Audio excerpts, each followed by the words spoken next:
And hello, everybody. I hope that you're all having a wonderful week so far. Me, myself, it's been okay. It's been okay. I mean, it's only been a day, so I guess there's only so good or so bad a week can be after the first day. But oh, we have an election today that we're going to be covering. Let me see here. Rain, why are you crying? I don't know. Rain's just being a cat, so that's just kind of how she is. But yeah, so we should be streaming on multiple platforms. Should be streaming on Kick, Twitch, and YouTube, of course. So we'll see. Anyways, I just give me a second. I'm just getting. I'm just getting set up, and then we can get down to things. It seems like for whatever reason, Rumble's having trouble. I don't know. Rumble, that's always like, I find the one that has the biggest issue is Rumble. But it is what it is. Okay, well, anyways. All right, let me just look it up. I found a rather good, I think, explanation of the election, at least in terms of the polling involved in it. So we might have guests on a bit later. It depends who wants to come on, but just for the moment, let me see here. Canada election poll, exit polls. I'm just trying to find it because there was a really good one. It might have been, let me see, I think it might have been Abacus. Yeah, it was Abacus. Okay. That was the one that I was going to go through. And then let me just see here, live results, Canada. I think we should be getting our very first results in 15 minutes or so. I'd say 15 minutes we'll start getting the first results from Newfoundland. So as always, just let me know if the audio is working okay, if things are just going all right. Because I don't want to listen to myself, because I don't want to hear myself, and because it'll result in some kind of weird loop, as it were. Okay, so let's see here. I like to pull up two aggregators just so we can switch between them, not flop between them. And let's see here. So we'll take that one. Let's see what the Toronto Stars looks like.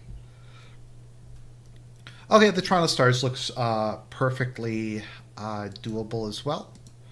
I'll just turn that off. Newfoundland. It would be nice if this was Newfoundland. Okay, so let's take a look down. Just for those of you, maybe this will give you a bit of a background just for those of you who aren't from Canada. And tonight I am drinking, in honor of our American brothers, the country we will soon be united with, Arizona iced tea.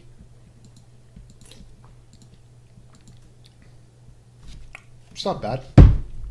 I'm always down for Arizona iced tea. What was I thinking of again? Okay, anyways. So, this election, the number one issue prior to Trump and the tariff war was cost of living. Things are extremely expensive in Canada. I've gone over this in the past. I don't have like all the facts and figures up in front of me, but housing prices have just skyrocketed over the last couple of years. Wages have not kept up with it. Like, as bad as it's been in the United States, it's gotten a lot worse here than it has even in the U.S. So that is one aspect of it. Food prices have massively increased here. Let me just see here. Canada housing prices. So why housing prices have gone up is like the mystery Scooby-Doo couldn't solve. For whatever reason, they're not able to figure out like what changed in 2020 that raised housing prices so much. It can't be like a massive increase in immigration. We aren't allowed to say that that's the cause. Justo at one point, I think, implied that we needed more immigration to lower housing prices. So, as you can see, housing prices have gone up by like 50% over the last 5 years. I'll get to the question of annexation in a second when we get to Donald Trump. Let me see here. Food inflation, Canada. We'll be getting to the U.S. stuff in a minute. Don't worry. Let's see here. So, food prices have also gone up substantially. They don't really. It's not compound. I'm wondering if they could do like compound maybe. Just the overall change. But yeah, food prices have gone up by like 10% a year. Some years it's just been very cost of living. Just everything's been very expensive. Let me see if there's anything on Google.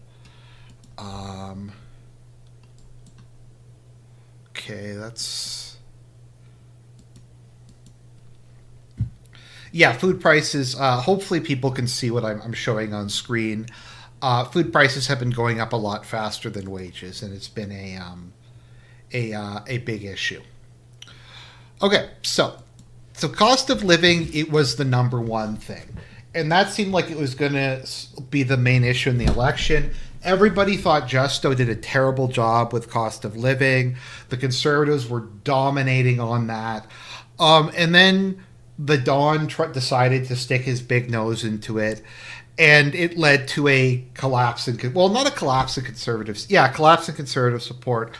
Poilievre was seen as being associated with Donald Trump for some reason, and because of that, the Conservative Party crashed and burned because they thought that Maple Macron, Mark Carney, could save them.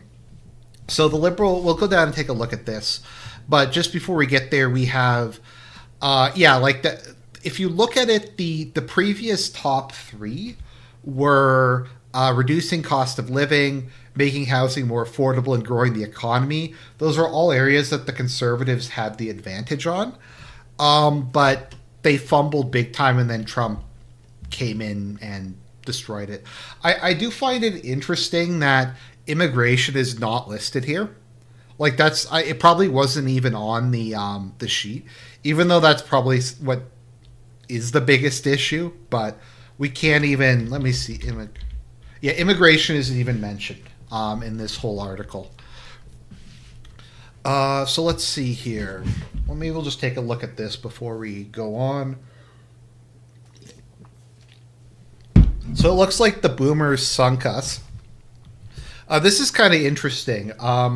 If you look at this, the 18 to 29 and the 30 to 44, only about one-fifth of them said that Trump is their biggest issue. If we go to boomers, like half of boomers said their number one issue was Donald Trump.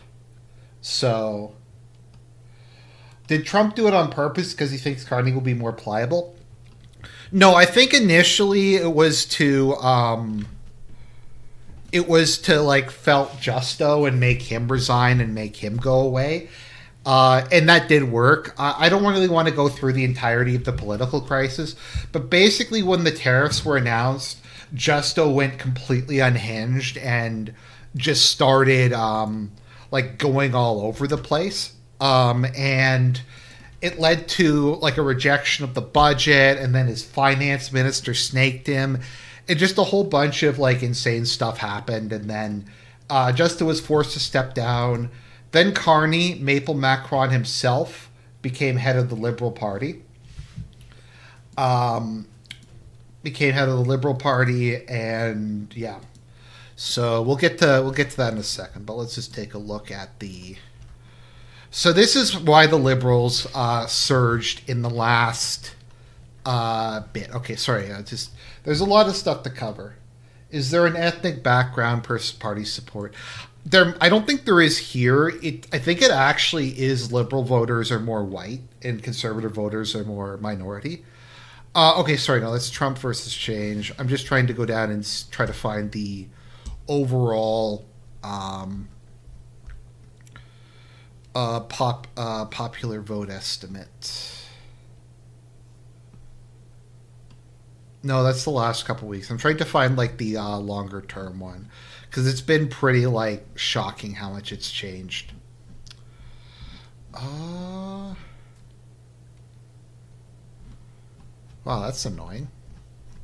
Do they not have a longer term poll of what it's been like? Okay, let's go to Wikipedia. We'll come back to this in a minute.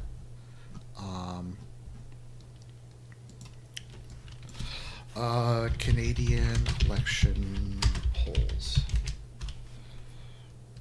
Okay, let me just go. Right. Oh, here we go. So, is this not showing it either? That's annoying. I'm just trying to see if there's one that shows like the entirety of the campaign. Okay, so this was the pre-campaign period. So this is what things looked like before Trump intervened, and well, not so much before Trump intervened, but before Carney became leader of the Liberal Party. So as you can see, the Conservatives had like a almost 20-point advantage over the Liberals. They were probably going to win a massive majority and completely change Canada. But then a combination of Trump constantly talking about the 51st state, the tariffs, and the implementation of Carney as the head of the Liberal Party led to a change of 20 points, basically, in like a week. It literally was like over the course of a week, the momentum completely swung back in the Liberals' direction. And yeah, so that's where we are at the moment. Yeah, so they swung back. The new Democrats are basically dead. Who knows if they'll even maintain official party status at this point. But yeah, so that happened. So if we look at the reasons for why that happened, dealing with Donald Trump and the impact of his decisions, the Liberals have a huge advantage there. Representing Canada internationally, that's to do with Ukraine. They have an advantage there. Supporting Ukraine in its fight against Russia. Why does it say Putin's Russia? Shouldn't it just say Russia?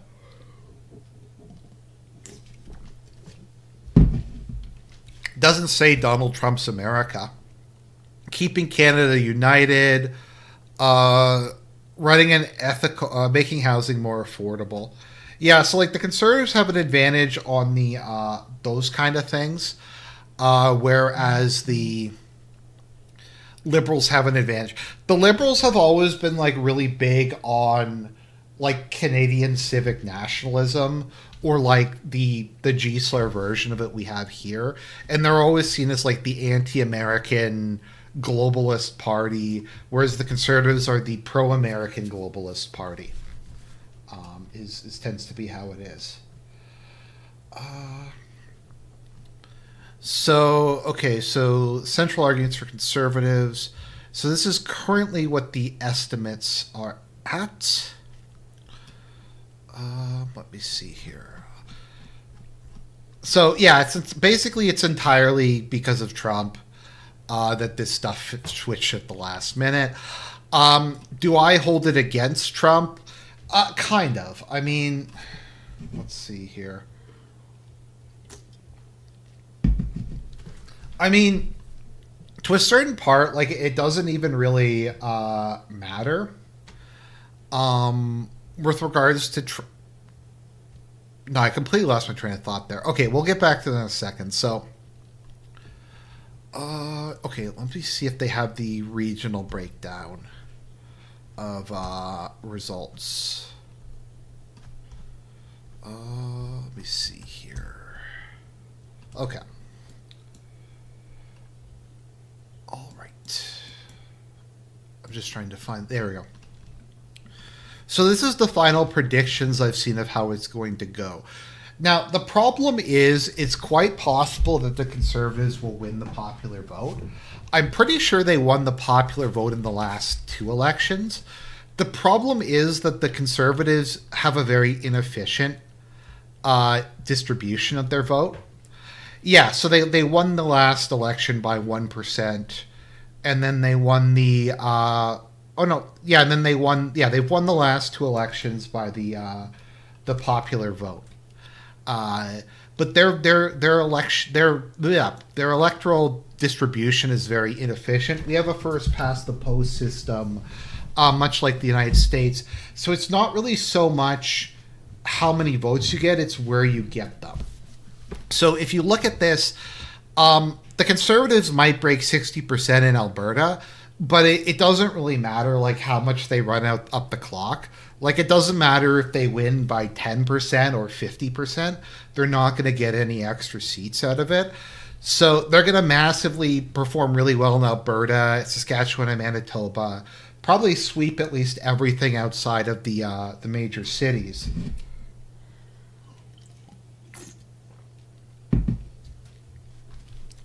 I don't know. I've heard that the Conservatives have had a lot of success with minorities this election, and it's actually white people who are going back in the other direction.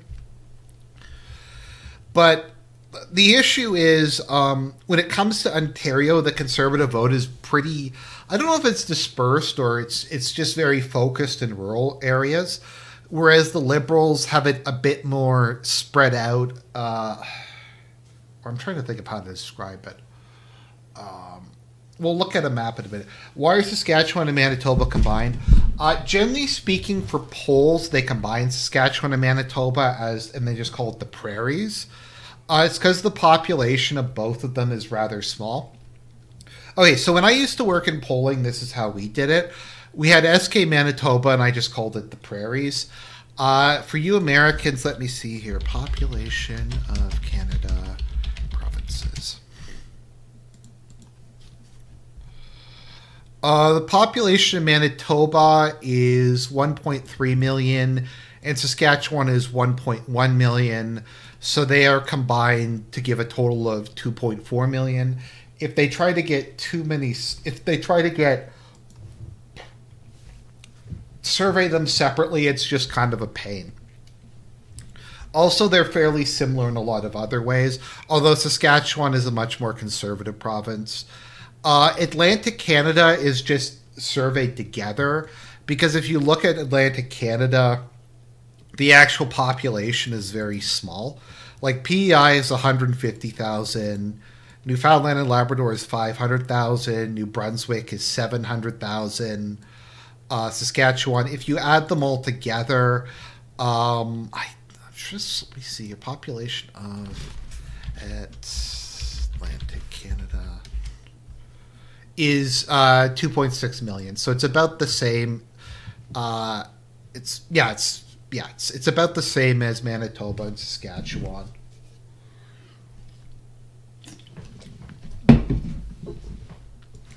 So, just for those of you who aren't aware of my country, okay. So let's see here. Yeah, that might be a good idea. We'll take a quick look at provinces, just for those of you who don't know. They're called provinces in Canada. They're not called states. It depends on the country. Some countries they're called provinces. Some countries they're called states. It very much depends on the specific location. So, let's see here. One sec.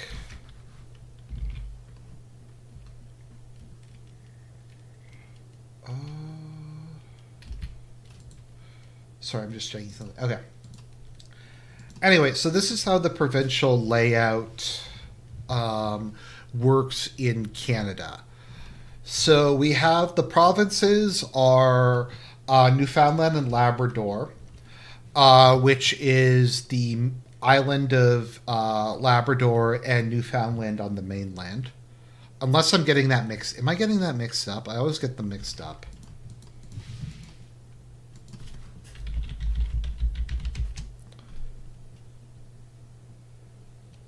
Is the island? Wow, way to go, Arjun.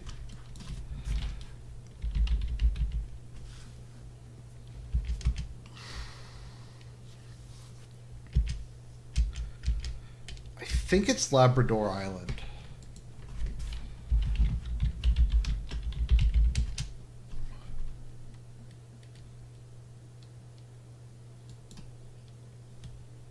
Oh no, Newfoundland is the island. Wow, I'm just retarded today.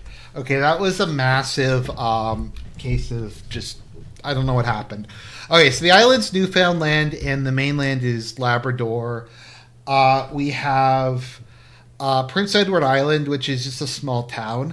If you've sorry, a small province. It's only like 150,000 people. Very beautiful. The dirt there is red. Newfoundland and Labrador is the only province I haven't been to, actually.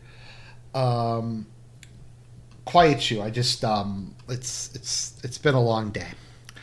Let's see here. If you know Anne of Green Gables, Anne of Green Gables is from Prince Edward Island. You can actually go there and see her her house, the house that inspired it. We have Nova Scotia. Nova Scotia is very beautiful. Let me just see here. Okay, Nova Scotia. Nova Scotia is like a really gorgeous province. There you have Cape Breton, which is, I believe that's the island north of the mainland of Nova Scotia. And it's just absolutely gorgeous. Just some very nice kind of mountains and forests and stuff like that. The East Coast is fairly poor. It was fairly white until recently. It tends to be the most, or at least it historically was. I remember when we did polling on this, it was the most in favor of mass immigration, but it was also the area that had the least immigration. It tends to just be very poor. But yeah, Nova Scotia is a really beautiful province. We have the Bay of Fundy. This is, I've been there. This is the Bay of Fundy. It's just, there's very high tides there, but yeah, it's kind of a cool part along the coast. But anyways, that's British Columbia. Sorry, that's Nova Scotia. Where am I? Where was I?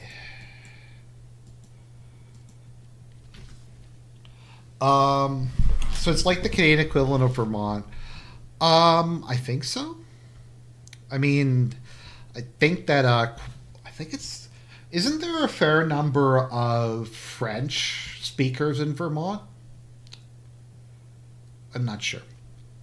Anyways, we have New Brunswick. I've been to New Brunswick. I don't really remember anything about New Brunswick, to be perfectly honest. The only thing I really know about New Brunswick is I think it's the only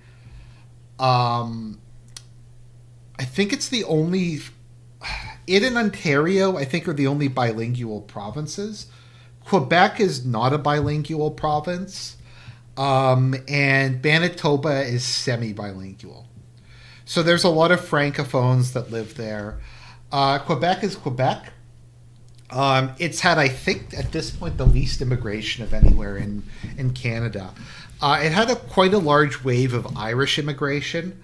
There was a lot of intermarriage between the Irish and French population, as they were both Catholic.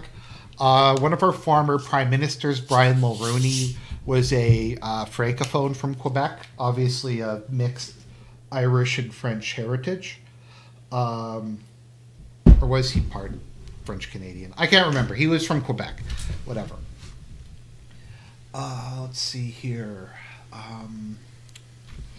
Yeah, so Quebec has its own political party. The Bloc Québécois, which is a separatist party. And they only run candidates in Quebec. So even if they even if they got like as many votes as they possibly could, they could never form government. Their purpose there is to be basically an ever-present threat of secession. in order to milk money out of the federal government and to be in a kingmaker position. Um, so it's quite possible if there's a minority government that the BQ could be the kingmaker in Canadian politics. So we have that. We have Ontario, which is where I'm from. Basically, the joke I have is Ontario is basically, we have something called the GTA, or the Greater Toronto Area, that keeps getting bigger and bigger and bigger. And eventually it's going to be the Greatest Toronto Area, which will just be the entire province. Manitoba is a poor province. It's kind of a shithole. But it's home for the moment. Saskatchewan was a very poor province, but the NDP got removed a couple of years, a decade or two ago, in favor of the Saskatchewan Party. And it's kind of undergone an economic boom. There's just a lot of resources in Saskatchewan. There's oil. There's immense just amounts of agriculture. I think there's mineral wealth. It's very... it's developed a lot over time. Something kind of interesting fact: the northern 60% of Manitoba is about 1% of its population. I think it should be noted that whenever you're looking at like a, let's see here, population.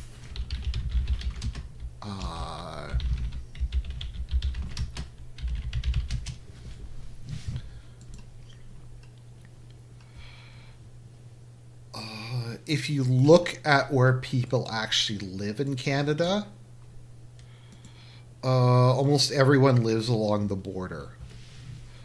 Like, as you can see in Ontario, it's pretty much all in just, I think it's called the Golden Horseshoe. The climate is pretty mild on the East Coast, so people live all over it. And in like BC, everybody lives in the Southwest because it's basic. Well, it's the same place as Washington, so it has basically the exact same climate. Like if you go in Ontario, like 80% of the province is just completely empty. We have the Canadian Shield here, so it's just this massive thing of forest and rock and things like that. Let's see here.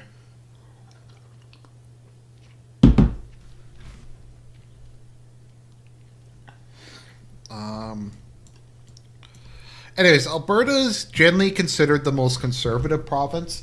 Alberta is notable for having parties that stay in power for decades. I think it was like the United Farmers Party was in power for like 20 to 30 years. Then the Social Credit Party was in power for like 30 years. Then the Progressive Conservatives were in power for like 30 to 40 years. And now it goes back and forth between the NDP and the Conservatives. Something to keep in mind when we're talking about Western Canada is none of these provinces have really an active Liberal Party at the provincial level. In Manitoba, I think the Liberals have one seat.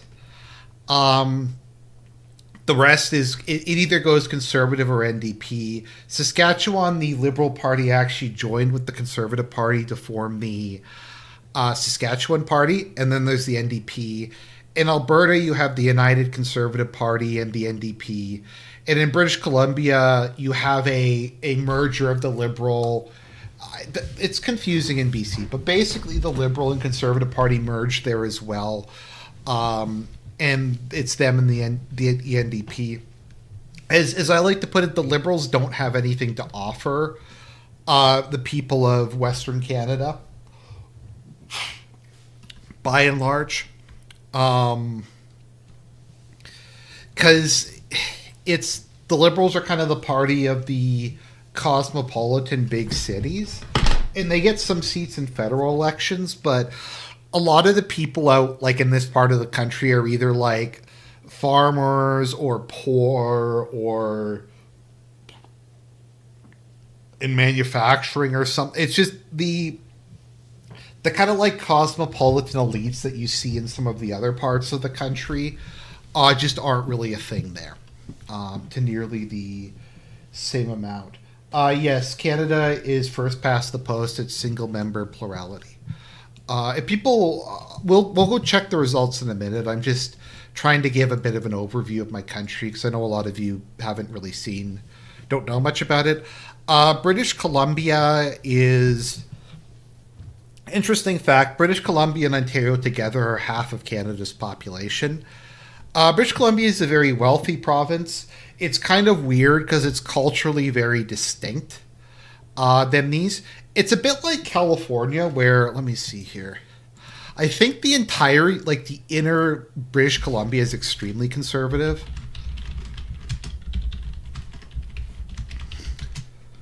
But it doesn't matter because of the coast. Yeah, that's what elections look like in the in British Columbia. It's a bit like California. The Liberals, sorry, the NDP just takes all the seats in like Vancouver and Victoria, and the rest of it is like some of the most conservative parts of Canada. If you look at it, electoral maps tend to be pretty similar in Canada to how they are in the United States. I'm just trying to see here.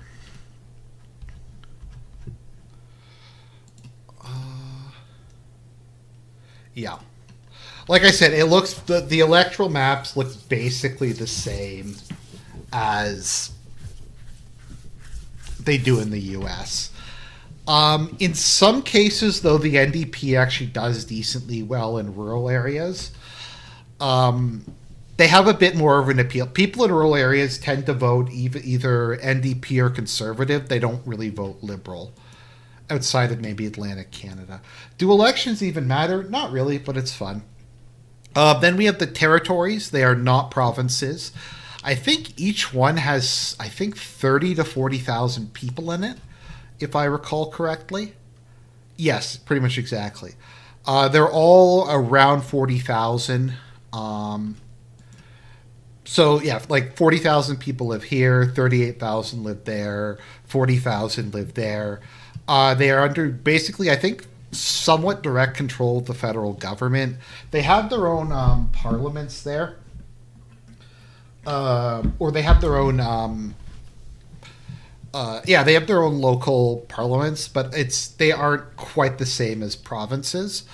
Northwest Territories and Nunavut operate under a consensus-based decision model, so there is not provinces at a territorial level there. And Yukon does have political parties. And I think Yukon, there's some people there who want to form want it to be a province. It should be noted that none of it was part of the Northwest Territories until I think it was 1998 or 1996. I can't remember the exact year, but it got split. And this part is basically the Inuit ethno-state.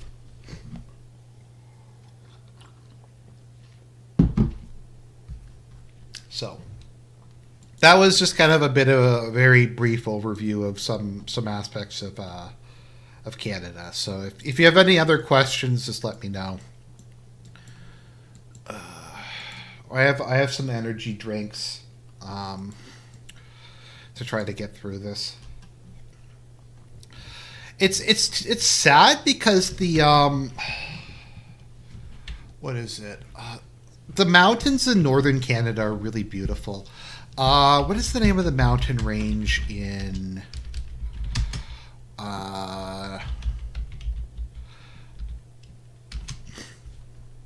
Trying to remember what it's called. Is it the Baffin Mountain?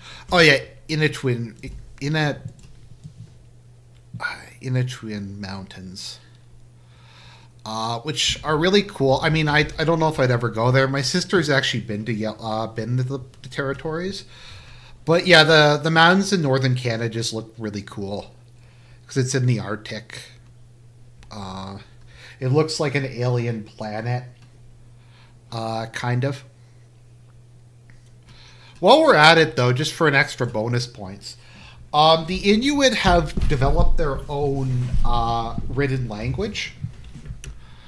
And it is like the most like cool looking thing you'll ever see. Like the Inuit alphabet looks like something Cthulhu would use. I mean, look at that. That's their alphabet. Okay, that's kind of a bad. Yeah, like that. There's some stuff written in Inuit. Like, doesn't this look like something from Relay? Like, I don't know. I think it looks cool. Whenever I just see random Inuit text, it gives me kind of a Lovecraft vibe. A bit. And I'm not saying that to be insulting. I think it's kind of... I do think it is a cool looking script, to be honest. But, yeah.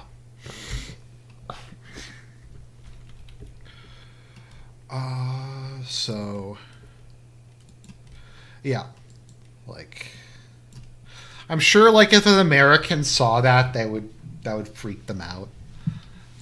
Okay, so anyways, let's see here.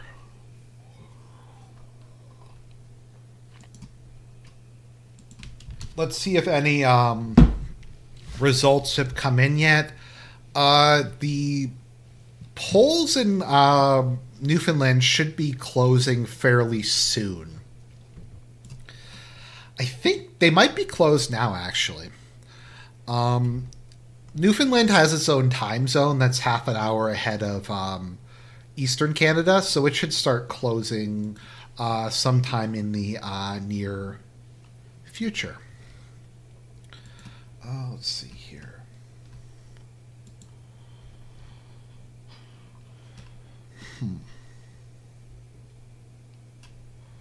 Oh, okay. A friend of mine is just arrived in the GTA, and he's just like, this place is ugly. And I can't disagree. The GTA is really, really ugly. But, yeah, we have the electoral map of Canada. Yeah, Jagmeet Singh will probably lose his riding. Okay, so let's take a look at the popular vote. So it's kind of hard to explain parties in Canada because they initially were more about identity politics. Identity politics, like social class and religion, than they really were about ideology. Like the difference between the Liberal and the Conservative parties was more due to like a Franco-Anglo-Canadian divide and a Catholic-Protestant divide. So, let's see here. So in Canada, if we go down, let me just find the vote totals. So we have kind of a weird party system here. So the Liberals and Conservatives are almost always, not always, but almost always the two largest parties. The Conservatives have gone through like 3 or 4 different names over the years. First, they were the Liberal Conservatives, then they were the Conservatives, then they were the Progressive Conservatives, then they were the Alliance, and then they were the Conservative Party of Canada, or the CPC, which is funny since it's the same as the Communist Party of China. And that sometimes confuses people. So they're generally first or second. It kind of depends on the election, though. Occasionally, someone gets completely... Oh, you watch Brian Berletic? Brian Berletic is good on some things and bad on others. The thing to keep in mind is he's like a third worldist, as close as I could determine. So I kind of have very strong ideological disagreements with him on a lot of things, but he is very knowledgeable. I really hate, what's his sidekick's name? Angelo? That like Indian guy? I find him super obnoxious, to be honest. I find he irritates me.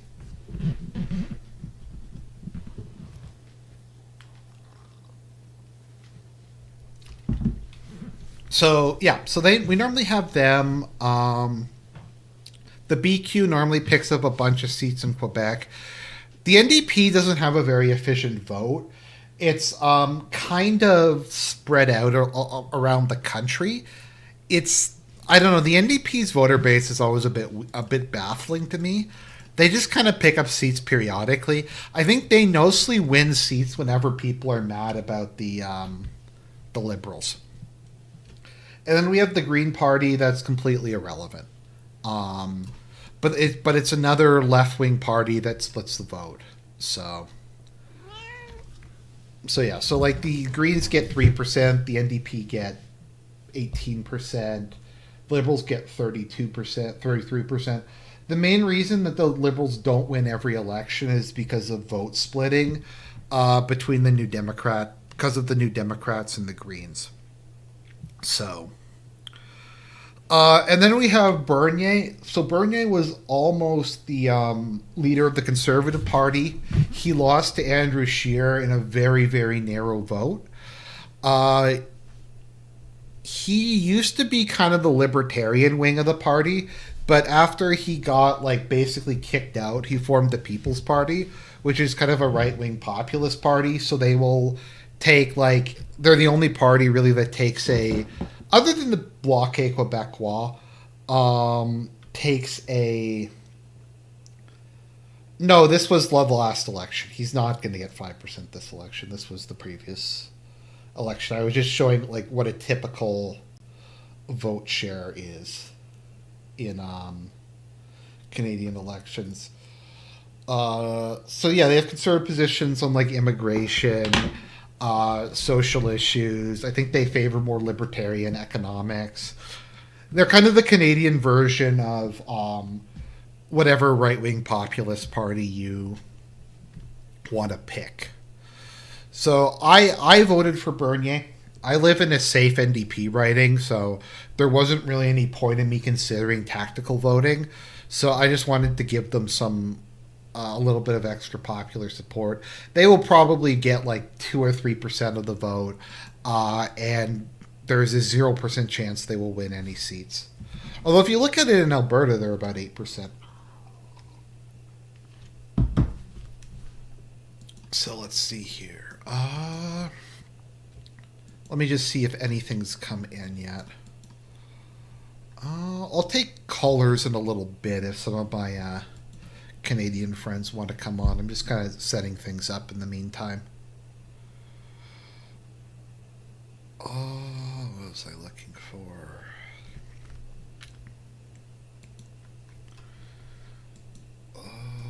There's that. Nope, it doesn't look like any results have come in yet. Let's refresh this.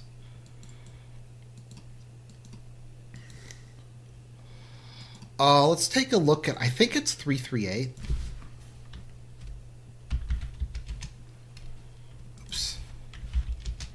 Oops, no. Yeah, 338, which was like the Canadian version of 369 or whatever the Canadian one was, the American one was. So this is the current projections that we have. Much love from Toronto. I'm sorry, Rudy, that you live in Toronto. It's a painful experience. I know. It's not pleasant. I mean, I live in Manitoba, which is shittier, but the GTA isn't like nice. Love you on the casino. Oh, thanks, Rudy. They didn't invite me to go on, so I'm not upset about it or anything. But that's just the way it is. Let's see here.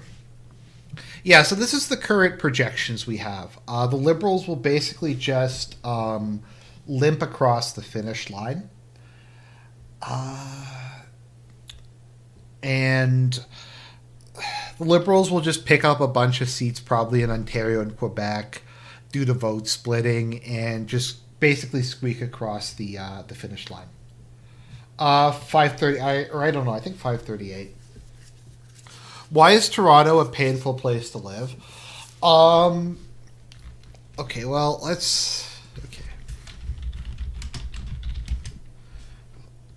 Because Manitoba is the shittiest part of Canada.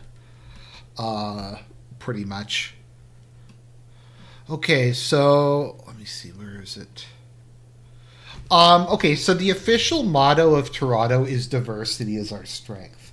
Just keep that in mind. Like literally, unironically, that is the motto of Toronto. Let's go down to demographics, and you'll see what I mean. Um, so Toronto is about 44% white. Keep that in mind. Um, it's yeah. It's gone from being like 90% to being like 45% in the span of like 30 years or something like that. Okay, Rudy says, imagine living around 5 million brown people and fent zombies and normies will pay 2K for rent. Yeah, I don't know if how it compares to other countries. There are just like crackheads and meth heads and fent zombies everywhere in this country. I know they often will harass me when I'm just kind of walking through where I live. In Toronto, there's just crackheads everywhere. They clog up public transit. I've been living here for 3 years, so I'm sure it's gotten a lot worse in the meantime. But it's just there's a lot of them all over the place. Here in Manitoba, they tend to be more Amerindian, but yeah, there's just crackheads everywhere. Lord Miles made the joke about going on crackhead safaris. But yeah, no, Manitoba's the shittiest, probably the shittiest province. Maybe New Brunswick's shit here. Let me see here.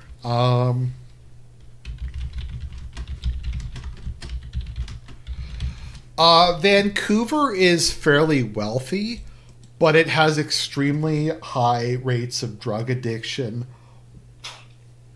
and homelessness.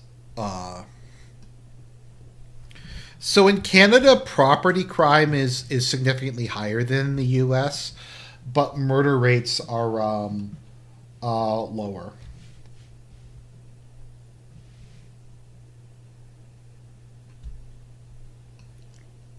Okay, my other Canadian brothers, um, like back me up on this one. Like Canada's full of fucking crackheads. Like everywhere you go. At least that's been my experience. I know my friend who lives in Ottawa like has gotten attacked by crackheads like I think 3 or 4 times. Okay, so where is just seeing homicides? Oh, Saskatchewan's higher this year? Wow. Or no, this is all cases. Maybe the crime rate is higher in Saskatchewan. Let's see here. Yep, Winnipeg is the highest crime rate in Canada by far. Or not by far, but really high up there. I can certainly believe it.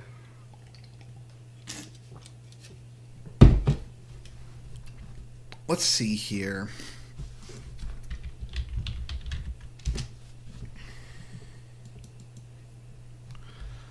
Let's look at the demographics. Because it's insane how much things have changed here. So, yeah, so Winnipeg has gone from like almost 80% white in 2001 to about 50-50. About 50-50 or so. I know whenever I go to a store, it's almost entirely Indian at this point in time. It's very rare. I work at 2 different offices. At one office, it's about like 50-60% Indian, none of whom can speak English. So, like, I'm in situations at the other office where I go to where there'll be 7 people in the room, and I'll be the only white male. There's like one white woman who can speak English, and the other 5 people can't. Like, you can't even understand what they're saying. And it's just I just a lot of the meeting is just me sitting there nodding my head and listening to like the broken English. The other thing I find with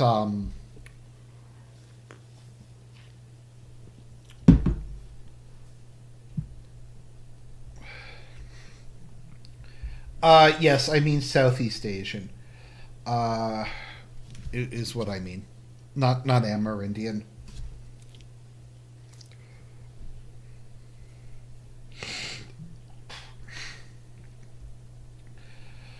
But yeah, there's just like crackheads on every corner in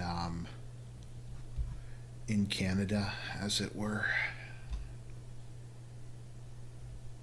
You had a spicy but good video on demographics, not on LawTube, not on YouTube. Yeah, I did.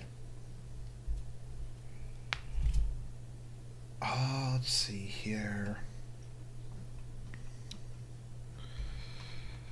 But yeah, it's in a lot of cases, it's like if you go into a store, it's pretty much everyone is Indian. None of them speak English. I think that's part of the reason why they added in those ordering menus to a lot of places. Um, Ordering places, just because so that you don't have to try to communicate with the staff there. Um, oh no, the Amerindians have a very high birth rate. They have a high birth rate, but it's also people change their identity or change their status. It's a bit like in the U.S. with regards to that. Something I find with Indians, and this is true especially for lower caste ones, is if you notice they tend to speak very, very quietly. So, like, it's hard enough with the accent, but I find there also tends to be a lot of mumbling and speaking very quietly. And I've heard other people say that, and my Indian friend tells me that it's like a lower caste thing. I've talked to a couple of Indians and they say, yeah, that's just the way, like they do that in Hindi as well. It's a lower caste thing, but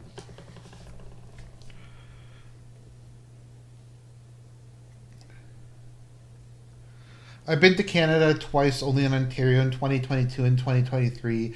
I noticed the demographic shift in just a year. Um, No, it's huge. Well, because the government wants Canada to have 100 million people by 2025, 21, uh, by 2100. So is that how you'd say it? I guess 2100. So they're going to have to just import like half the population of like Bangladesh or something in order to get to that number. Let's see here. Okay. Let's see here.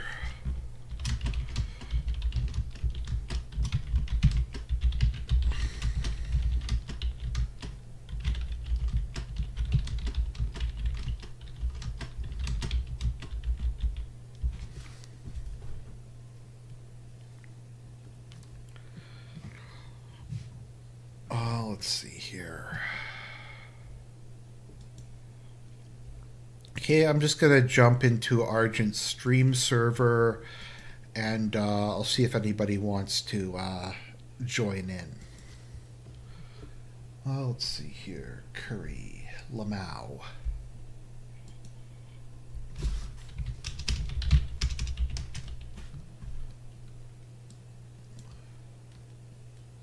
Oh, my friend Terrellian's coming on.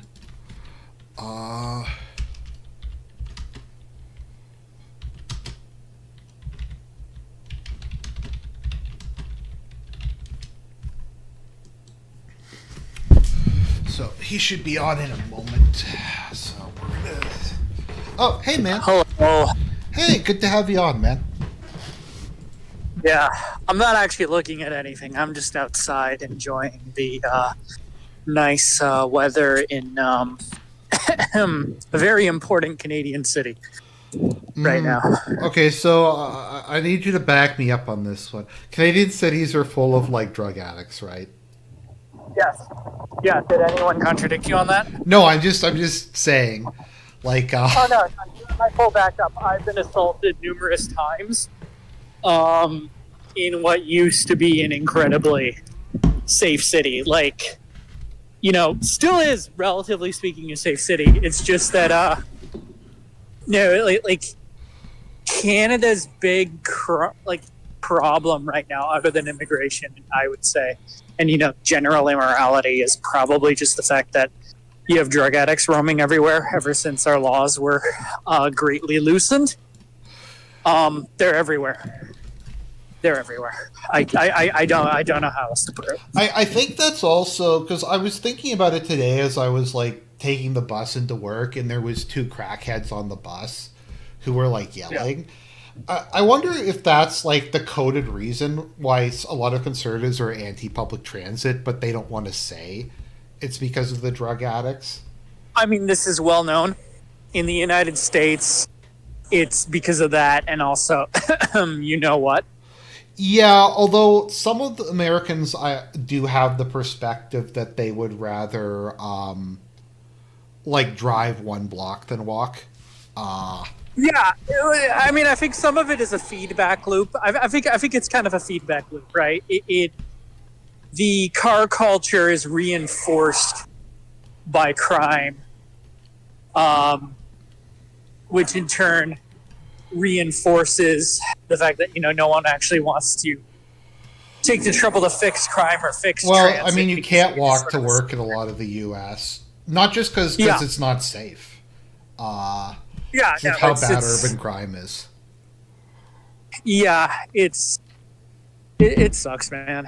It sucks. Like I'm fortunate in that I'm like 6'1", so I'm less afraid of people than probably like women are, but still it's. Well, and I'm kind of in a liminal zone because I'm about 5'9". I mean, you've met me, and I have like a pretty small frame, right? Mm-hmm. So people do think that I'm someone they can pick on, unfortunately. But as I've said, it's like the most surreal experience of my life was public transit in Prague.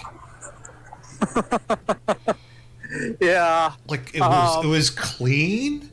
There wasn't any like crackheads yelling. Like the people were just quietly minding their own business. It was a strange really experience. Nice. Yeah, and it's funny because tactically, their GDP is still substantially lower than ours, I believe. Mm-hmm. I don't know why. I remember the tour guy was like, "Yeah, Prague's safe like at 3 a.m. if you just want to go at it any time of the night." I'm like, I wonder why. Well, honestly, Canadian cities were still relatively safe at about 3 a.m. About 10 years ago. Yeah. Property crime is worse in Canada, but I think the murder rate is lower. Like home invasions, I think, are actually higher in Canada because people don't have guns. Higher than where? The U.S. Really? Yeah, well, I mean, things have gotten a lot worse in this country because of all the refuse we have been importing. Yeah, like Toronto's had a massive crime wave with like carjackings and stuff like that. So Linux Wizard asks, how strict are weapon laws where you are at? Are you at least allowed to carry knives? You are not allowed to use weapons in self-defense in Canada, at least from my understanding of our laws, under any circumstance. You can carry a knife with you if it's like a longer blade one for utility purposes. Although in Manitoba they've banned machetes, or they're trying to ban the sale of machetes, because Amerindians keep killing each other with them. So the solution to that is to try to prevent people from just getting them. It's not to deal with the drug abuse or the criminality or anything like that. Yeah. Amerindian criminals are interesting. I guess for them it's probably more alcohol than anything. I mean, well, so typically they engage in a lot of drug abuse, and they also engage in a lot of petty theft. Yeah. Like, they'll shoplift groceries a lot. for example. Yeah, like that was a big thing in Winnipeg. Like it's an ongoing problem here where they will steal they'll steal expensive cuts of meat and resell them in like parking lots and just shady shit like that.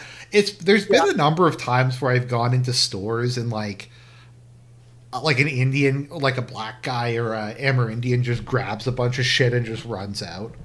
I don't think yeah, they don't really arrest people. I think anymore for crimes under a certain amount. yeah, So that just yeah. kind of I don't know. happens. It's just a complete cluster F. So you want to talk about who you voted for? Yeah, I voted. Well, I've said it, but I voted for the uh, People's Party. I live in a safe NDP district, so Um, so I live in the hardest red district, I think, in the country. I voted for Christian Heritage. They're a very small party that will never win anything. They're even smaller than the PPC, but for some reason, the People's Party wasn't running in my area. So I voted Christian Heritage. They're the only real pro-life party in the country.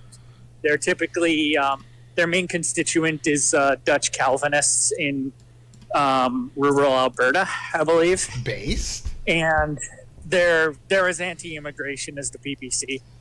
Only thing I don't like about them is they're very they're pretty pro-Israel, but I mean that's every freaking right-wing party is pro-Israel. I mean everyone in Canada is pro-Israel. The entire establishment. No, Is completely okay, so no, like how I would describe it, and is I think that the elite is overwhelmingly pro-Israel, like 90+%, yes, whereas the population is yes, overwhelmingly pro-Palestine. yes. Very, very, very true. So where I am, again, uh, I mean, you guys could probably dox my location without any trouble. I don't really care at this point. I have nothing to lose. But where I am, uh, there seems to be like a pro-Palestine protest every week. Yeah, there are ones here all the time. There's so many like stop Israeli genocide signs and stuff like that. It's the same where you are. Yeah, no, they're protesting that stuff all the time. It's incredibly cringe. I mean, and you know, I speak as someone who's broadly sympathetic to the to the little guy in the conflict. Mm-hmm. Broadly, but it's incredibly cringe, and the people who attend these protests are overwhelmingly either foreigners or bad people, and it's not just pro-Palestine protests that you have a lot of in this city and this country, because there are so many immigrants. Mm-hmm. Every freaking conflict in the most remote shitholes on the planet has protesters whining about it. Sometimes it'll be something I'm sympathetic to, like the Uyghurs in China. Mm-hmm. I've seen them protest. I mean, I mostly just support the Uyghurs because they're more attractive than the Chinese. Mm-hmm. That's usually my heuristic when dealing with conflicts I'm not really invested in. I just side with the better-looking side. Fair enough. There were like pro-Armenia protesters. In that case, pretty obvious that I'd be pro-Armenia. Mm-hmm. But stupid stuff in Ethiopia or Tajikistan or Bongo land. Like I don't think there is like any Yes. actual Sikh separatists in India anymore. I think they all basically live in Canada. Well, I mean, I guess the red pill here is that Khalistan is going to be established Khalistan is going to be established here. Okay, here's a black pill. A higher percentage of Canada's population is Sikh than India's. That's terrible. Now, I want to note something. I actually saw a poster, saying F. Poilievre and like why he's bad. Now, I was expecting it to be something from the left, and I hate him, by the way. I think he is absolute pawn scum. He might be worse than Carney, but so there was a poster criticizing him, and he talked about how he's going to sell us out to Trump, the rich, and India as well. It said that he was an Indian stooge. Well, I mean, he So is. I don't know. He totally is. I have never seen someone pander more to more heavily to like a minority. I mean, the dude will literally bus Indians in from across the country to wave Canada flags and support him. It's disgusting. And of course, I mean, you know, this election might have been a steal if he had just decided not to let himself be outflanked by the Liberals on the immigration issue. But I think my parents think that he's far right. well, yeah, because they listen to the TV. Mm-hmm. Your parents are, God bless them, very kind people. I mean, I've met them. They're very naive people, politically. My mom doesn't like him, but that's just because she's a Quebecois separatist. My father, I actually convinced him to vote for the People's Party. So that's pretty good. And of course, there are people who say, "Oh, the People's Party is bad because they're a spoiler for the Conservatives." There is no Conservative Party in Canada. Well, I mean, it's blaming like it's our fault that they suck and we don't want to vote for them. Also, there's like 40% of the population that doesn't vote, so yeah, like they but can't. like It's not their fault. think of how insignificant the differences between the Tories and Labour are in the UK on the issues that matter to us, and they are quite insignificant. I'd say it's about the same. I would actually say the differences are more insignificant between our Tories and our libtards. I will say one thing for the Conservatives. There is a substantial difference on crime. Yes, there is. The Conservatives are, for whatever reason, really anti-crime, like in favor of like mandatory minimums and stuff like that. So that is a point in their favor. In their favor, yeah. Well, so the thing about Canada is Canada has been ruled by a financial cabal since the 1800s, since the early 1800s.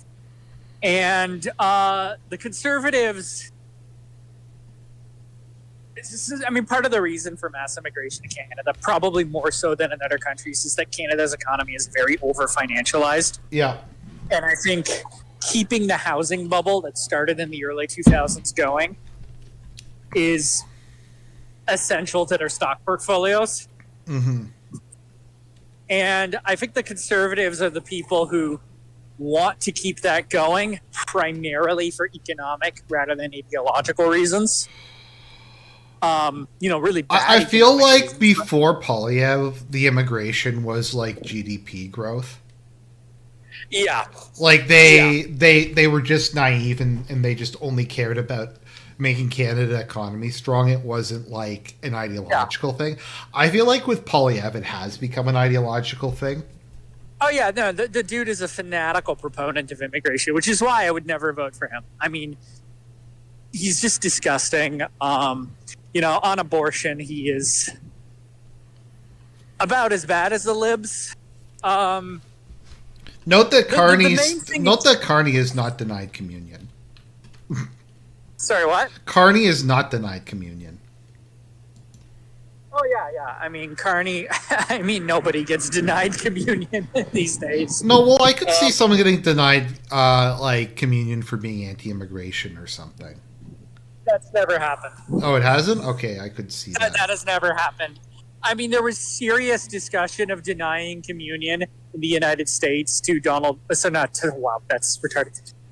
There was serious discussion of denying communion to Joe Biden by the USCCB. Right. There's never been any such discussion for like J.D. Vance.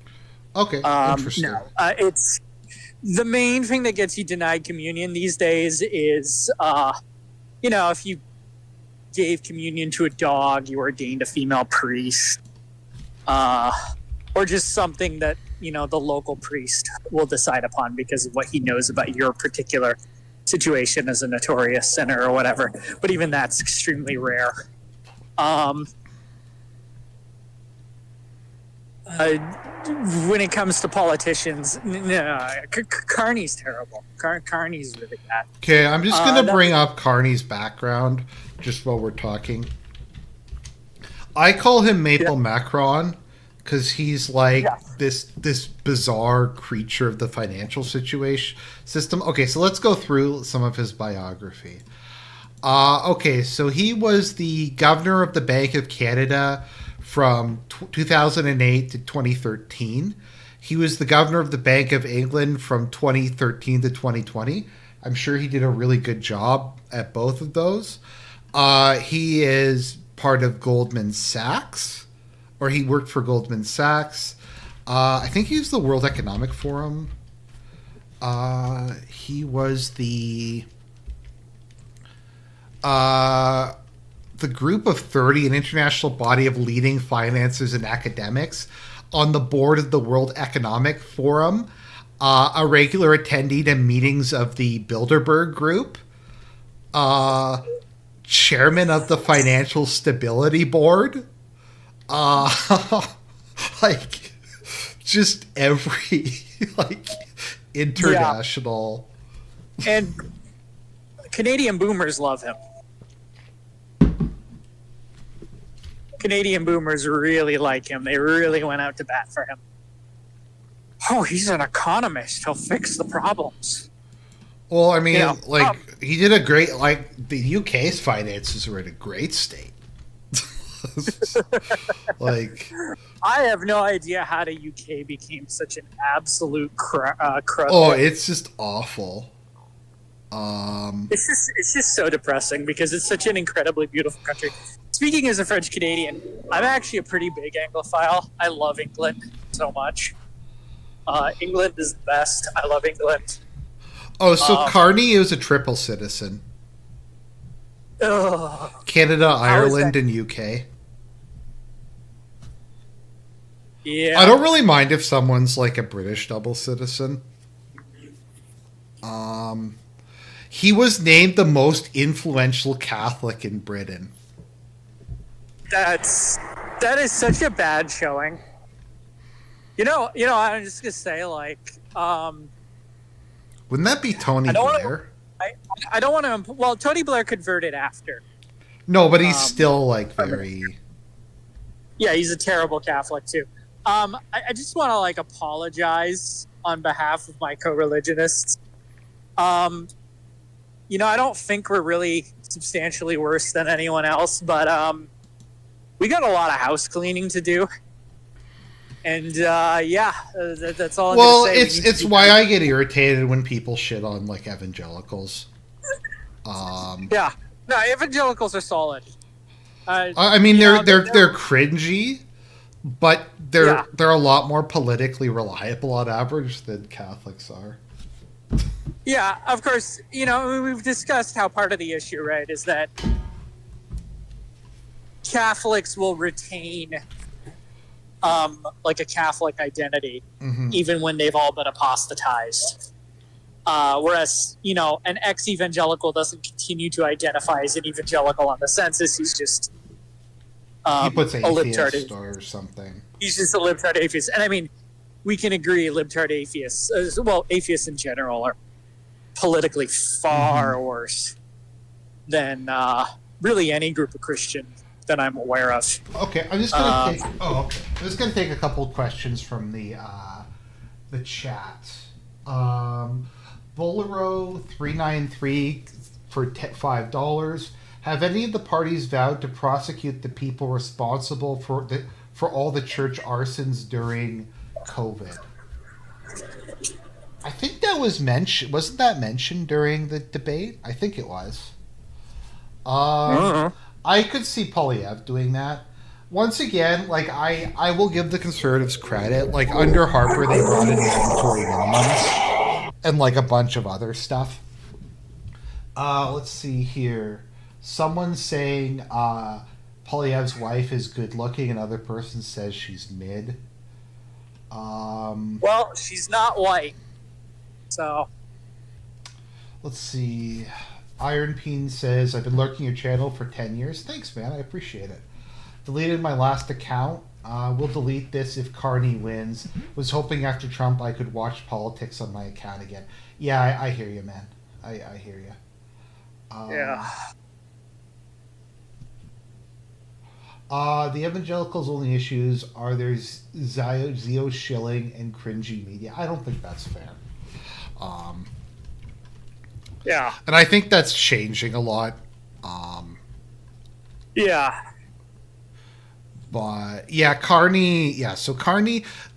I think what Carney has is he's a boring white guy, which in Canada is like a really beneficial thing to have.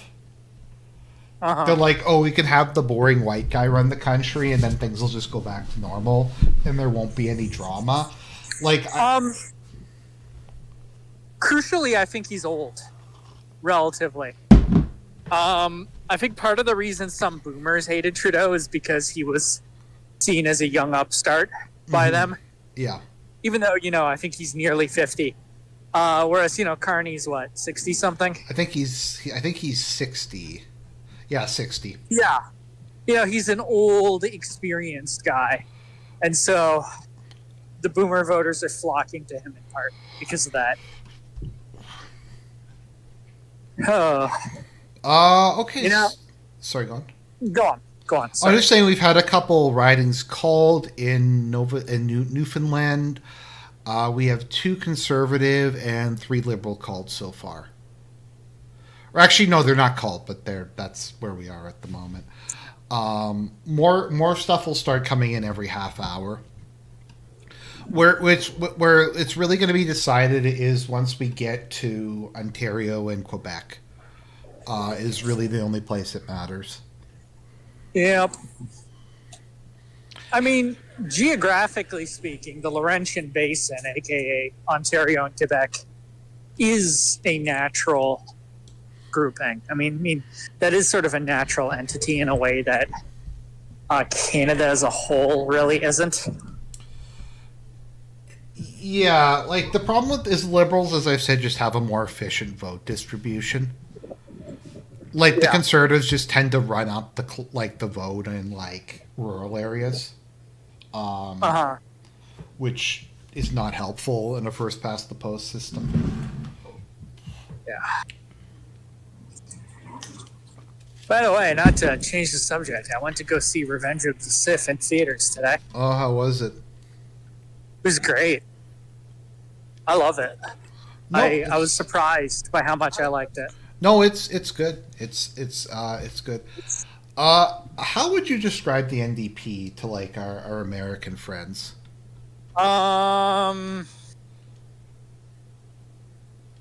They're just okay. So the conservatives are the Democrats. Okay. Except on crime. Conservatives are somewhere between the Democrats and the Republicans on the social and cultural issues that matter to us. Mm-hmm. The liberals are basically the same as the conservatives, but closer to the Democrats on crime. I think they're similar to like the establishment. They're like the DSA. They're like the DSA. I think the liberals are similar to the establishment Democrats. Yeah. Like the like the more polished ones who actually run the party. The NDP are like the DSA or the non-establishment Democrats, like Bernie, like AOC, like AOC, people like that. The Greens are just unbelievably paused. The Bloc Québécois are just. I don't think you can really map that onto anything in America. They're theoretically like. The thing with the Parti Québécois and the BQ is their voter base is just very broad. So they'll have like conservative Catholic voters from rural Quebec, but they'll also have like hipster, like left-wing intellectuals from urban areas. Because like I think they're technically considered to be center left, but it's kind of Quebec just has very different politics than the rest of Canada. Yeah, and Quebec has a thing where it can sort of limit the amount of immigrants that are taken into Canada, which can then settle in Quebec. Mm-hmm. To some extent, I don't know exactly how strongly they can do that, and they do often get bullied over this. Mm-hmm. But yeah, so my mom is a Bloc voter, and she's a Quebecois separatist who's also against racism and doesn't like sort of the right, more racist, quote unquote, segments of Quebecois separatists. And she's a Bloc voter. But, there are people who are going to vote for the Bloc just because, they're pro Quebec. There's really no one else for them to vote for on a federal level. Well, they might be far right. Well, bigger, like, the more votes the Bloc gets, the more that the federal government will have to pay off Quebec. Yeah, exactly. That's kind of what I see the point of the BQ. Yeah. Now, it should be noted that Liberals win a ton of seats in Quebec. I believe the median Liberal voter in Canada is like a 30-something white female professional who works for the federal government. Mm-hmm. Professional is the wrong word in this context, but white-collar worker. That would be a better word to describe them. Okay, so the other difference, just people in the chat, the Liberals are, if you can say, like, centrist on economics. I mean, they're maybe, like, a bit left of center, but they're not, like, a socialist party. I would consider their social views to be, like, left to far left, but... But the NDP is a lot more economically socialist, and they're a lot less polished, so they're more like the people in the US who are like, okay, we're going to pass, like, legislation to formalize reparations, or just like, we're gonna tax billionaires. Yeah, they're like the people who do that. In Canada, as with a lot of countries, the lower class and the non-college educated people have increasingly moved to the Conservative Party. Wealthy people often vote Liberal in Canada.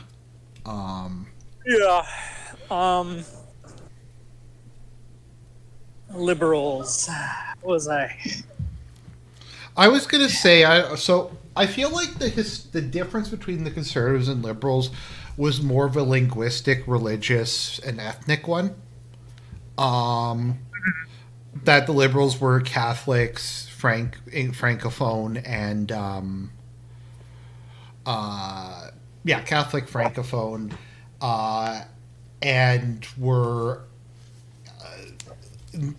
in favor of a separate Canadian identity from Britain, whereas the Conservatives were Protestant, Anglophone, and more in favor of the close relations with Britain. That's broadly true, yes. And then that was, I mean, there is ideological differences, but I feel like that was kind of for a long time. Yeah. Oh. Was Trudeau actually unpopular enough to warrant the Liberal surge? It's crazy the ruling party is going to be reelected. Yeah, I think what wound up happening is Carney is, I don't know if for any of you who have read TV tropes, there's a TV trope called Karma Houdini, where just somebody completely gets away with everything and they never get their comeuppance. The Liberals are kind of like that. So everything that Justo did has been completely forgotten and forgiven. Poilievre was completely incapable of tying Carney to the least popular prime minister in maybe Canadian history. So Carney came into power.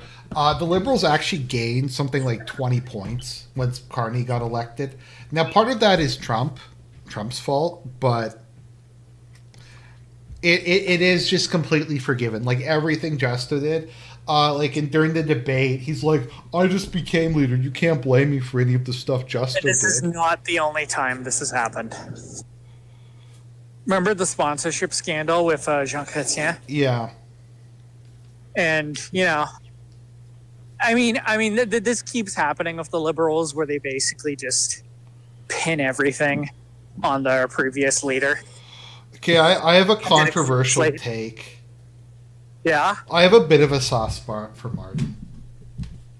for Paul Martin. Yeah.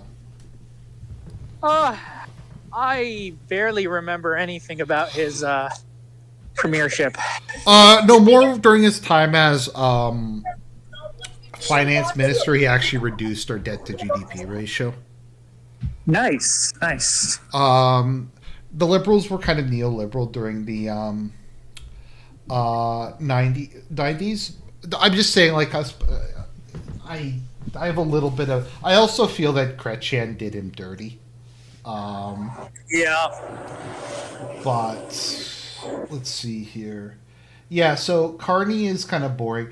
I think a good way to look at the Liberals is some countries just have a natural governing party who just kind of check all the boxes for most of the country.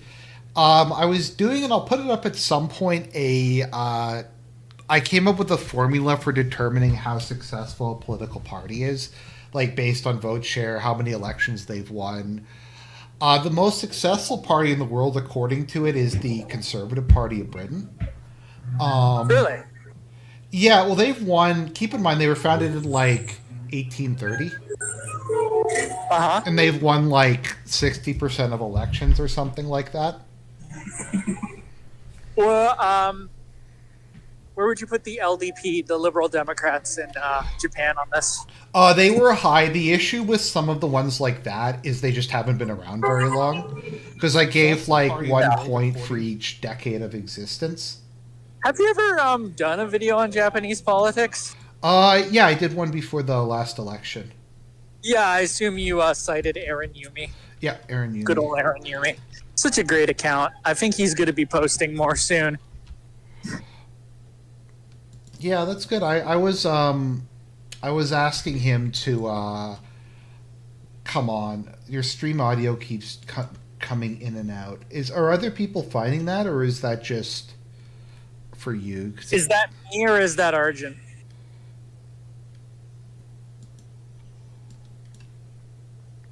I don't know. We'll see what they have to say. Oh, hey, Surfer. Thanks for showing up. I don't know. Chrétien was the one who brought in, like, a lot of shit. I don't have fond memories of him. Yeah. Who? Jean Chrétien? Yeah. Yeah. Honestly, Canadian politics has been depressing for a very long time. You know, it's just so sad to think about the fact that 10 years ago we were like, a nicer, very marginally poorer version of the United States. Mm-hmm. And we would tell people like SERP, well, our demographics are a bit better than yours. And now, well, we've just been completely screwed. Okay. Trillian's just outside, so that's why his audio's a little weird. Ooh, I'm sorry. I will be away from the roads soon. Okay, no, it's fine. I'm just letting people in the chat know that it's not a... Yeah, I just... the weather is just so nice right now. It was negative, like, 5 this morning here. Kidding me? Man. Yeah. But, yeah, so none of the seats have been called yet. So far, we have 3 Conservative and 6 Liberal. Now, there's a guy on Twitter, let me find his, Charista, I think it is, because he's a big fan of Jean Charest. Here we go. So he said, here's what the Conservatives, here's what the Atlantic seat results mean. If Conservatives get less than 5, the Liberals will get a large majority. So basically it's between, if the Conservatives get 8 or 9 seats, then it'll probably be they'll win. I don't know. My prediction is the Liberals will win a small majority of about 10 seats. I do think it's possible the Conservatives will win the popular vote, though. Yeah. It's largely because the NDP collapsed because of Jagmeet Singh. Oh, Jagmeet Singh. Literally pink turban man. What's his name? Can't Masad the Assad was like, Oh, you should strategically vote for the NDP if it's close. And like, I understand, man, but no. Um, the thing is the NDP will typically fall in line on any policy you don't like. I actually, so if the Liberals get a minority, that means we'll have the next election sooner. I think, though, like, another coalition will be worse than a Liberal majority. Because then they have to pander to the NDP. And the NDP are, I mean, say what you will about Canadian elites. Like I said earlier, Canada is a very financialized and over-leveraged economy. Our elites are less... Okay, they are certainly true believers who are completely insane. Mm-hmm. But they also do have something of a bottom line. Right. The NDP does not have a bottom line. They just want to watch the world get AIDS. The Liberals have a large, like, globalist, technocrat, like, bean counter. The Liberals are Klaus Schwab's top guy. Mm-hmm. Someone asked, can you go into more detail about why the NDP collapsed? That's a good question. I think because Jagmeet Singh is so unlikable, and I think that a lot of the NDP support came from just how much Justo was despised. And now that Justo's... let me see if I can find that, because Abacus... Let me just see here. Okay, so... 40% of NDP voters are going to be voting Liberal this election. Less than half of NDP voters are going to vote NDP again. I'm just looking at past election vote versus voting intent. Conservatives are maintaining 85%. The Liberals are maintaining 80%. So, yeah, it just looks like half the NDP vote is going over the Liberals. That's horrible. I think it's maybe because people don't like Jagmeet Singh and people just love Carney for some reason. Well, he's an old, boring white guy. And he's an economist. Do you think if Trump hadn't have mouthed off, then the Conservatives would probably win? Possibly. Who knows? Probably, honestly. Look, I'm very happy for America. I don't want to bash Trump. He has really emboldened the Canadian left. I was just looking at this, so the group of the population that cares about Trump is boomers. So like 45% of boomers say standing up to Trump is the most important issue for them, versus 20% of like millennials and Zoomers. Yeah. Also, let me see, how high is Ukraine? Oh no, okay, Ukraine's not that high. Man, it was honestly kind of based when they invited that SS Ukrainian soldier to speak in Parliament a year or two ago. Was that 2 years ago? 2 years ago. I mean, that was the... Like, I think I entitled the video, Justo somehow turns his one W into an L. It was such a freaking rare Justin W. Yeah, that he fucked it up. As I've said, and while I, generally speaking, probably lean more to the Russian side, I don't like how he was demonized and how the Ukrainian SS was, because I think they had very good reasons to hate the Soviet Union. Oh, yeah. Like, as I said, in World War II, I can understand the Ukrainians and Russians who wanted to fight for the motherland, and I understand the Ukrainians and Russians who wanted to fight against the communists.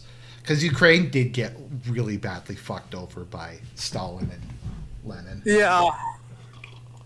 Yeah. But Man, it should be noted, I don't think Zelensky ever complained about that. that is funny. It's the I do find the whole denazification thing cringy. No, it's I incredibly I cringy. think And it's I mean, funny, but you know, okay. I recently coined Tyrrellian's second law. Yeah, self-important. I know. Sorry. mhm. And one of Tyrrellian's second law basically says that politician has really awesome policies and really terrible policies. Terrible ones are going to be the ones that get implemented.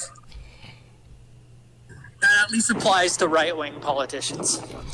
And I guess I have a third law, which is, or maybe a corollary to this, which is that if you have incredibly cringe propaganda as a cover for good geopolitical goals or neutral geopolitical goals, you'll accomplish the cringe pretext. You're not going to accomplish your real goals. Good example, of course, is how Japan had their really crazy third worldist Yeah. rhetoric in World War II, and they did accomplish that goal. They completely freed East Asia from European powers. But they lost everything in the process, and they didn't attain any of their geopolitical goals. Likewise, parties in Europe that say things like, we need to protect our LGBT from Muslims. Well, they only managed to make themselves gay. And so on and so forth. Going back to Quebec, so Quebec has like some of the harshest anti-religion laws in the world. Or is that unfair? Honestly, I don't know. They have very strong laïcité, so like you can't wear a cross. Like if you're a public employee, you can't have a necklace that shows a cross and stuff like that. But a lot of it is done to own the Sikhs and own the Muzzies. Yeah, like it's like we have to just pass all these bans on religious symbols, and we're going to pretend it's general secularism, but it's just to make Quebec unpleasant for minorities. Quebec has a natural defensive mechanism in the fact that it's monolingually French, and minorities don't want to learn French. Yeah, exactly. And I'm just gonna say, I'm very against those like burqa ban policies and things like that. Firstly, because of what I said about how I think using proxies to get at nationalist goals tends to backfire, but also just because, look, I don't want to trample on the conscience of religious minorities while they're here. Well, it's a bit like Charlie Hebdo. Like what? Like the left wants to bring them here and then make fun of them. Yeah. It's the worst of both worlds. I don't want to go out of my way to attack the modesty of Muslim women. Well, I just don't want brown people in my country. Well, and this was the thing I remember from the Bush years when George and Laura went to Saudi Arabia and Laura Bush wore a headscarf, and a bunch of conservatives were up in arms about it. And I still think that was the appropriate thing to do if you're a guest in someone else's country. I mean, in medieval Europe, women covered their hair for the most part. Well, no, I just mean like they were like, oh, they're pandering to Saudi Arabia. I'm like, well, they're guests there. Yeah. Like, I mean, if I go to a Japanese person's house, you can be damn sure I'm going to take off my shoes. Although that's also the norm in Canada. I was very confused when I learned that wasn't the norm in the United States. Mm-hmm. Okay, so I'm just looking at CBC. Oh no, this is Global News. Linux Wizard says, "Are there Planned Parenthoods in Canada? Because over here, just praying in front of it can get you arrested." Yeah, it's the same here. I recall an incident where a judge screamed at a pro-life protester, "You're wrong and your God's wrong." Oh, I don't know. While we're talking about it, so there was a town in Ontario that got fined $15,000 for not celebrating Pride Month. What? Oh, you hadn't heard about this? No, they wouldn't. They didn't put up the Pride flag during Pride Month because the mayor thought that it was divisive to. Ay, ay, ay. So he was fined, I think, $10,000, and the town was fined $10,000. Question: where you are, is that month? Is it June or is it August where you are? I don't remember actually. I mean, I guess every month. It's nowhere near as bad as in Toronto. Like in Toronto, it's insane. Oh yeah, I mean in Toronto. Remember the Condom Shack? Yeah. Which was run by a French Canadian, by the way, not by the ethnicity that you might have thought. Yeah, here we go. Okay, Ontario town fined $10,000 for refusing to celebrate Pride Month. Was also cited for not flying a pride flag despite not having a flagpole. So I guess they were supposed to get a flagpole so they could fly it. What town was it? Mo, Ontario. It's like 1,300 people. And where is it? It's on the border with Minnesota. With Minnesota? Yeah. Okay. So is it like west of Thunder Bay? Mm-hmm. Interesting. Man. Speaking of small towns, I really want to go to Vilna. Mm-hmm. Yeah, for those of you who don't live in Canada, okay, so we have these extrajudicial courts in Canada called human rights tribunals. And that like the rules of evidence and due process don't apply there. And they can just basically issue any ruling, and they can have any kind of like they can sentence you to go through like to attend a mosque every Saturday for 2 years. There's all kinds of stuff like that. So yeah, I can don't sentence you to read a book. Yeah, I don't get why. Okay, so what was I thinking of again? I don't get. What do you think the whole Trump annexation thing is about? Like, I actually don't really get it. Like, what the point of it is? I think he genuinely wants to annex Canada. Why? Because it will look cooler on a map. I mean, I guess, but Look.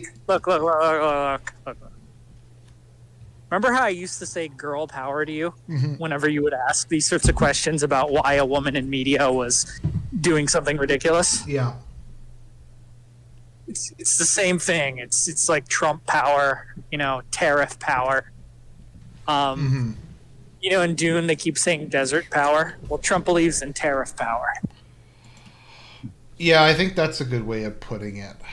It's an aesthetic thing. Like his this is an aesthetic affectation. It's affection. Why the hell did I say affectation? Apologies. I don't think he's deeply reasoned about it. Maybe Barron was playing EU4 or some mod for Hoi 4 and conquered Canada as the United States, and he was like, oh, that looks really good on a map. Never thought about it before.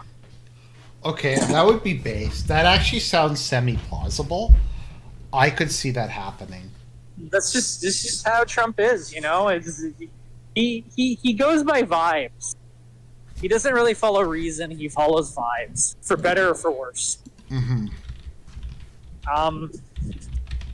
I mean, it's hard. It's hard to hate him for disrespecting Canada because Canada's a joke. Well, as I've said, if his thing for tariffs was just Canada is full of F slurs and I want to punish them for their F slurry, I would be like okay with that. Yeah.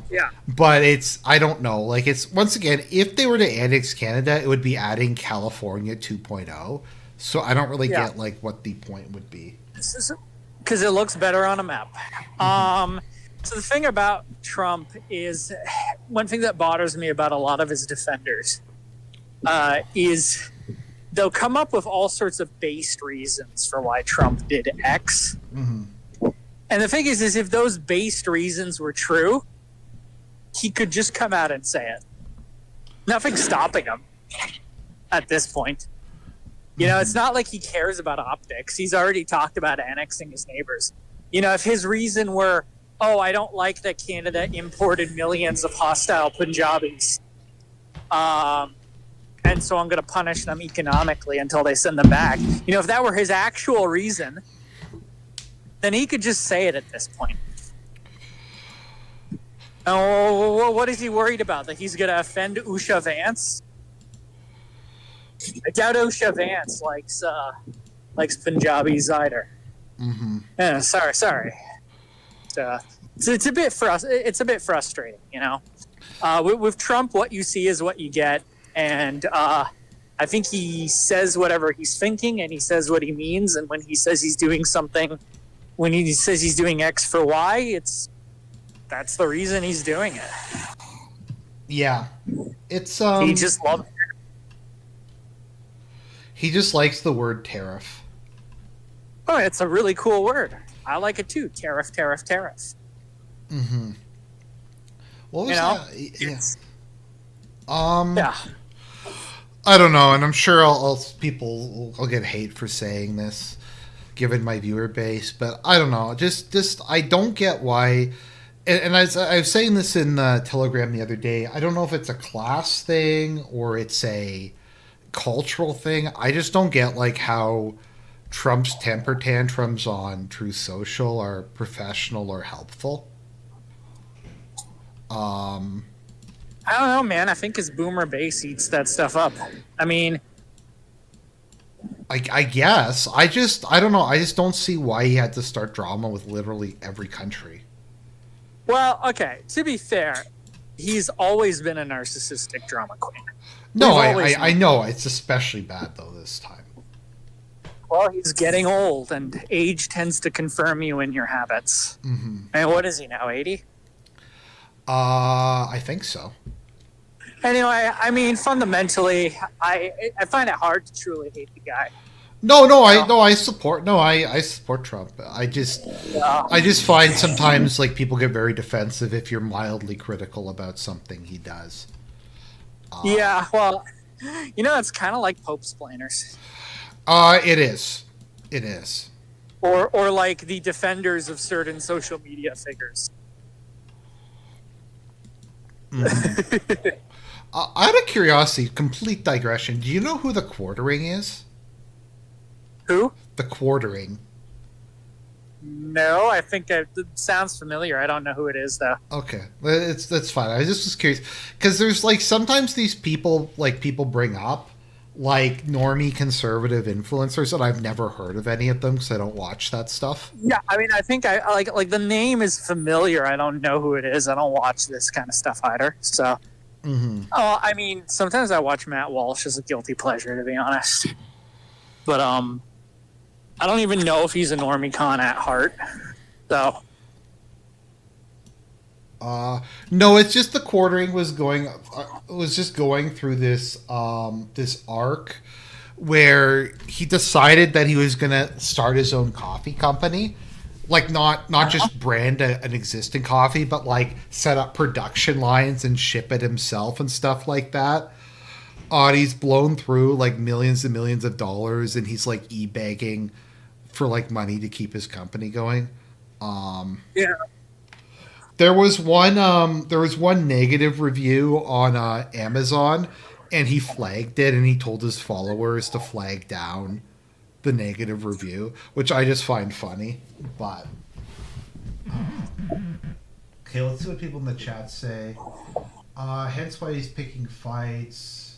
I don't think Trump fundamentally sees the difference between geopolitics and the WWE. It's the same to him. Yeah, that's true. That's so true. That's Who 100%. said that? Who said Xenon in the chat. Oh, good for him. That was a great comment. Oh man, I wish I'd come up with it. I'm I jealous. agree the rants on True Social are pretty annoying. It's probably appeals to a lot of conservatives, though the ones that like clickbaity vids on Rumble, that's probably true. Um, the thing with Matt Walsh is I just like he said he was spending $50,000 a month on security. I'm like, couldn't you just hire like a full time Delta Force operator to be your bodyguard for that much? For less Well, I than mean, that? maybe he is. Like, Yeah, man. that's like the new grift. That's like the big grift at the moment is like selling your own brand of like coffee, like with Black Rifle coffee or whatever. Have you seen an incredibly annoying ad for mushroom coffee? Yes, that is I think a grift that's going in the like right wing online circles, isn't it? Like a lot of people are Oh, shilling that. yeah. Um, Gosh, I think the most annoying ad I ever saw was the one for all the natural soaps. Oh yeah, no, If you- there's that. There's the tree sap gum one. I forget what the other Yeah, ones there's were. the man. What was I? How's your cat? Oh, she's actually sitting on the back of my chair at the moment. Yeah, my cat is. I don't know what she's doing right now because I'm not home, but she's probably in a tiny little box from Amazon that she's obsessed with. Yeah, cats like boxes. Well, here's the thing: it's like a really small box. It's like 7 by 10 inches, Mm-hmm. and she will just curl herself up into it perfectly, and it's so cute. Somehow she's able to fit her Mm-hmm. entire body in there. Well, cats have like probably the most amazing bodies of just about any animal I've seen. Oh yeah, Like at they just least of have any. so many fascinating, like just how high they can jump, how much just force they can absorb, like their spines being completely flexible. Yeah, the coolest thing is probably how their shoulder blades are not actually attached to their spine by bone Mm-hmm. or by joints, but by just muscle. Mm-hmm. So we have some results. So far, we have no seats are called, but there is 16 seats where the Liberals are leading and four where the Conservatives are leading, which is not good. Trellian, someone asked how old your cat is. Is she 3 now?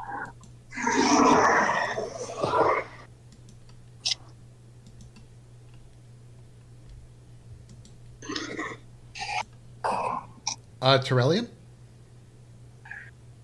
Okay. It's probably going under a bridge or something.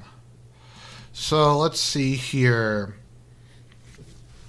Yep, so far it looks like. Okay, that's interesting. So the Conservatives are winning the popular vote, but they're down a lot in terms of seats. But it's hard to tell. I will say that you know what it also is. I think in Canada they count the early vote uh, before like first. I'll say this to like everybody here: we're not going to be here that late, probably. Generally speaking, Canadian elections get called pretty quick. Um, Somehow we're able to like count the votes in less than like 3 weeks or We, however we long. also have ID. Yeah. Oh, you know what's funny? A bunch of people fell for that video I did where I was Which crying. one? I did a parody video where I was crying about like being asked to provide ID when I went to early vote, and That's a bunch of people fell for it, and they're just like, "You're trash. You're the reason this country's fucked.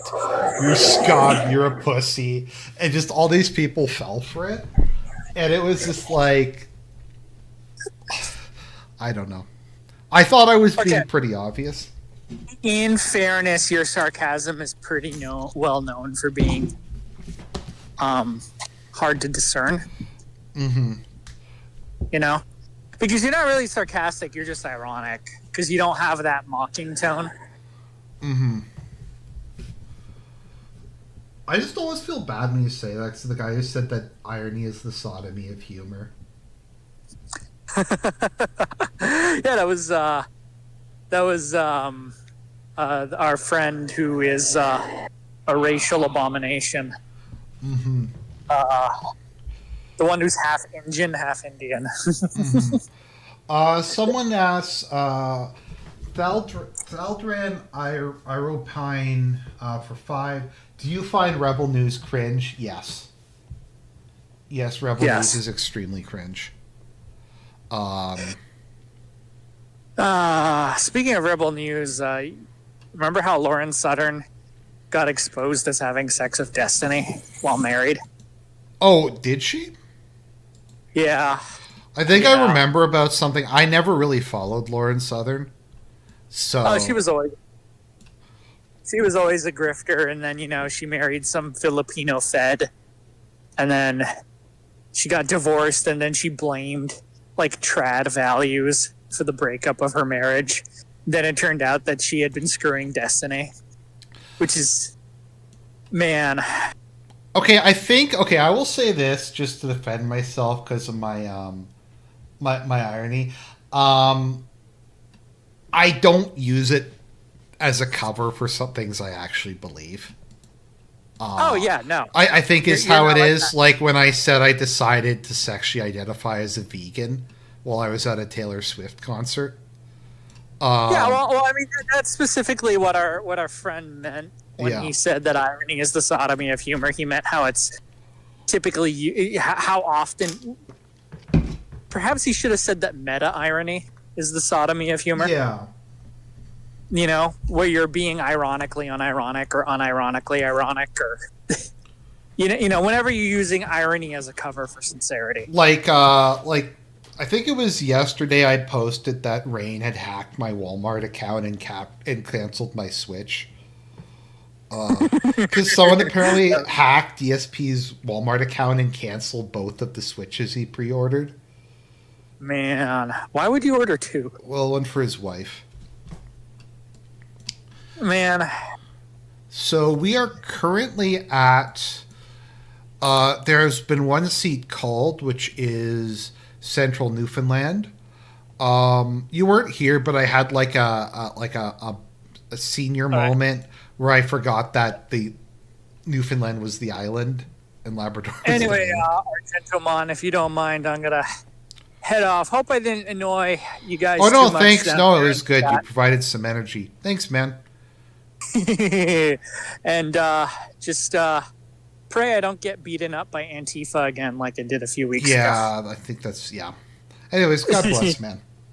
See ya. Okay, there we go. So let's see here. No, people didn't take that one seriously. I'm trying to remember what that one was. Let me just bring that up. If you did game streams, you could write off the Switch. But the thing is, I don't make enough money to write off a Switch 2.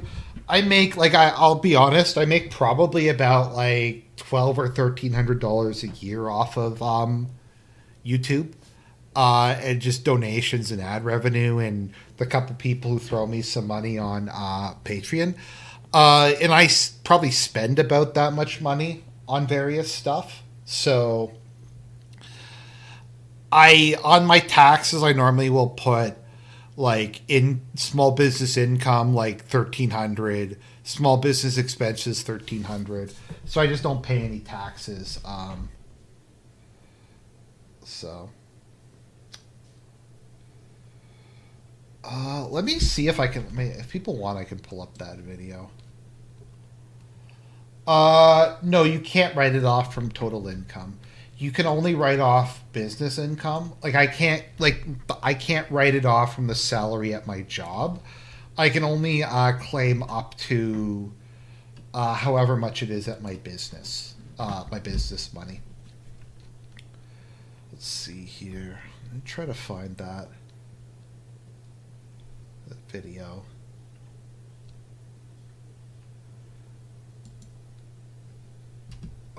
Let's see, on perennialism, Review Tech USA.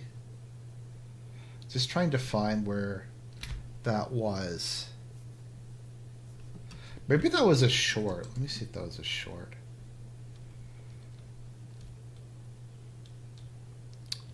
Let's see here.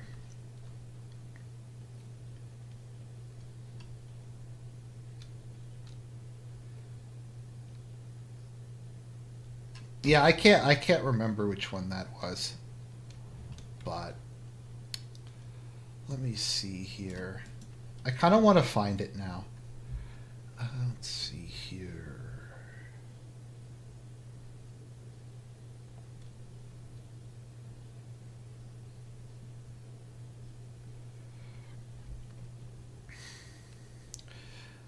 So, just a quick update on Ukraine. I don't really know what's even going on at the moment. Okay, let me see. Is this it? So as you guys know, I've been working really hard lately to try to undo all the programming that the Russian bots have done to me. I realized a couple of months back that most of what I perceive as the external world is actually just Russian bots. It's generated... Okay, that's not it. Let me just... Okay, so I'm gonna play... So this is the video, like, a bunch of people thought this was, like, serious. This is a difficult video to make, guys, because I'm literally shaking. I went to go vote early because there's an upcoming Canadian election. You know what I say, vote early, vote often. And I went in and I said, I'd like to vote. And they said, well, show us your ID. And I'm like, why do you need my ID? And they said, because we have to make sure that you're actually a citizen who lives in this riding. And I was just shaking. And I gave them my ID and they looked at it. And then they gave me the ballot and I voted. It took about 30 seconds. But that 30 seconds is going to discourage me from voting again. Just being asked to provide that ID was the single worst experience of this month. And I think I'm going to sue. I'm going to sue for the trauma of having to prove my identity. I can identify as whoever I wish. If I want to identify as a citizen in this riding who can vote, that is my right. Okay, I thought that was funny. If I want to identify as someone who can vote, that's my right. Okay, so we have this guy who thinks that I'm... So you would prefer that I come up there, no Canadian status whatsoever, and vote for a guy you don't like, just so he gets presidents of the world? This world really needs to burn. Okay, princess, you are a drama queen.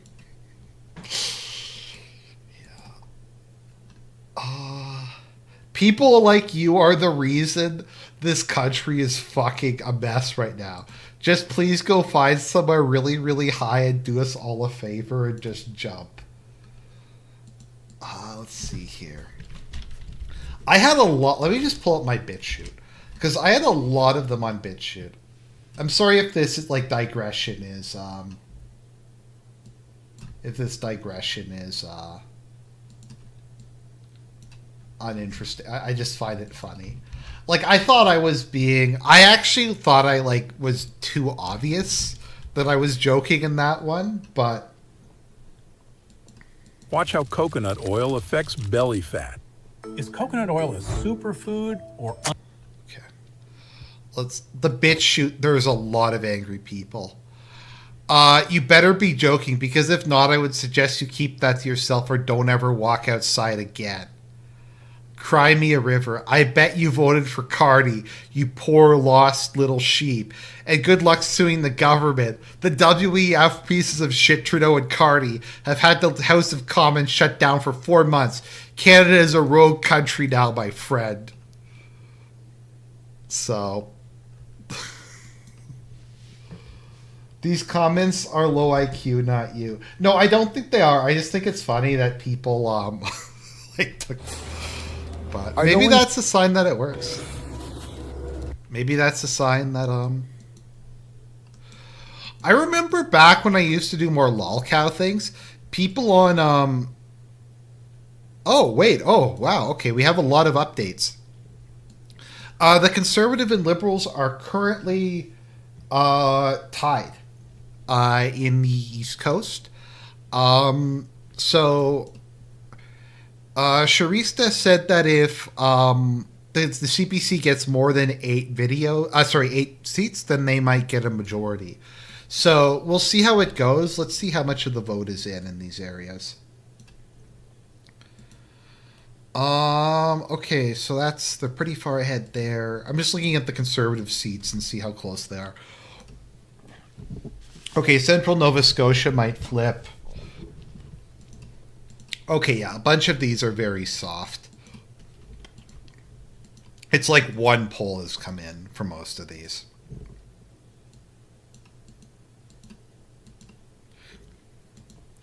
Yeah, so back when I used to do more like lolcow parody videos, I used to do all these videos like begging for money for like my taxes, or like complaining about kiwi farms or stuff like that.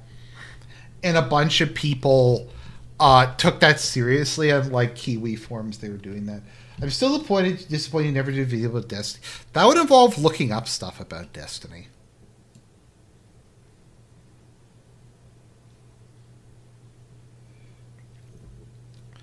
Trying to think. Yeah. I don't know. I have so many videos I need to do. I need to do I want to do one on Yang from Legend of the Galactic Heroes and his like conservative liberal philosophy. I want to do that character profile of Carmela Soprano. There's a bunch of stuff that I have on the back burner that I'll maybe get to, maybe not. So it looks like the Liberals are going to sweep PEI. This is the Toronto Star. I will post the link in the chat. And then we have Global, let me see, CBC election.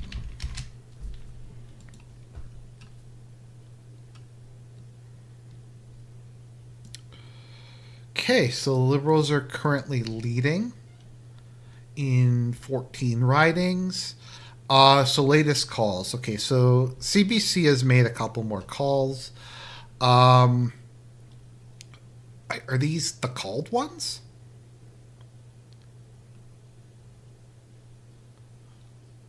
Okay, I guess they've called 2 for the Liberals so far.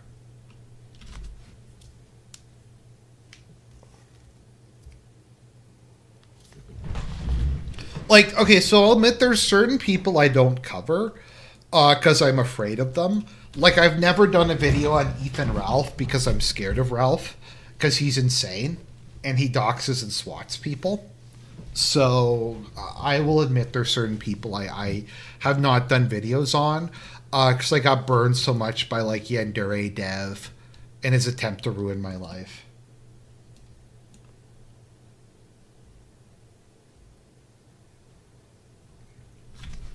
Xenon, what is the commentary community? Like, aren't I part of the commentary community since so many of my videos are like commentary?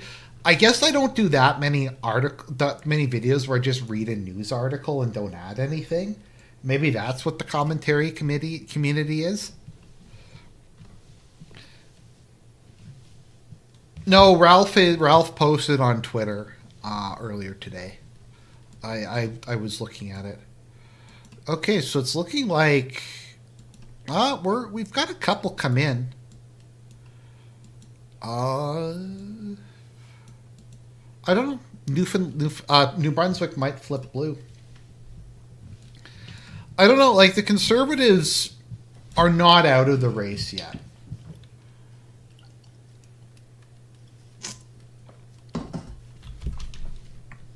Who's Turkey Tom? I don't even know who Turkey Tom is.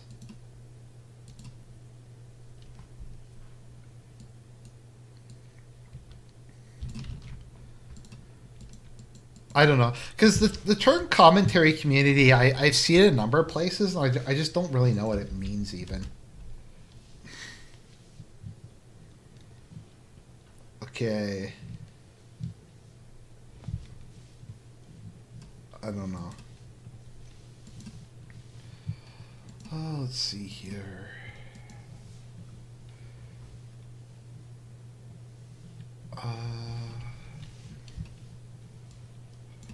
Okay, yeah, I looked it up. Yeah, it's just I don't know who a lot of these people are because I don't really watch it. Like, as I've said, like I'll go through what I watch on YouTube. I watch the Duran every day. I generally watch. I normally watch Alexander McCurris's video. If the Duran puts up any like, if their joint video is interesting, I'll watch that. Um, if Daniel Davis does an interesting stream, particularly if he has Mearsheimer on, I'll watch that. Um, what else is there?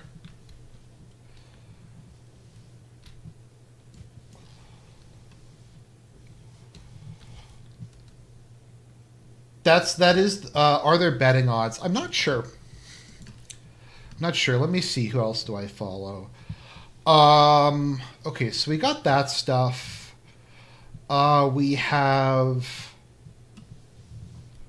Let's see. I'm just looking at who I follow. Metatron. I follow Metatron. A whole bunch of like ambient music channels. Lately, I've been watching a lot of these things where people build. I'm trying to remember what it's called. They like build these ecosystems in tanks.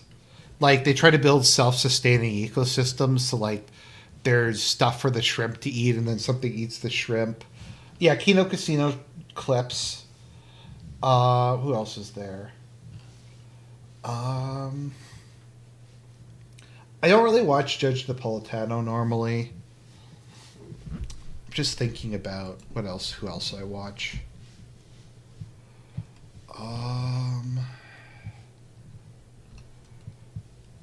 I used to watch a lot of creepypastas. I haven't done that for a while. I watch Real American Politics. I find his autism charming. Okay, I'm gonna say like on a scale of 1 to 10, how autistic is Real American Politics?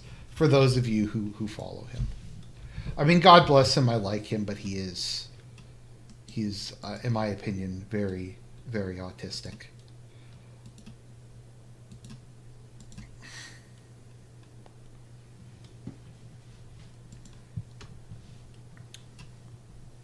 Oh, Potentially Criminal. I like Potentially Criminal.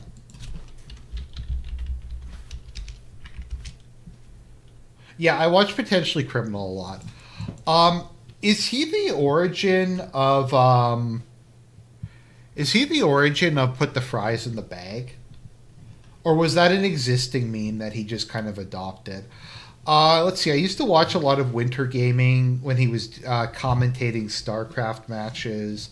I'm just thinking about the stuff that I actually follow. I think that's like a lot of it.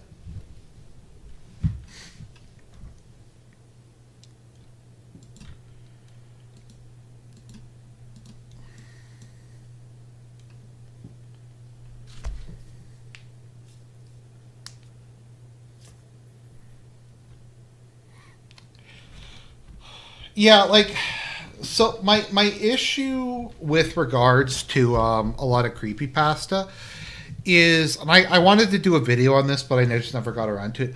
I don't like in a lot of them how quickly they reveal something as supernatural. Like, there's no build up to it being a supernatural entity. It's basically just confirmed in like the first 10 minutes of the like the first 25% that it's a supernatural entity. There's no kind of ambiguity about it, whether it's real or not. It's just, that's something I kind of dislike about a lot of it. Let's see. I'm just looking what else is there. Yeah, if you've never watched Daniel Davis, I'd recommend him. He's a bit more normie friendly with regards to kind of the, I don't know what you want to call them, like alternate news aggregators or whatever. I find him funny because he's kind of a normie con in some ways, like enough of one that he doesn't like get how retarded politicians are, and it can be really funny. Yeah, it's weird how in America red is Republican and blue is Democrat, and it's the only country I think on Earth. Maybe there's another country where the colors are flipped, but almost everywhere on Earth there uh, is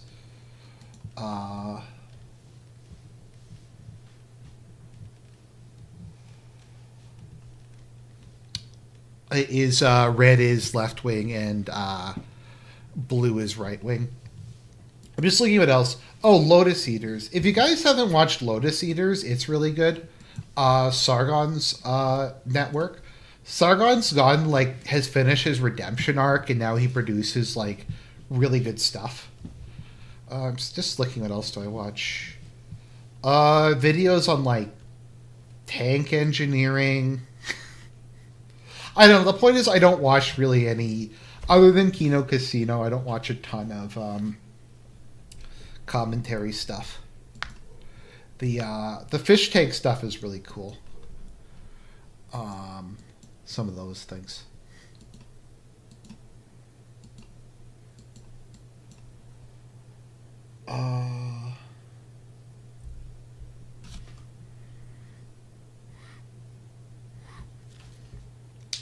Daniel Davis deep dive is okay, but he ends up repeating himself a lot, especially about Ukraine. He has some excellent guests. Yeah, I don't watch him all the time. He has Mearsheimer on a lot, which is good. I'm reading Mearsheimer's book, The Great Delusion, at the moment. I'll try to do a video on it, maybe 2 videos, depending on where we are when it ends. When I get through it.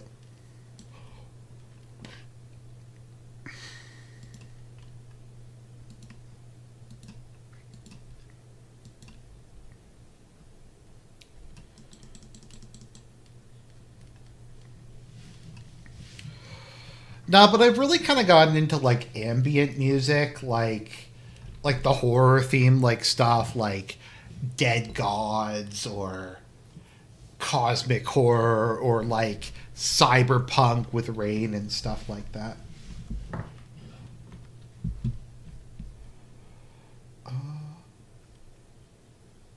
Who was fine during 2016 and then fell off of his off of a cliff?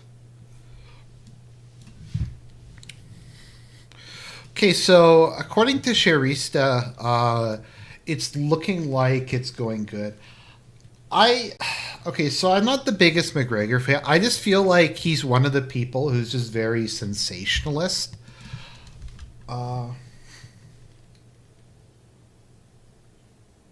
Lotus Eaters and you make awesome, very long, well-researched videos. Thanks again. Oh, okay. Well, thanks, man. I appreciate that. Feldrin Iron Pipe. That's very kind of you. I appreciate that. I'm happy I'm moving on to like the newer format. I feel like I'm providing a better quality video. I'm happy about that. It's actually easier for me in some ways.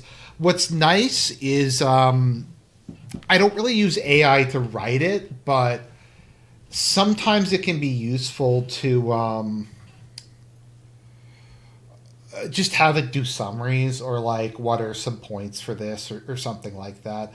Generally, it's like if I already know what it is I kind of want to say. Oh no, Sargon's like great now. Like his like the other people he has on are good too. They did a really funny video about the whole ninja sword ban. But yeah, they've just gone. They're good.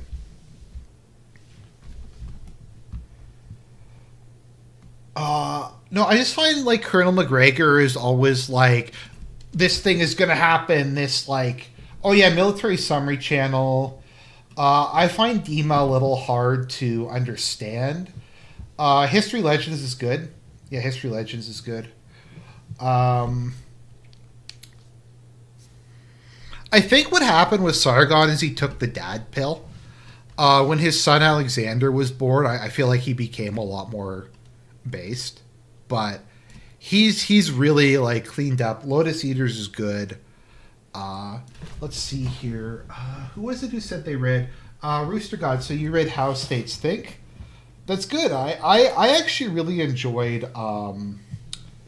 My only problem with History Legends is I just feel he makes too many sex jokes to the point where it just gets kind of obnoxious. Is really my only issue with him. I just feel he does too many of them. It's not that it offends me. I just find it kind of uncomfortable. It's kind of like with Review Tech USA, where he just constantly makes like dick jokes and stuff, and I just don't. It just can be a bit much. Stuff like that. Yeah. So Rooster God, what did you like about how states think?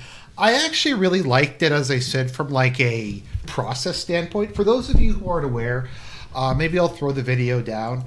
It was one of the first videos I did in the new format. I would actually strongly recommend it. So, Mearsheimer wrote a book that was looking at the decision-making process behind states, like how states make rational decisions and stuff like that. And it was just very fascinating because he like goes through what's a credible theory, what's a non-credible theory, what's a rational decision. So like his conclusion is that a rational decision really has nothing to do with whether it's right or wrong. Because in the aggregate, rational decisions will result in successful outcomes far more than irrational ones. It's more of a procedural thing. If I recall just off the top of my head, Mearsheimer says a rational decision is the result of basing your decision on a credible theory, a deliberative process, all available data, and having a single decider at the end. And then, like, I thought it was interesting how he didn't say right or wrong for theories. He said that theories are either credible or non-credible. So, like, a credible theory, he defined as something that is possible, like physically possible, does not contradict itself and provides a causal chain, and has empirical evidence to support it. And he didn't go into, like, describing what possible or, like, common sense or like, evidence meant, because he just kind of took that for granted. But I just found it really interesting looking at the decision-making process. Now, I'm not really a...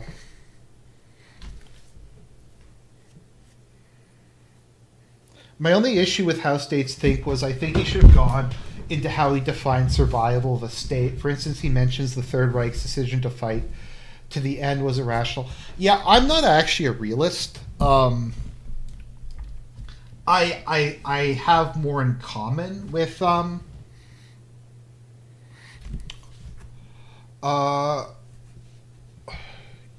yeah, like I said, we're trying to do positive change. I'm trying to improve the quality of videos.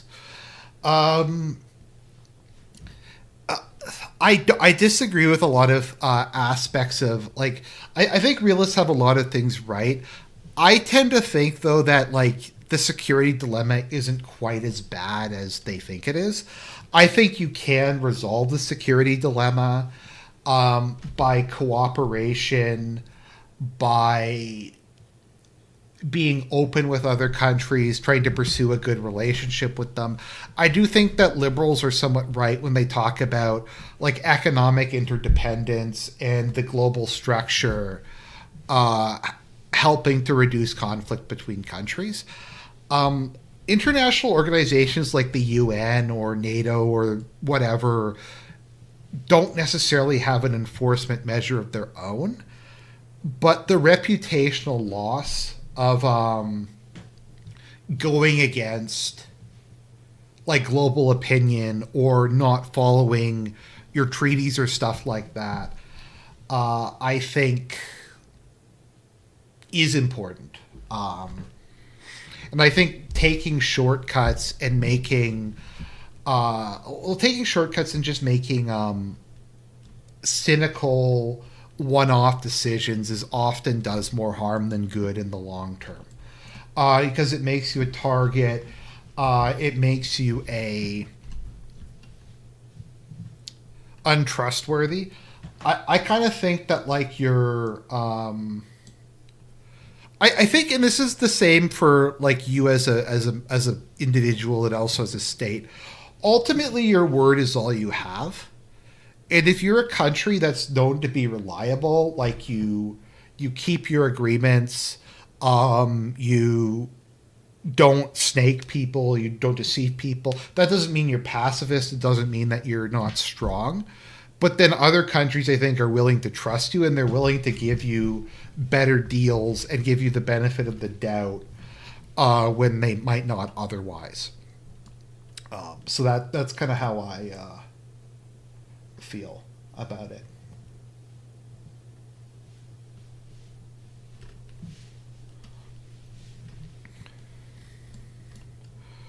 So I'm not as like cynical necessarily as Mearsheimer is. Mearsheimer though I is at least. I don't agree with him on anything, but everything. But I agree with him on a lot of stuff. And even if I disagree with him, as he says, it's he has logical arguments for things.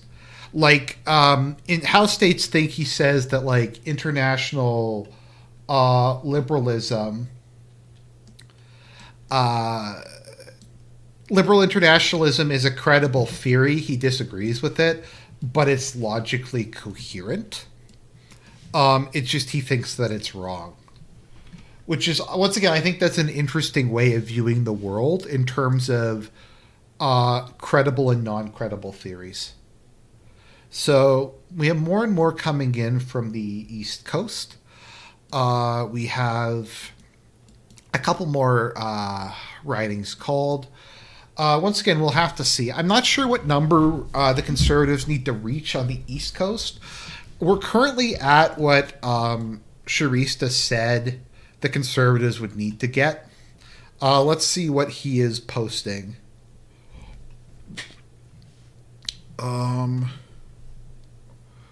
Okay, the betting markets are... Okay, let me see if I can find Polymarket. Let's take a look at Polymarket.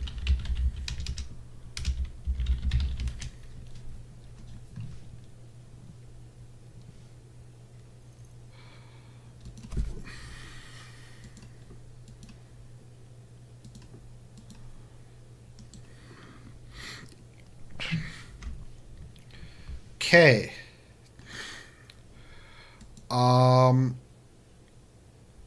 Yeah, it's heading. It's Polyev looks like he's on the rise. At least a little bit.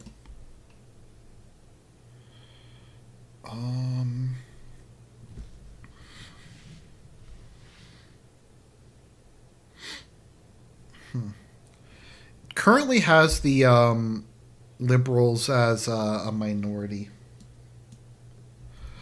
The current bets for the new pope. So a bunch of people have been asking me to cover the papal election. People who are more knowledgeable about the conclave say ideology is not like the most important thing when it comes to deciding a pope. There's a bunch of other stuff. There's geographic concerns. There's if they think that this person's going to be trouble for them, like if they're going to have to do more work or less work. There's personality. Ideology is not necessarily the major deciding thing. Also, I just try to avoid thinking about papal politics because it's just really depressing and it just hurts my faith. Like, I kind of just stopped looking into anything Francis is doing. I just try to go to church and be a good person and love Jesus, I guess. And if I read something, it's something old, or something not really something old. Something older, and I try to avoid looking up anything about the current issues because they're just really depressing. And like the stuff Francis did really hurt my faith and almost made me like apostatize multiple times. So yeah, I don't know. That's just like how I feel about the situation. Obviously, you can agree or disagree, but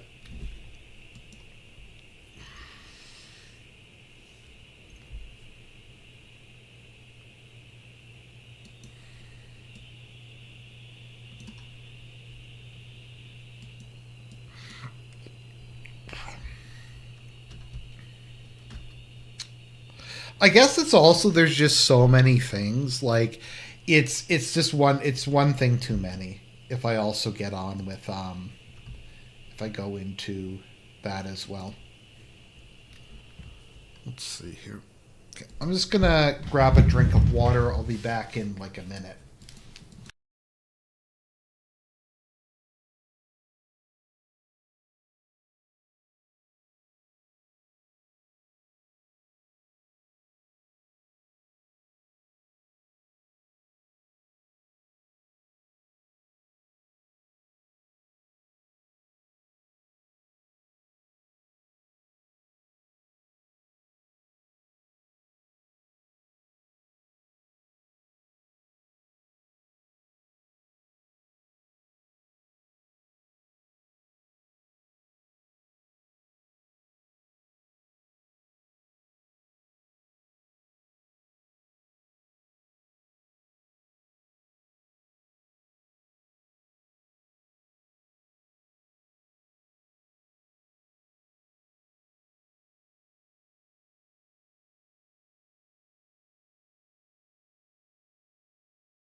Okay, back.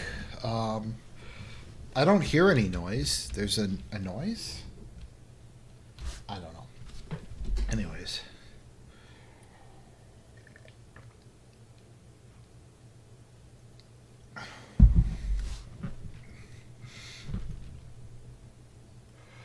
Are the Conservatives ahead or behind what was expected?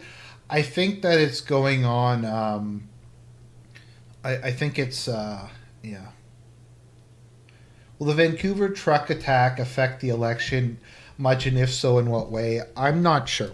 I could make something up. I admit I haven't been following the Vancouver truck attack very closely, so I don't know what impact it will have on the election, if any. Okay, so we have the easternmost part of Quebec coming in. So maybe it was just me standing up or something like. Maybe it was an ad. You know, it was probably an ad in one of the tabs I have open. So I guess a slight side note. Sorry.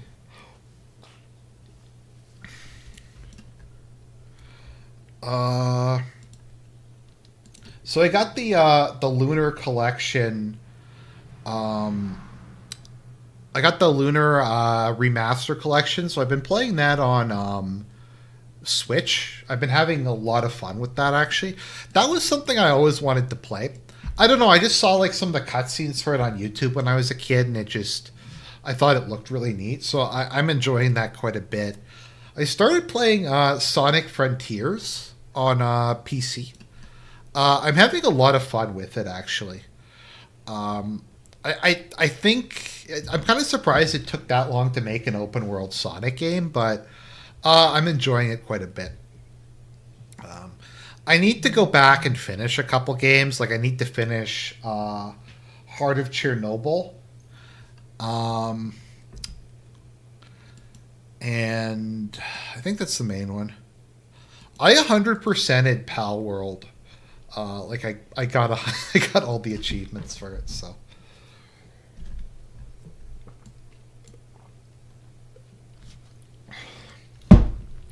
I enjoyed Pal World. I was just shocked by how difficult it was. Like Pal World is really hard on normal. Like enemies kill you in like 2 shots, even with like end game armor. No, PP I think is Catholic.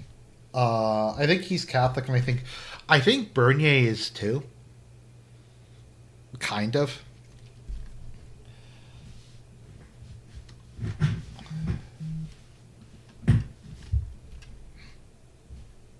Have I played KCD2? What's KCD2?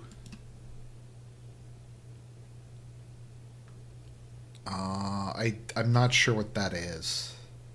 I might just be what it is.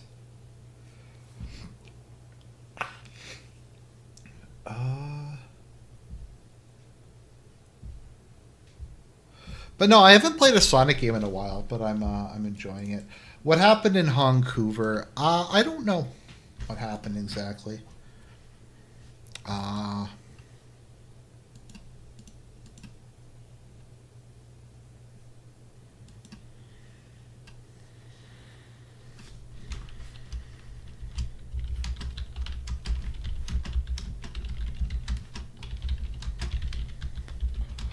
Oh no, I didn't. I tried Kingdom Come Deliverance for like 5 minutes. I just didn't like the controls or anything like that, and I just figured it wasn't for me, and I just returned it. So, hey, do I count as being Western Canadian by living in Manitoba? Like, do I just barely count? Yeah, I'm enjoying Sonic Frontiers. It's pretty fun.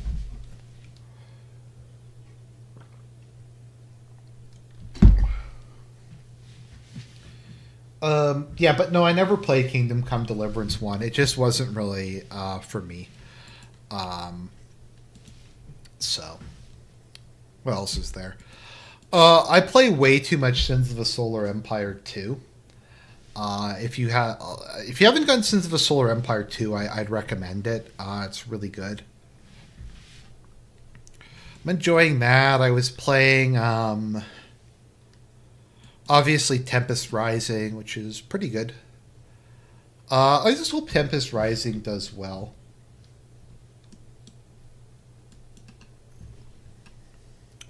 So that we can get some more what's it called again? RTS games. I've never played a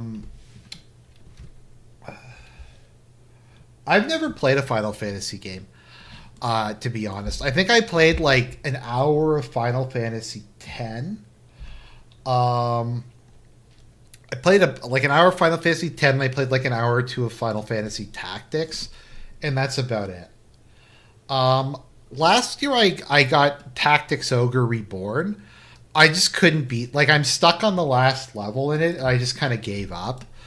Tactics Ogre Reborn, there is no difficulty setting, and they added in level caps, like really aggressive level caps, so you can't grind in the game, which is annoying for me because I'm bad at video games. So.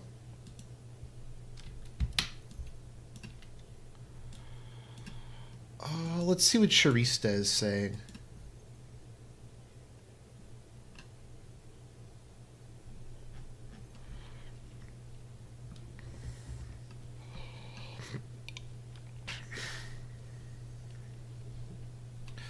Gonna be honest, part of it is I always thought Lucia was cute.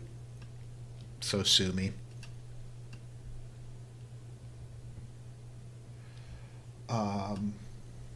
But no, I'm enjoying the first one. Let's see here, Polymarket. Let's see what's going on in Polymarket.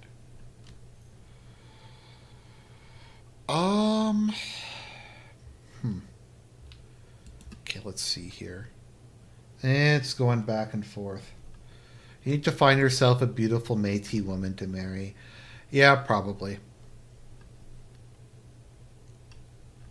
Is that really the best picture they could get, like with his mouth open like that?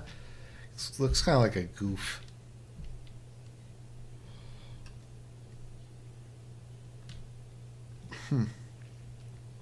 So it's leaning towards liberal minority. We'll see, though. I mean, it's still very early in the night. I think the Conservatives are doing better in the East.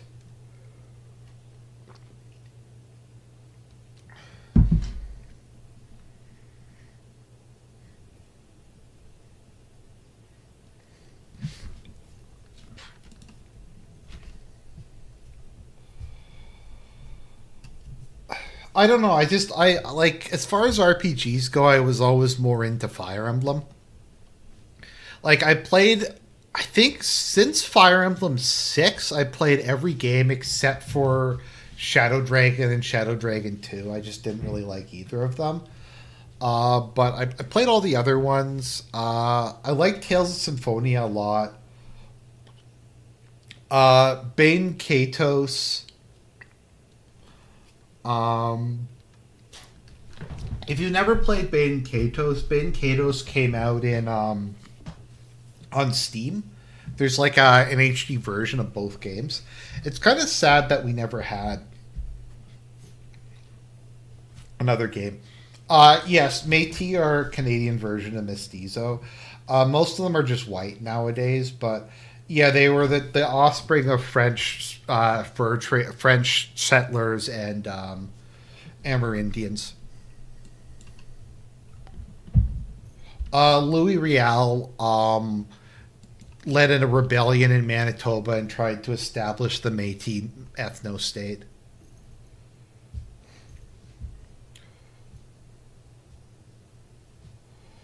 Symphonia and Vesperia are good. I wasn't the biggest Vesperia guy. I liked Abyss. I didn't get too far in Abyss. Okay. Sonic Echo, who is best girl in Tales of Symphonia? Master Yoda, if I was to start, which one would I recommend a newcomer to start with? I would say either Awakening or Three Houses, I would say.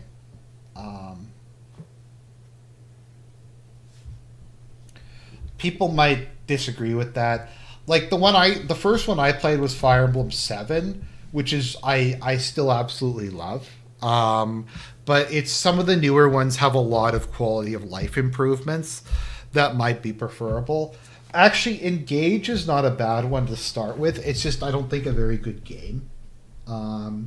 It's like I don't know what they were thinking with Engage. Like for Engage, they took out all of the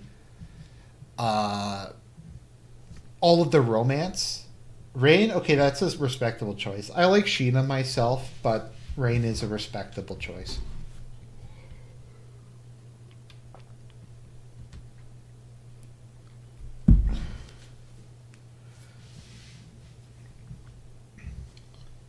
I didn't really like Shadows of Valencia that much. Sacred Stones was good. I like Erica a lot. Ephraim is cool. I like La Rochelle a lot. La Rochelle I like because she has like Chanibio.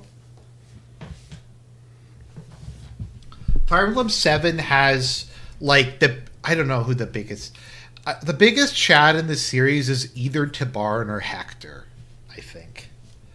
It's kind of hard to pick between them. Hector's such a beast. Only played Fire Emblem on GameCube. Yeah, Path of Radiance is really good.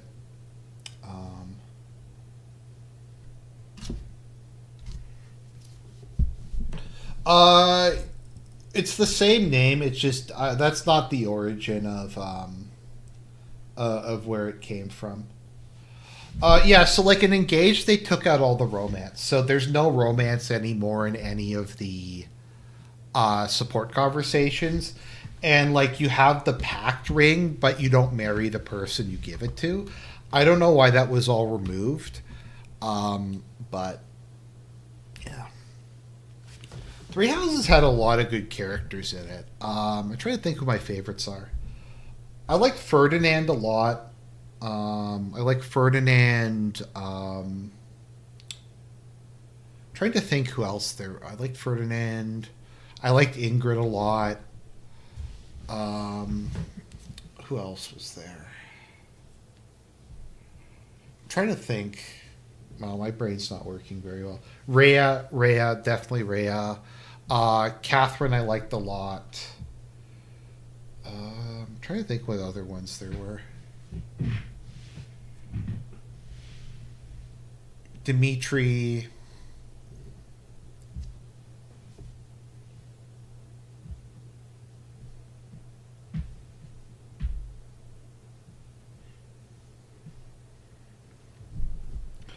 Okay, so Fire Emblem 7 is available on the Switch Virtual Console.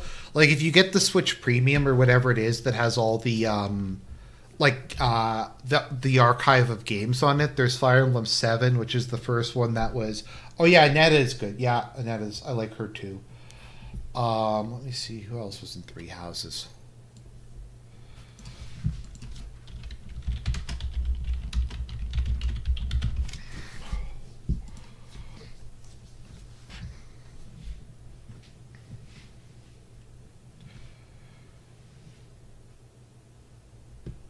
Oh, Hilda. No, Hilda. I really liked Hilda. Eloise was kind of funny. Constance was good. I don't know. I think Rhea was best girl though in that game, to be honest.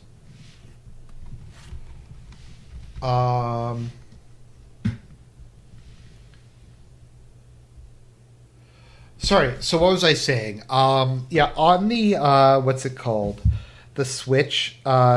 If you get the like Switch Online Premium, there's a whole bunch of Game Boy Advance games that you can play emulated that are just kind of built in. So they have some really good ones. They have Metroid Fusion and Metroid Zero Mission, and this is like the only time I've ever seen it re-released. Um, they have the what's it called again? Fire Emblem 7 there. They don't have GameCube games yet. Um, I don't know how hard it is to emulate Awakening. Awakening is kind of the game that saved the series. It was kind of a soft reboot where they just added in a whole bunch of quality of life things. That's probably my favorite one. Is either Seven, Three Houses, or Awakening. Fates is perfectly serviceable too. Like, I don't think Fates is as good as Awakening, but it's perfectly serviceable. The thing with Fates is Fates had 3 campaigns. Um, and one of the campaigns is not important to get anymore. Is not possible to get anymore. Because it was taken down from the website. Another cool thing about the Switch Virtual Console is it has rewind on it. So yeah, so you can rewind the games as you're playing them, which is good because I suck at video games. So it was really nice to be able to. It was nice to be able to do that for boss fights in Metroid. And I also had that. I was also happy that they had that in the Castlevania game.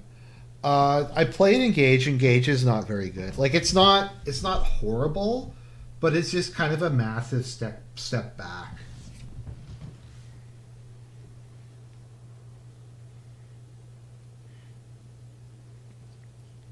I have a Pro controller I use. There's another game I played. What was it called? Ender. Yeah, it has save states. It also just has rewind. Like, I think you can rewind it up to 30 seconds. So if you need to dodge something. Once again, a lot of people consider that cheating, but I'm just not good enough to beat some of these games. Like, I could not have beaten Order of Ecclesia without without having rewind, just because Order of Ecclesia is really... No, it's not Ender Lilies, it's the new one. Ender... Magnolia. Yeah, I just beat Ender Magnolia. It's really good. I would recommend that. That is the, like, successor game to Ender Lilies. I really enjoyed it. It's a really solid Metroidvania. We'll talk more about the election. It's just that there's not that much happening. Let me see how many seats that they've called so far.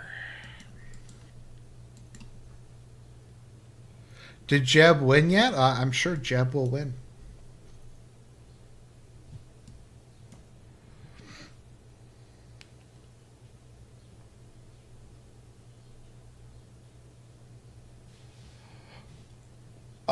Like Order of Ecclesia, like I said, I don't think I could have beat that without rewind.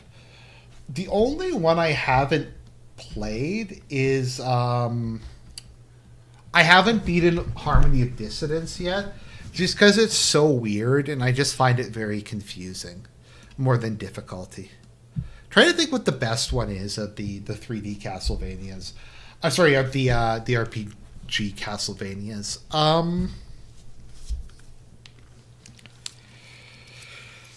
Maybe Aria of Sorrow. Maybe Aria of Sorrow or Dawn of Sorrow. I think Portrait of Ruin is underrated. Portrait of Ruin, I think, is a lot of fun. What else is there? Order of Ecclesia, I just find too difficult. I get they were trying to make it like old school, but I couldn't get through it. When am I learning Cree? I'm not going to learn Cree.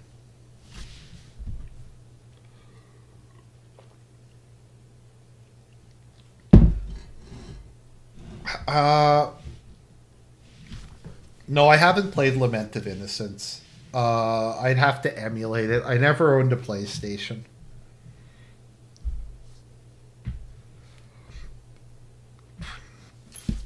The Maritimes have become more swingy over time. Let me just go back and look at some previous elections just to actually cover the election a bit. I tried playing Lords of Shadow and I just got really angry because of Lords of Shadow.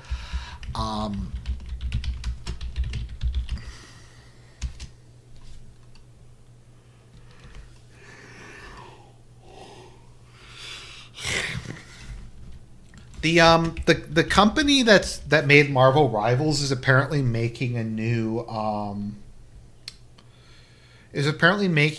what's it called, StarCraft game. They're finally making a new StarCraft game. I tried, what's it called again? I'm trying to remember what it was.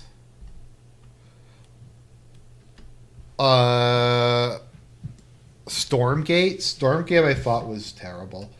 Also Charlotte is I like Charlotte a lot. Let's see here. I'm not the biggest beat 'em up guy. I'm not like a huge fan of beat 'em up games. I just don't like Lords of Shadow because they rebooted the timeline, the plot line. So let's look at 2015. Yeah, like if you look at 2015, the Liberals swept the East Coast. They won every seat in the East Coast. I really hate the Castlevania TV show. Like I violently hate the Castlevania TV show. Like Sypha was a nun. Like in it the church kills, I forget who it was, Dracula's wife for using herbs, like for using medicinal herbs. So I don't know. No, it's I don't know. The East Coast seems to have always been kind of swingy. No, I will not be covering the death of Francis.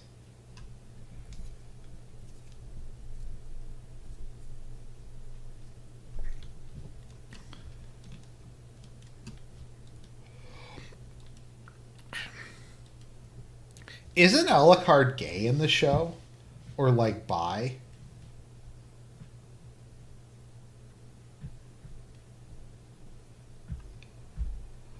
Like the church has never been like in the Castlevania lore. The reason that the witch hunts happened was because of Dracula.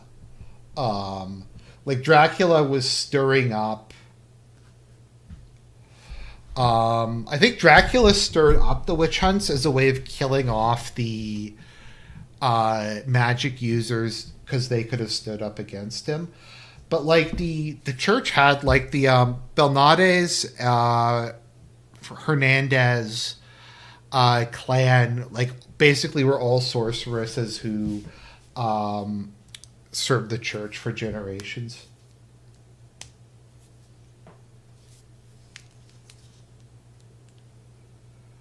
I haven't watched the DMC one. Why did Stephen Harper lose so badly? Just a lot of people were tired of him. Justa was like really young. A lot of women just thought Justa was good looking. I mean, he's a pretty good looking guy, and they just voted for him.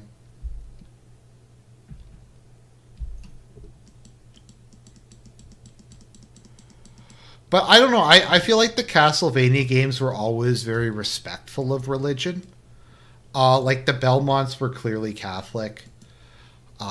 They've had rocky periods with the church. Now, the church itself is kind of ambiguous what it is. It seems like it's a combination of the Orthodox and Catholic Church. But I don't know. Why can't Dracula just be evil? Like, why do we have to have him as this, like, misunderstood man of science? Yes, Justo promised weed.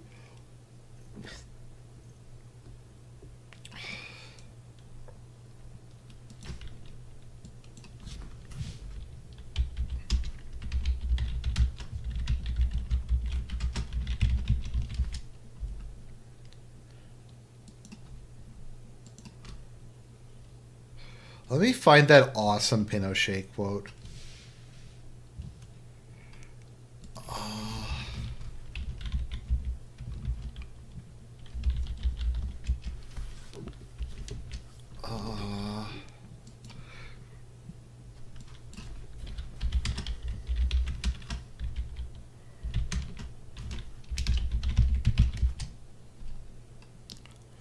Okay, here we go. This was what Pinochet said. Don't forget that in the history of the world, there was a plebiscite in which Christ and Barabbas were being judged, and the people chose Barabbas.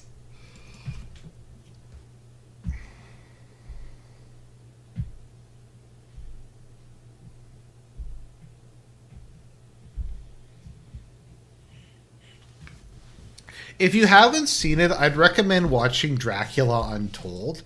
It's like the most based movie ever made, but it's really like cheesy and lame. But it's basically like This Is Europa the movie, where like Lad Tep sells his soul so that he can defeat the Turks, and like he's able to save Europe. Like he kills Mehmed II. And it like the epilogue says he saved the capitals of Europe from the influence of the Turks.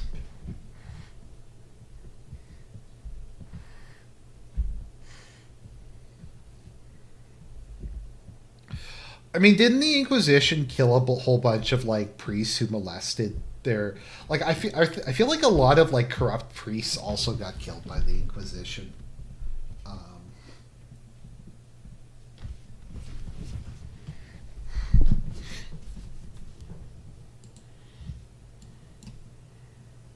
Like, I feel like traditionally in the Castlevania games, Dracula's just been this unstoppable force of, like, evil.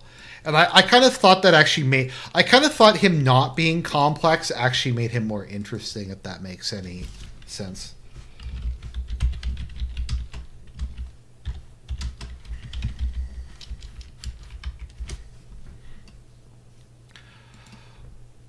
Let me see here. We're N64 Dracula. Yeah, he turns with like a giant dragon in it.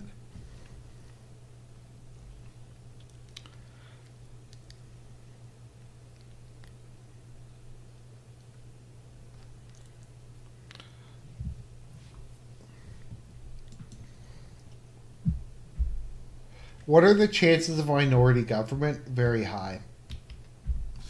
It's kind of in the yeah. Charles Dance had a small role in that, but that was he was good. Only anti-demon anime is Freerin. I want like Eren Yeager, Goblin Slayer, and Freerin to form a buddy cop film where they just go out and commit genocide. Is there anyone else who like would be in that game? Like, is there like a fourth member for the buddy cop movie? Like, of the three getting together? Is there another one who's just like that? I like the Freerin meme on the demons and their lies.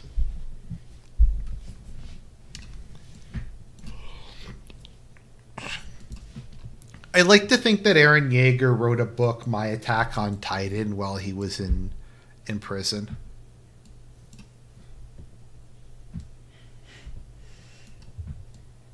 Is there like another like genocidal person? I feel like I'm forgetting someone who could be like added to the team.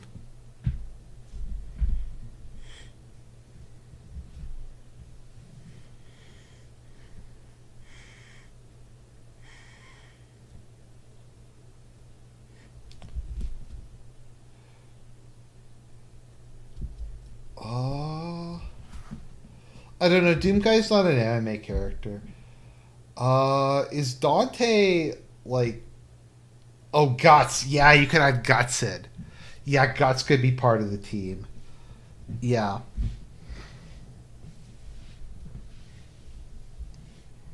No, Alucard's not going to be in it. Light's not going to be in it. It took me a while, but I actually think Hellsing is shit.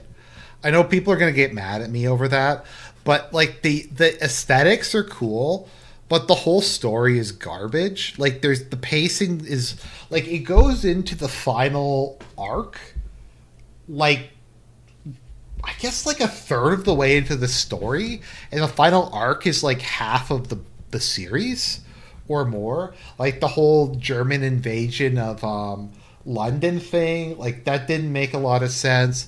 There's no tension because Alucard's just invincible, so it's just there's no stakes, there's no dramatic tension. It's just him curb stomping everybody.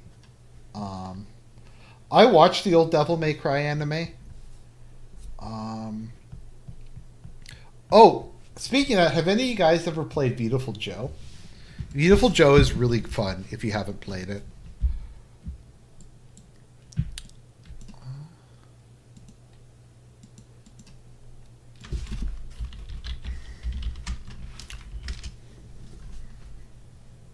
It's got the really cool like cell shaded graphics.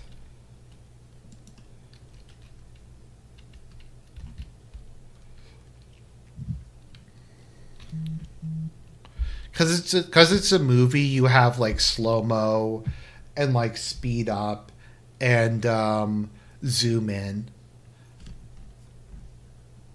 Clover Studios was good.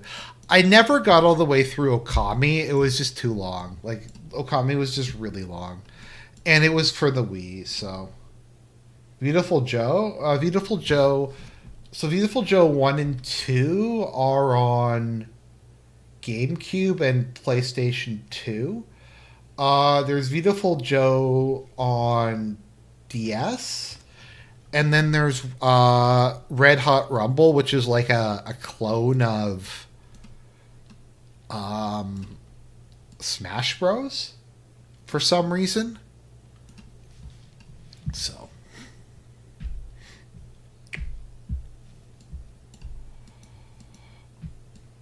Anyone played No More Heroes? I was more of a fan of. I didn't like. I liked No More Heroes 1 a lot. I didn't really like No More Heroes 2 that much, and I wasn't really interested in the subsequent games. But I do use a quote from it a lot: "Trust your force and head for the Garden of Madness."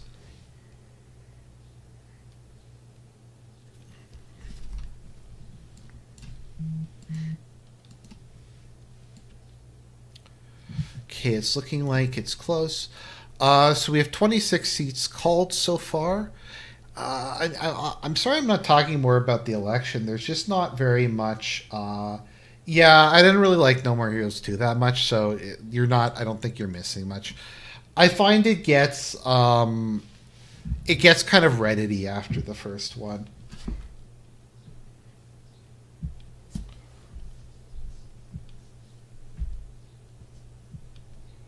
I was looking at No More Heroes 3. It looked really weird.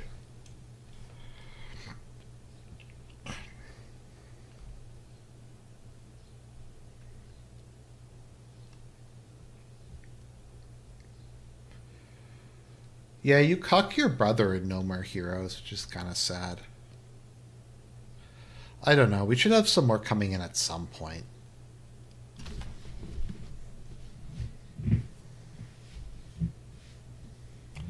Okay, Norik, I think, has the best take.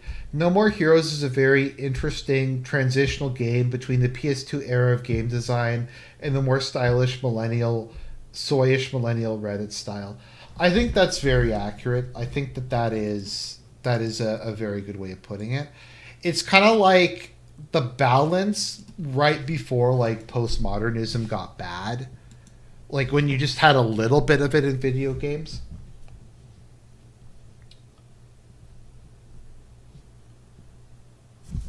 You like how Newfoundland looks currently? Yeah, it's. I mean, it looks like it's going blue. Let's take a look at the last election and see how Newfoundland went. Uh I don't know. Like, let's go back and forth a bit. So it looks like they picked up at least two in Newfoundland. Let me just see. Oh. Nova Scotia. It looks like they might be picking up in Nova Scotia. I don't know. The East Coast looks like it's decent so far.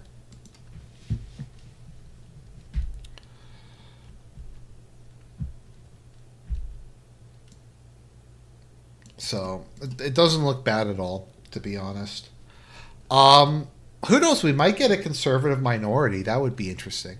It'd be interesting if we got a conservative minority and the conservatives had a supply and confidence agreement with the BQ.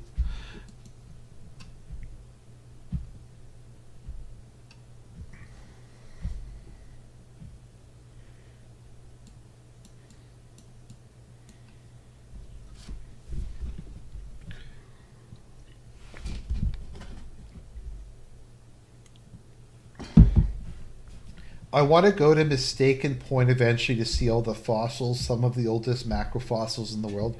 Do you mean Drumheller with the Royal Tyrrell Museum? Is that what you're referring to? If you've never been, the Badlands are pretty cool.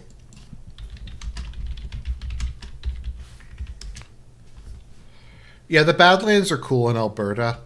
You have a lot of hoodoos. I think those are hoodoos.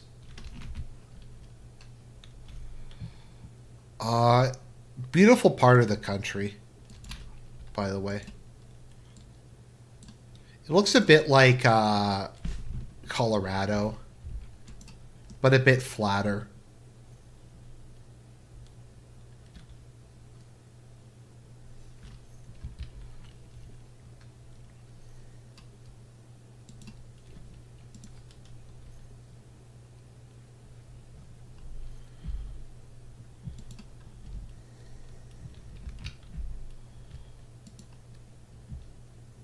Yeah, the Badlands are pretty cool. What else is there?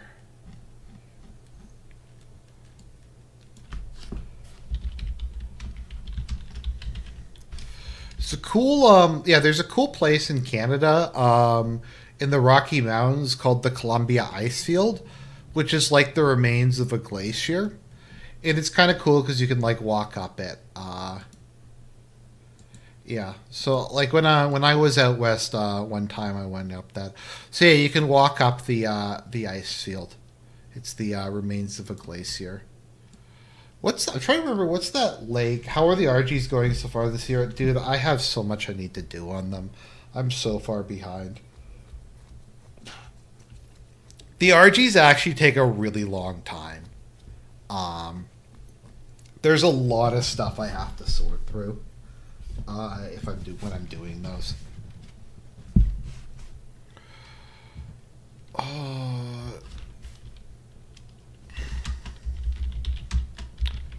I think it was Lake St. Louis. Yeah, Lake St. Louis.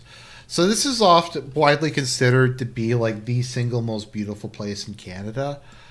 Lake St. Louis or Lake Louise uh, in Banff. Yeah, a lot of people consider this the most beautiful place in Canada. So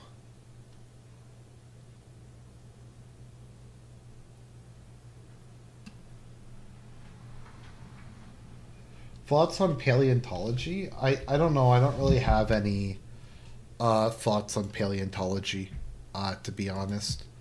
I think it's cool. I think dinosaurs are cool. I think Dinosynth is cool. If you haven't, if you haven't like looked at it yet, there is a genre of music called Dinosynth.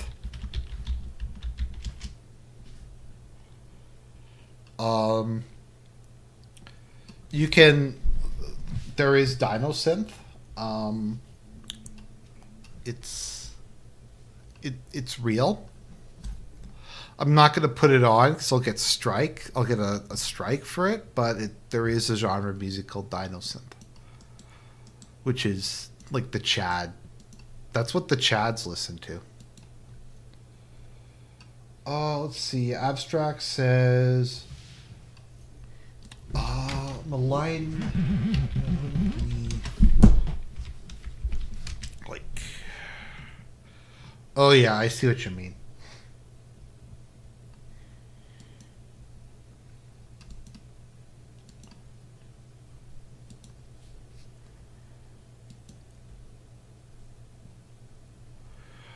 A cool place to go is Lake Huron. Lake Huron is just very deep and very. You can get some pretty nice. You could probably surf in Lake Huron. It's also so rough that there like it kills leeches and mosquitoes and stuff like that. So if you swim in there, you don't have to worry about anything like any. I think a lot of parasites get killed by it, but you get pretty big waves in Lake Huron. Back when I was a kid, I used to go to this place called the Pinery, um, which is on Lake Huron. And and I would go out and I'd swim in the waves for like hours. But yeah, no, this is a lake. This is not a the ocean or anything.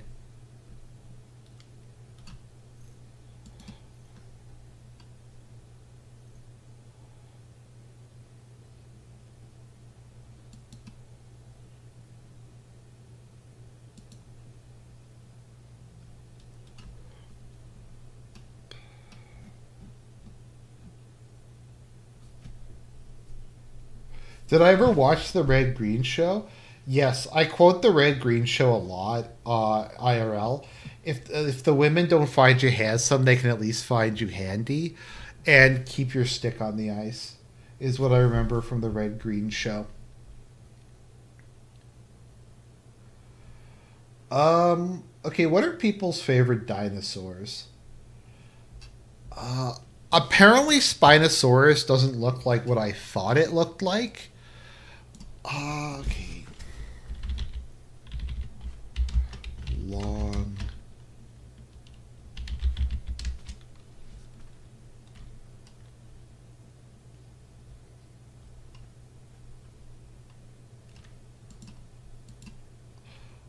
I don't know. Apparently, Spinosaurus like doesn't look like how people think it looks. Uh, so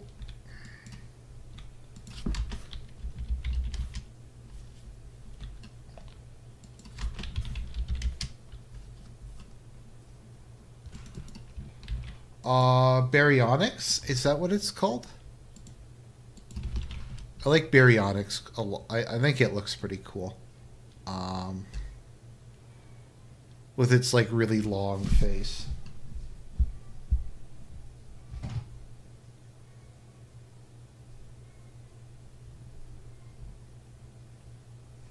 Moasaur.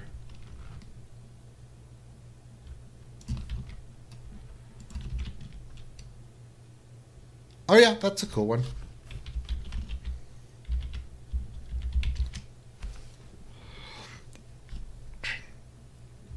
So like I don't know, it's been revised. If Spinosaurus actually looks like how it's been viewed as looking like, then I would it would probably be my favorite. But people are increasingly thinking it was not bipedal, and it was more of a like a four-legged dinosaur instead.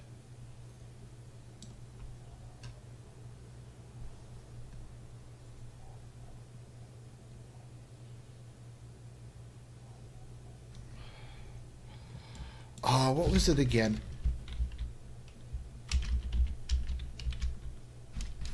I kind of love Ankylosaurus. Like Ankylosaurus, I think is just the most like metal hardcore dinosaur. Like, look at this thing. I don't know. I just think it's metal. Like it's just hardcore. Like how could anything kill that? It's got the massive carapace. It's got that. It looks like a weapon from Elden Ring. So.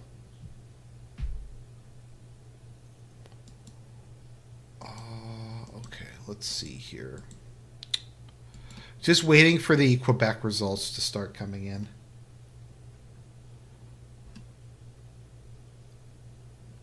If the Conservatives get the get 10 seats in the East Coast, they'll be having a good night.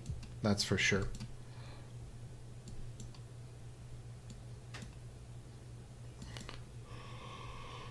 I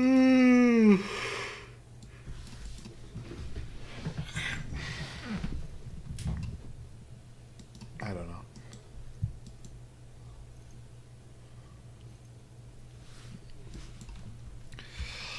I'm not like I don't love. I've only seen the first Jurassic World. Although the games were a lot of fun. The Jurassic World games are a lot of fun. I do think Indominus Rex is cool. I thought that was a cool like thing to add in. T-Rex noise. Oh,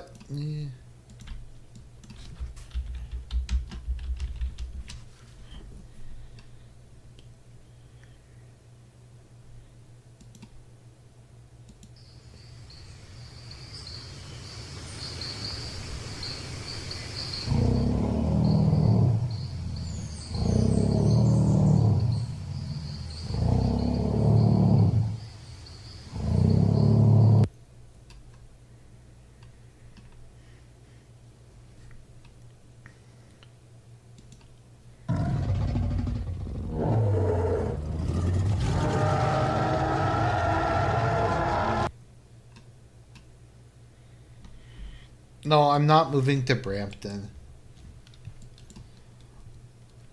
Let's see here.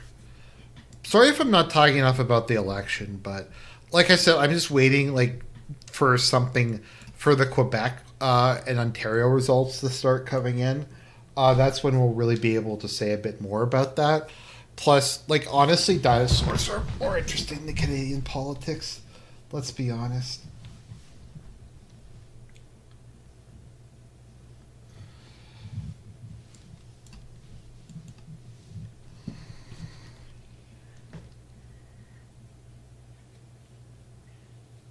No, I didn't play the Game Boy Advance one. The Jurassic World game is pretty fun.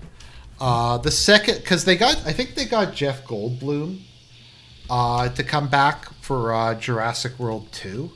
So it's good to have Jeff Goldblum back. And like the main campaign was Chaos Theory.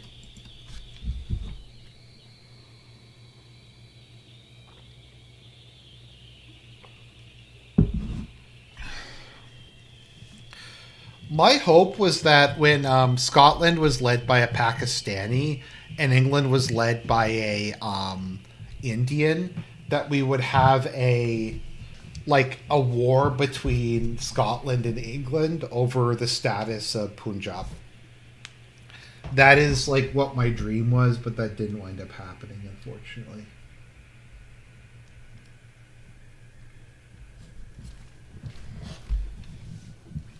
You know what? I don't know if I've done this in a while, but I might as well do the.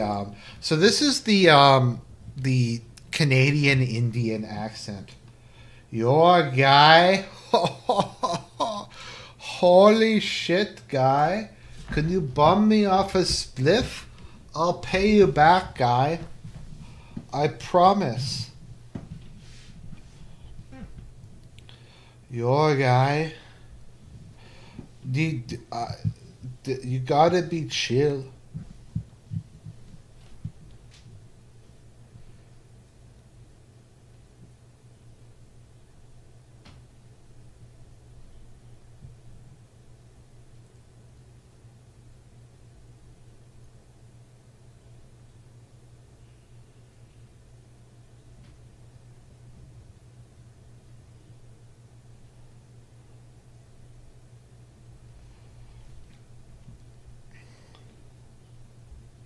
Like the Khalistan Tigers that has the lion.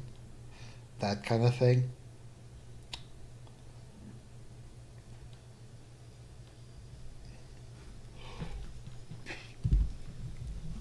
Oh, it's just the general Toronto accent now, the yaw guy.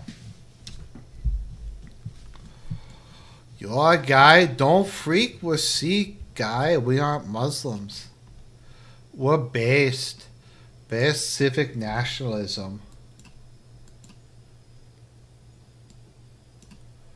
Okay, so results have started to go in, are starting to come in from Quebec.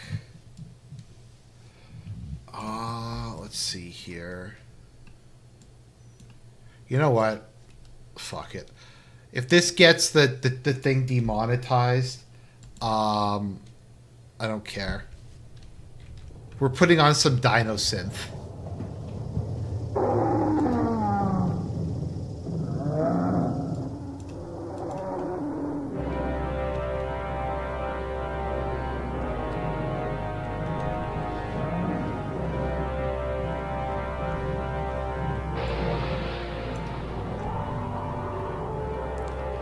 Okay, I'll stop before the stream gets taken down.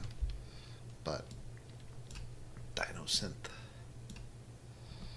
Oh, okay, cool. We started. Okay, so Ontario started coming in. Okay, we should start to get some important results sooner or later. Let's see. This one is Diplodocus low and heavy.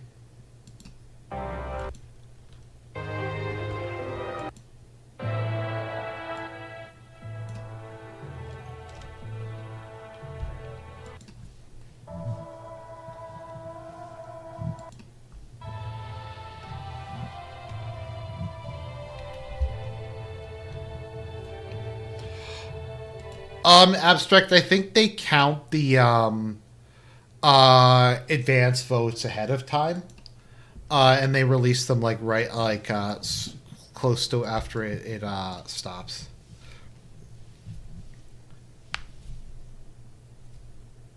Okay, so Like, how many other election streams can you listen to Dymosynth on? Like, I don't know. Not many. There's probably a reason for that, but... So, I don't know. It's too late. It's too early to really tell yet.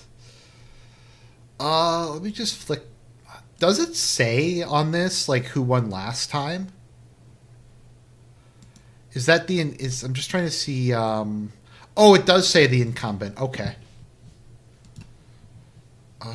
Let's take a look at some of the ones that have been called for the Conservatives and see if they picked up anything. Okay, it looks like they might pick up Central Nova Scotia.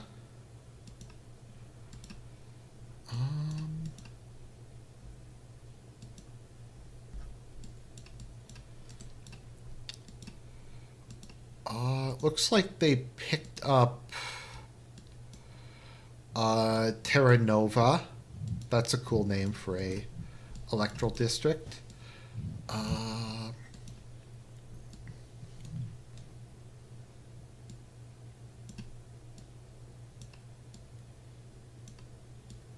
When Carney wins, you need to do a video about how the Liberals stole the election through Dominion machines. Okay, but we don't use voting machines in Canada. We use paper ballots.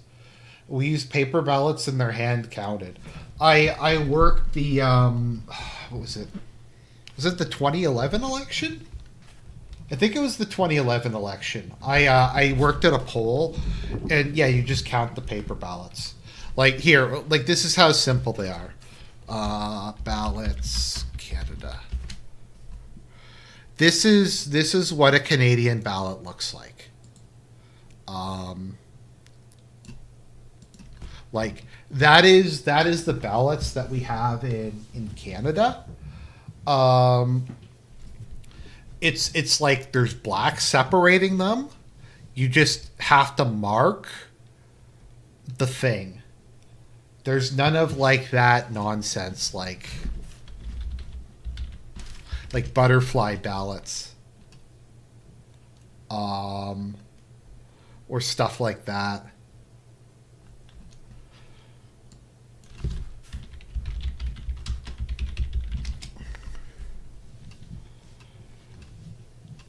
So now, to be fair, part of the reason it's so simple is we don't have multiple elections at once. So like most positions in Canada aren't elected. Like we don't elect district attorneys. We don't elect a lot of additional people. We don't like there's a lot more races in Canada. We're just electing our member of parliament. In municipal elections there's a couple more because it is the you have the councillors, then you have the school trustee, and then you have the mayor. So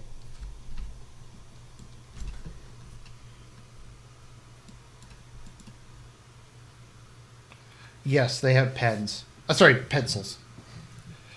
They have a big pile of sharpened pencils, and they give you your ballot that looks like this, and you go behind the screen, and you mark it, and then you put it in the voting box. Wait, we have voting machines? I don't know. No, I don't. Maybe that's changed.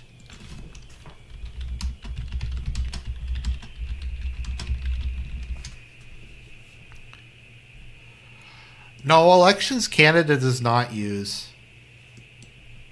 Okay, federal elections use federal elections use paper ballots. No electronic machine has been approved for it. I don't think.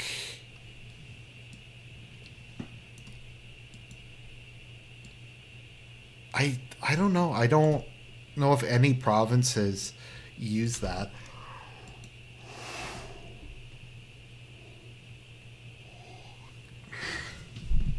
Oh, okay.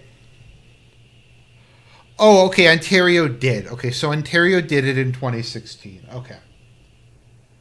So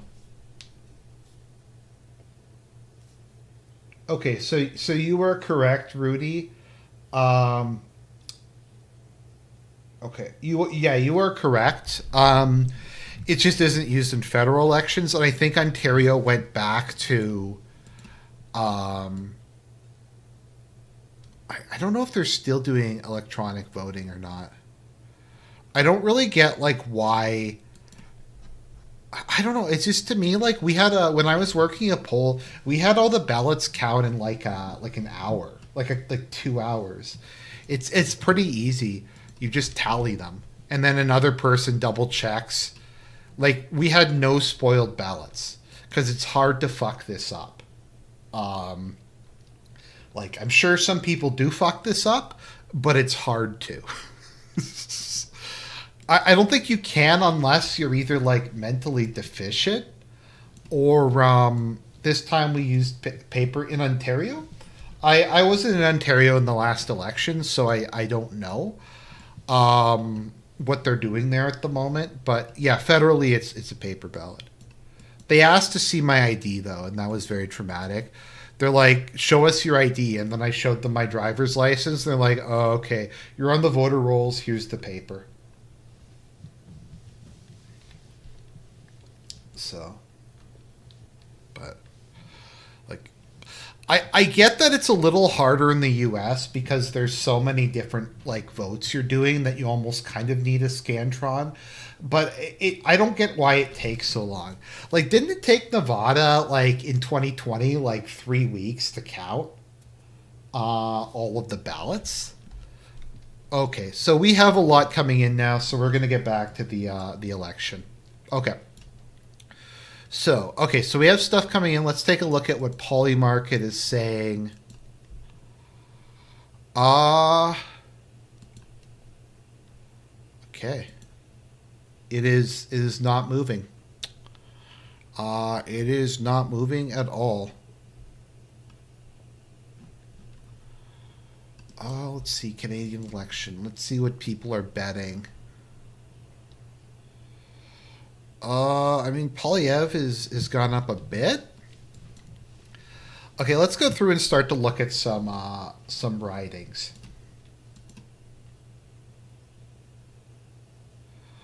Okay, let's go to here. So let's just look at some of the Ontario ridings, particularly the GTA. Okay, it looks like the Conservatives are holding.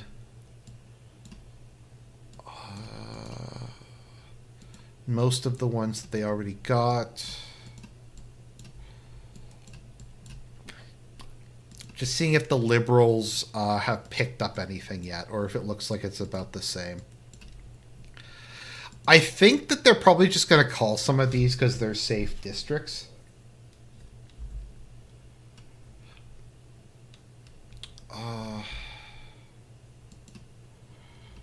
Okay, Thousand Islands. I'm just seeing. Okay. Oh well, it's 7 versus 2 votes, so like it's. I'm not gonna call that one yet. Okay, they called that one. I don't know if many of them have really flipped yet. Like once again, let's just look at the conservative ones again and see if anything has. Okay, it looks like there's a pickup in central Nova Scotia. It looks like the Liberals might have a pickup though, although there's it's pretty close still.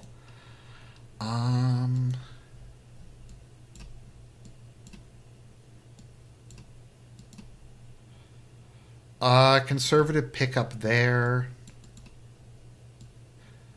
So it looks like there's 2 conservative pickups in Newfoundland. Let's see here.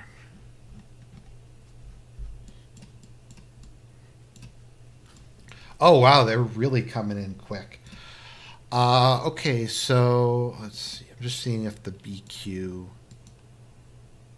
Let's just look at some of the Quebec ridings and see how it's going there.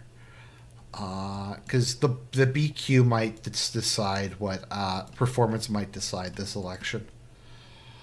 Okay, it's looking like the BQ is losing a couple of its ridings. Oh, wow, it looks like they're going to get wiped out. Well, I mean, we're still early on. Like, there's 5 polls left. Well, I mean, there's like 10 votes in some of these areas. Bew. Yeah, it's too bad that Bernier is not, like, can't win his own riding. I think it's actually the whitest riding in Canada. Buse. Quebec.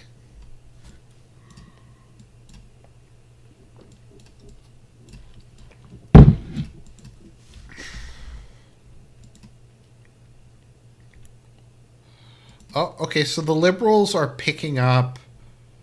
It looks like they're picking up Northern Ontario from the NDP. Let's see. What's this? I don't know. I have not seen too many flips yet. It might just be that it's very early in the night, but it looks like we're just kind of having a rerun so far.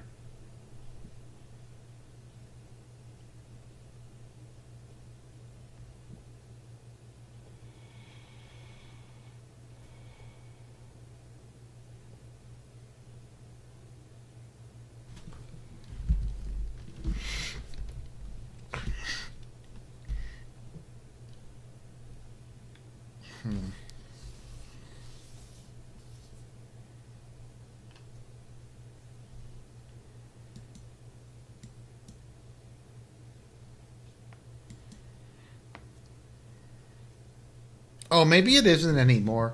So it's looking like the Liberals are not going to reach a majority. My just hope is if we have. Okay,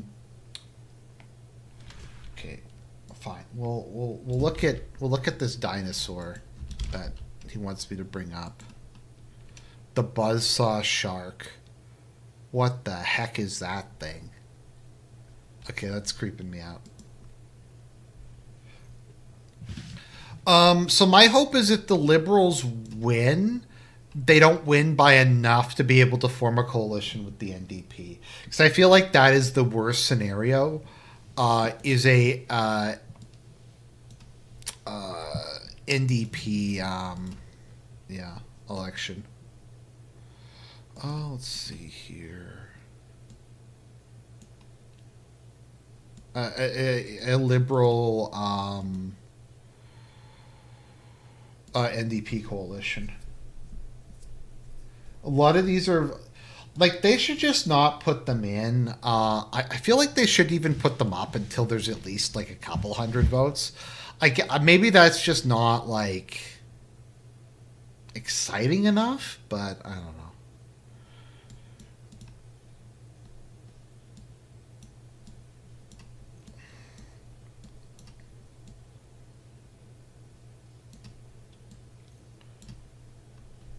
Let's see what's going on in Alberta. I mean, a lot of these are, yeah, like basically nothing has reported yet.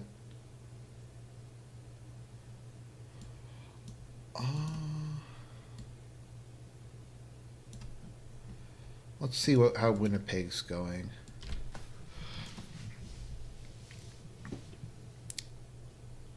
Yeah, I'm not sure. I don't know. I feel like the Conservatives are doing better than I thought they would be doing, but we'll see. Oh, there we go. Big drop there. Okay. Well, we'll see.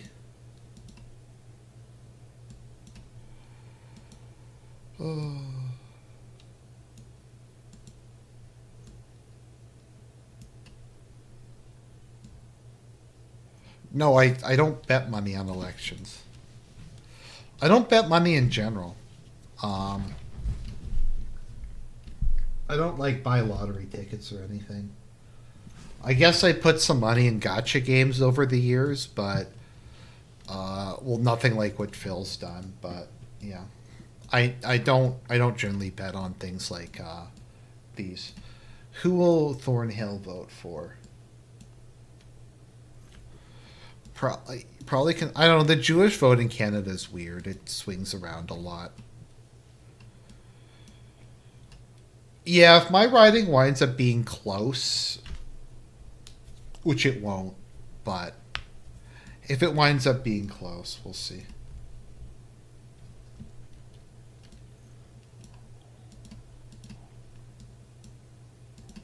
Let's take a look at CBC and see what they're reporting so far.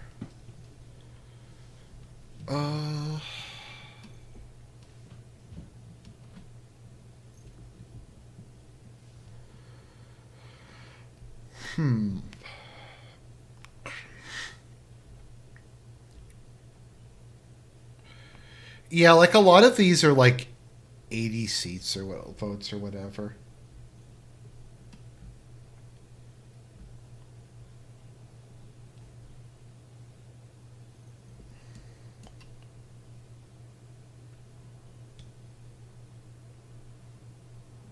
Check Toronto Danforth. Okay. Sure.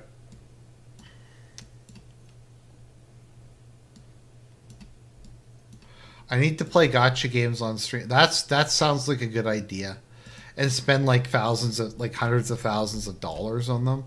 I admit I've been playing Fire Emblem Heroes since it came out. Fire Emblem Heroes and like Pokemon Masters.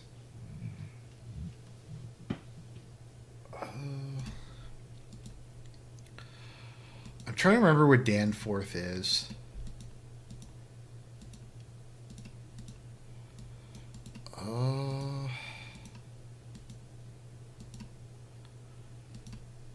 Oh, Toronto Danforth. No reports yet.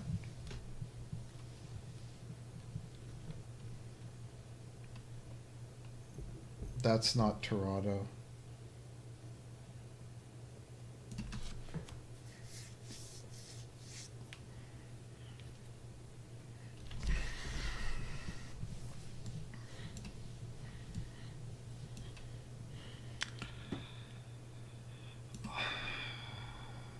It's just kind of too early for a lot of these to really call them one way or another.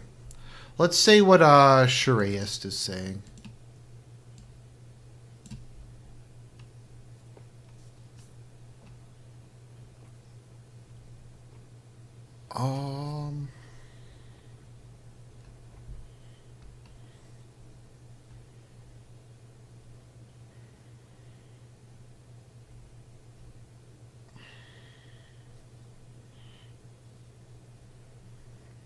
Yeah, it's looking like the NDP is just getting completely killed.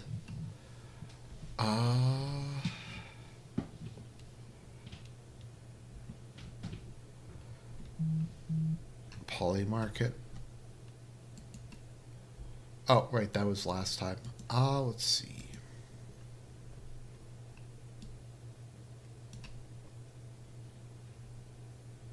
Okay.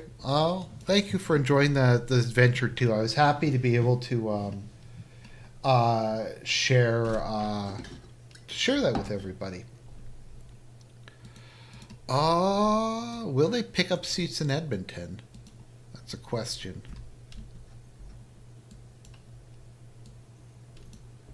Yeah, it's still very early. Like, in a lot of these cases, it's like 5 out of 500. Or 250 polls or something like that. York Durham. Let's see. Newmarket Aurora is a swing riding.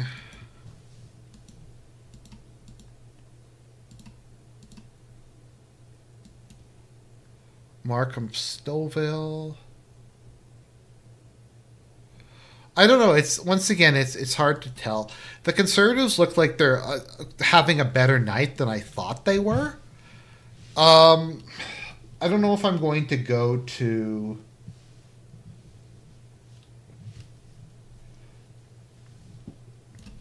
Are there any realistic alternative timelines for the election you would have preferred? I guess, like, I would prefer if the Conservatives win for a couple reasons, but because of their position on free speech and their position on crime. So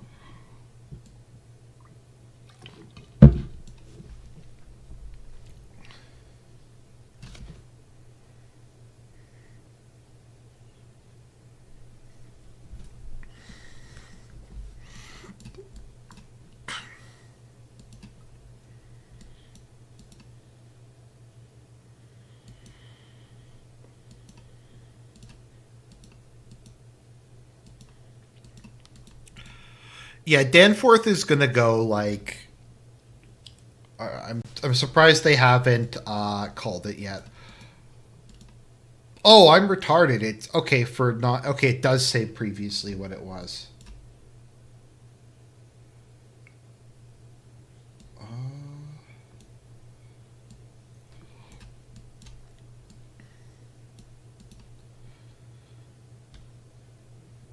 Surprised they haven't called some of these yet.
Well, I live in Manitoba, so it's bad here.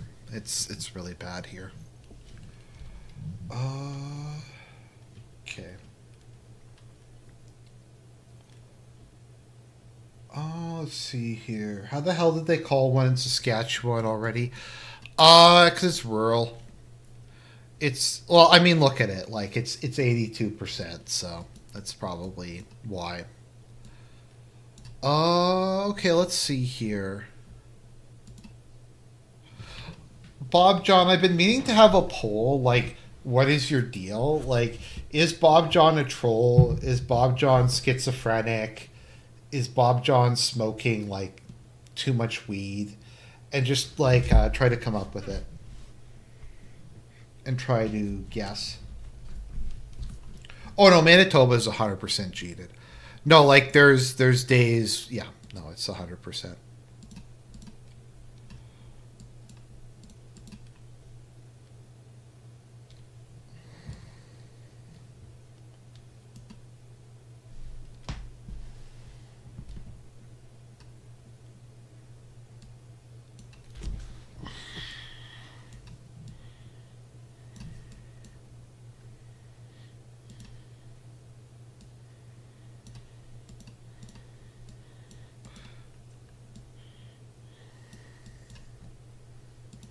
Well, let's see what how Manitoba's going.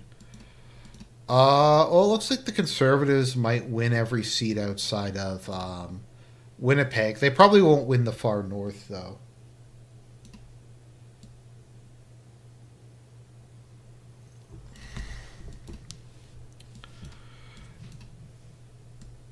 Hopefully, we'll be able to make some calls about Quebec in a minute.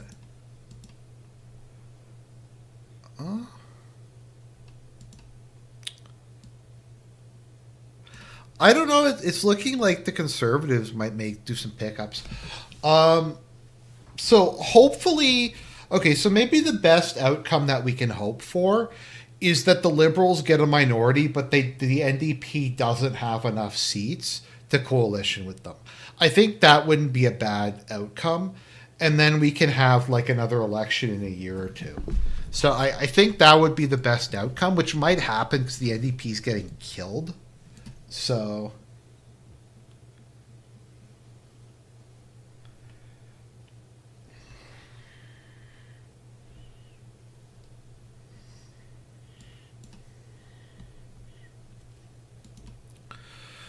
looking at Newfoundland and Labrador,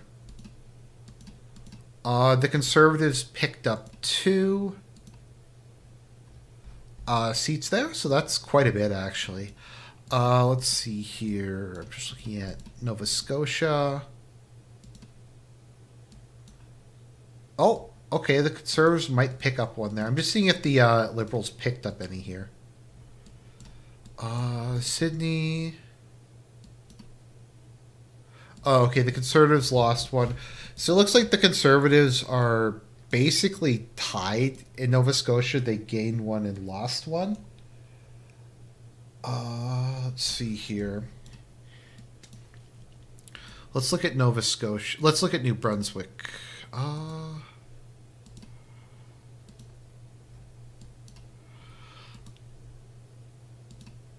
don't know. It's looking like it's just kind of continuing as per normal.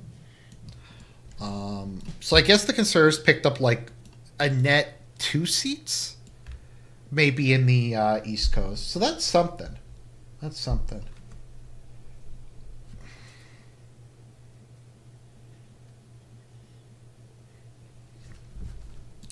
Okay, let's look at Quebec. It also comes down to how well the BQ does tonight. Let's see.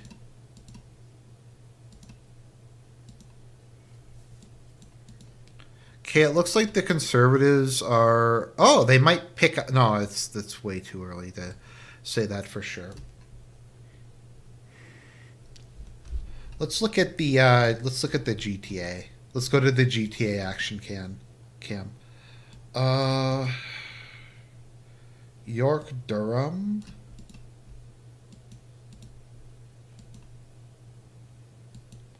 I wish there was a way to like look at which seats are what it was previously.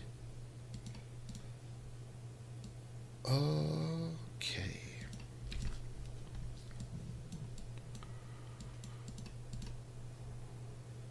Okay, the Conservatives might pick up one there, but they might lose Sudbury.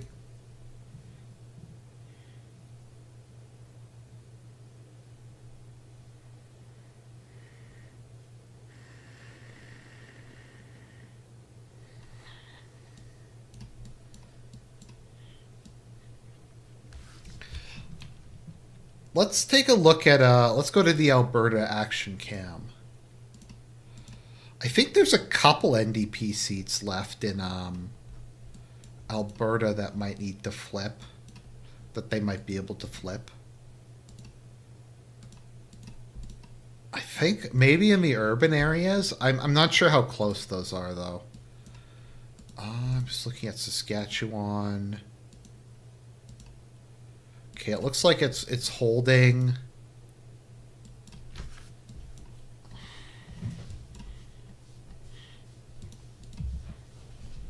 Okay, we have one Winnipeg in.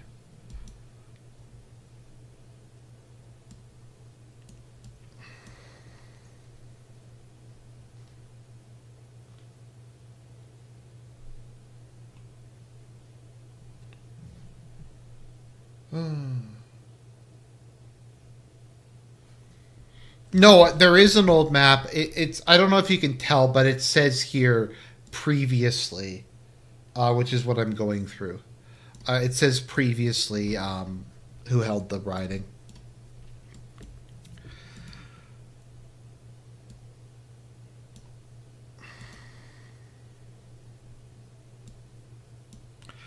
So yeah, so it looks like the Conservatives picked up a net 2 on the East Coast, which is respectable. It's something at least.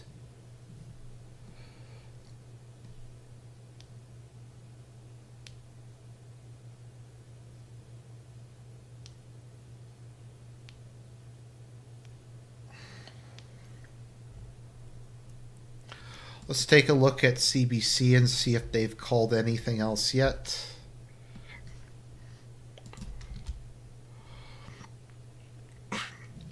Yeah, they have not called very many yet.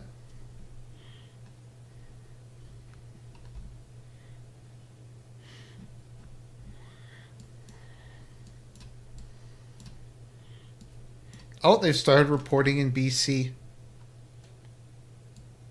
Why are they listing this as liberal when they're tied?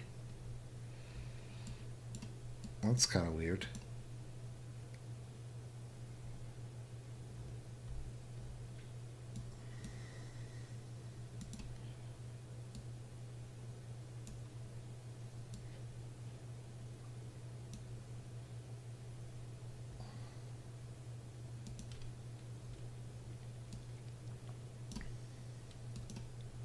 Oh yeah, the CBC one doesn't say that. So let's go.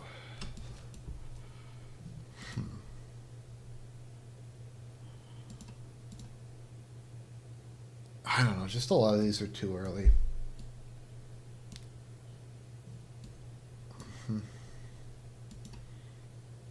No, that was CBC that defaulted to Liberal, not the Toronto Star. Toronto Star hasn't started posting results for that yet. Oh, well, it's, yeah.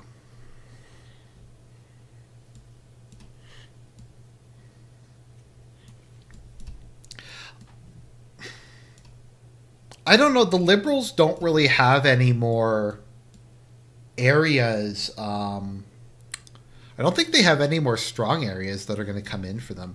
Maybe Montreal and Vancouver, but I think the Conservatives might be ahead in BC.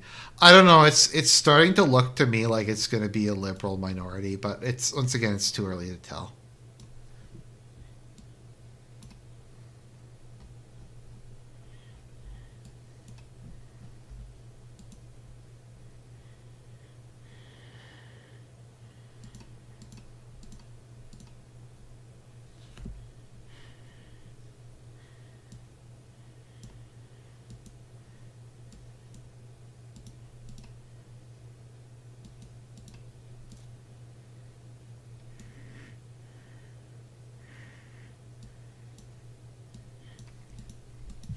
That's true. They might pick up some in, yeah.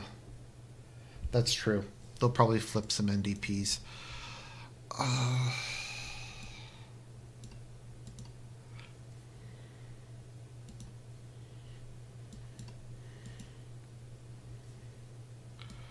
Gwillimbury. Wow.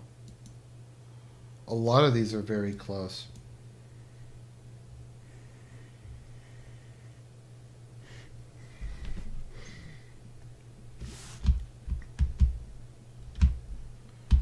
I wish they had like a count of how many are have flipped so far. Is liberal minority a good thing? Okay, so the worst case scenario would be a liberal minority with NDP support. The best case scenario at the moment would be conservative minority with BQ support. It's looking like it might just be a liberal minority without enough seats to form a majority with NDP support. That seems plausible at the moment, but it's hard to say.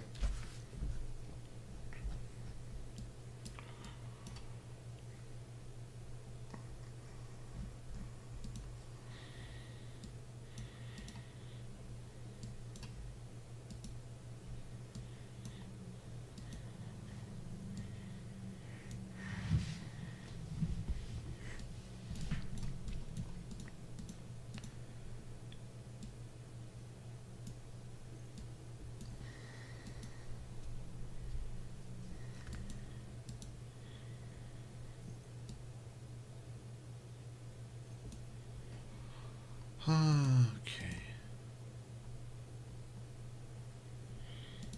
Yeah, I don't know. I don't know what to say so far.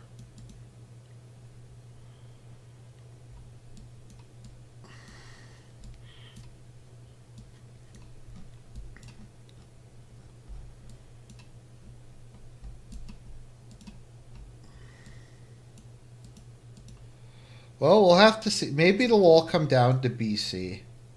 Um, Maybe it'll all come down to BC. Uh, Also, we haven't really started to see how all the suburbs are going to go yet. The suburbs can very much go either way.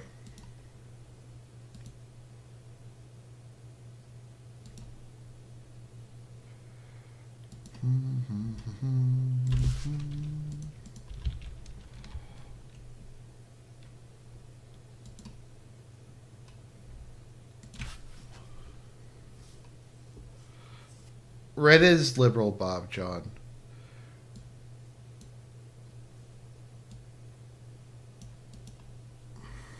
Red is liberal, conservative is blue. Sorry if I'm getting a little lower energy. I've been here for 4 hours, so. Ugh.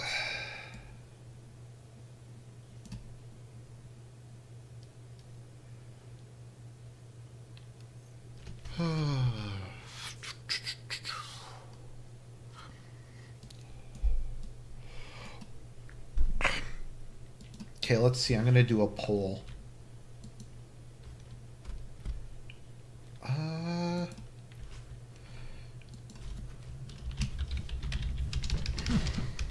Outcome.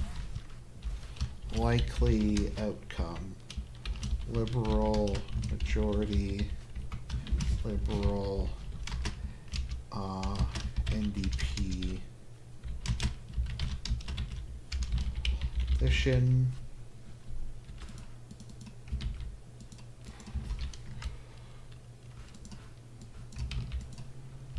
Liberal NDP coalition. Liberal minority.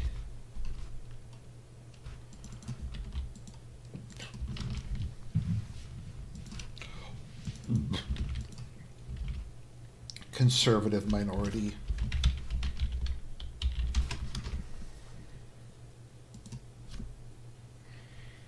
Okay, so vote on what you think the likely outcome is going to be.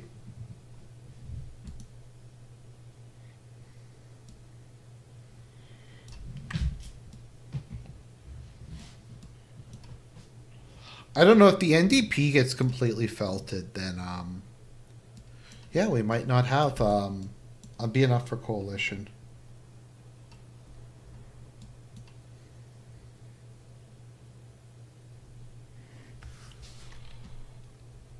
I just find Elder Scroll games really boring and the combat's bad.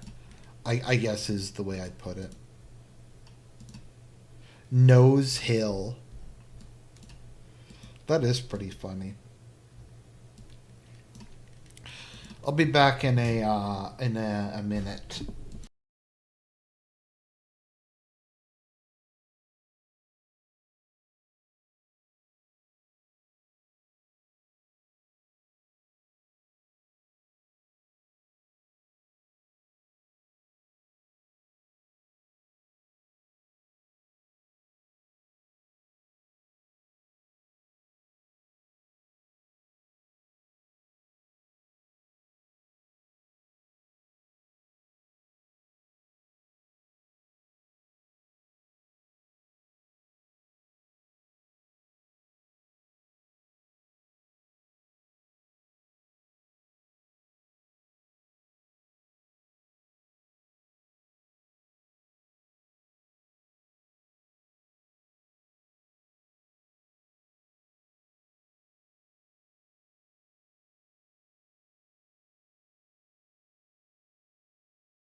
Back. Okay, let's see what's going on. see if any more writings have been called yet.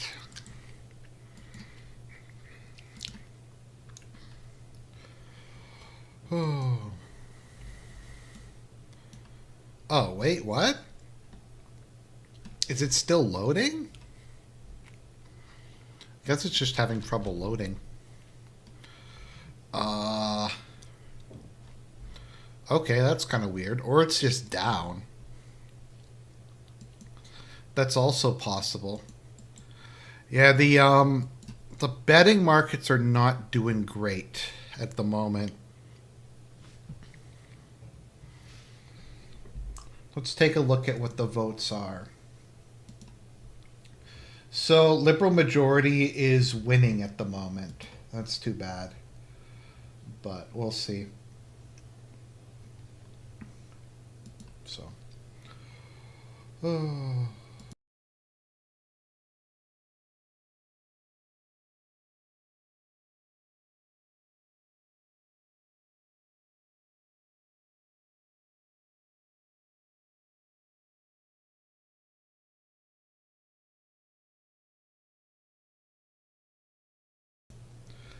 Yeah, I still don't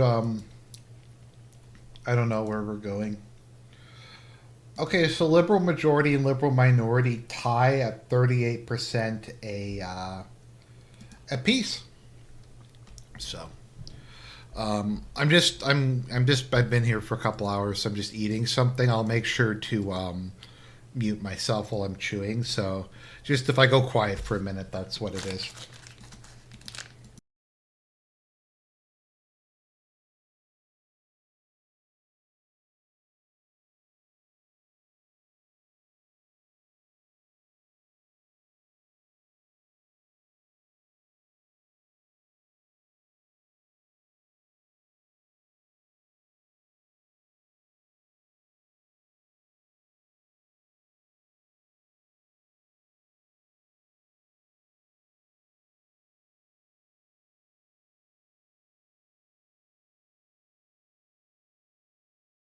Yeah, just being fairly young is just kind of difficult in Canada.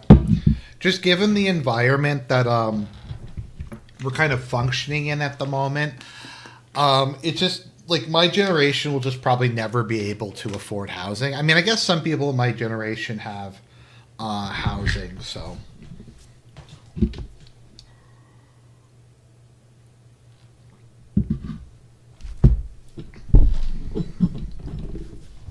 Prairie acceleration is a boomer cope. Yeah, I agree, Norik. I think it is a boomer cope. I do think that like Alberta separating is a boomer cope. I I wish that wasn't the case, but I think it is. I think, yeah.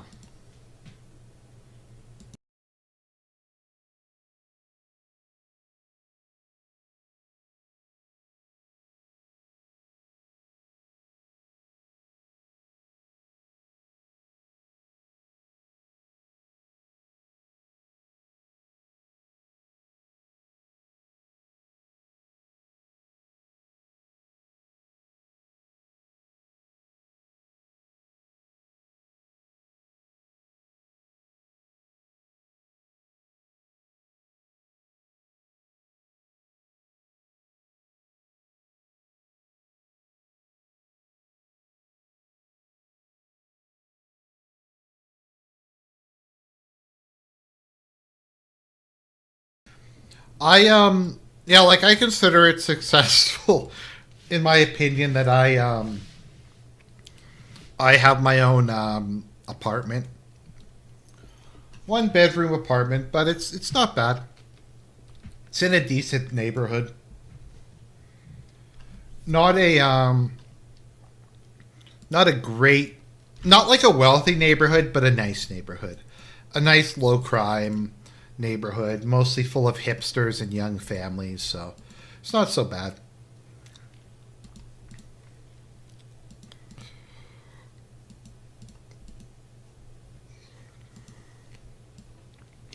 But I think the vacancy rate here is like 2% or something. Like the vacancy rate is really low. Because I was thinking about moving, like if I could get a 2-bedroom somewhere to have like a little bit more space, but there was just nothing available. Everything else is more money and is shittier. I also looked at buying places, and it's just, I don't know, it would just be way more money and the place would be crappier than where I'm living at the moment. So I'd rather just keep putting my money into index funds than into diversified ETFs.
No, I'm fine. I was just grabbing some water. Okay. No, Winnipeg did not have an economic boom. That's the problem. Is there was no economic boom, but the population massively increased from all the Indians. So,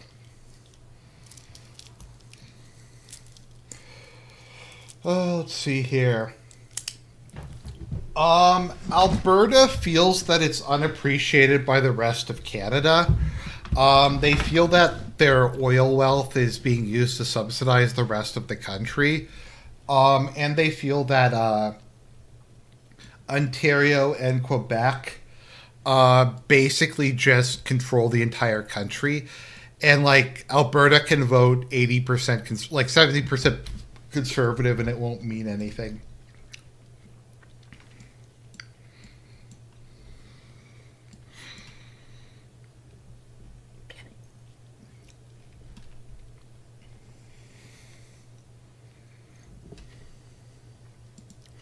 Are they?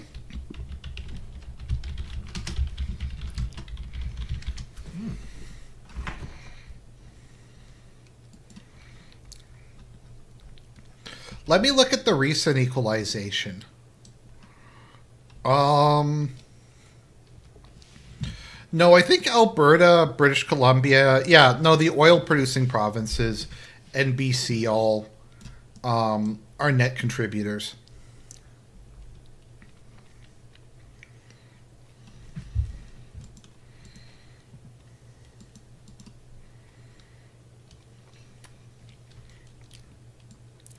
Yeah, they're all net contributors. Saskatchewan has oil and a lot of natural resources. Alberta has oil. Ontario is 40% of the population. Or no, Ontario I think gets equalization now.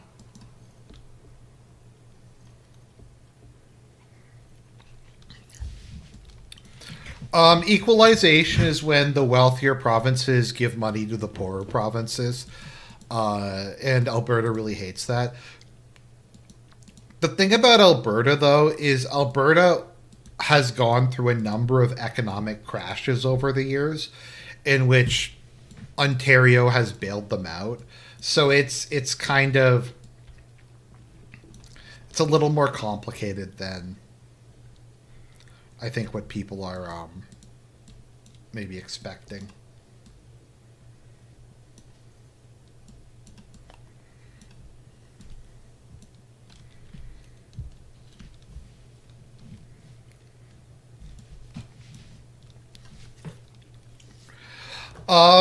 It's weird. I'm trying to think. It's I think like the most. It's one of the more irreligious provinces. Let me see here.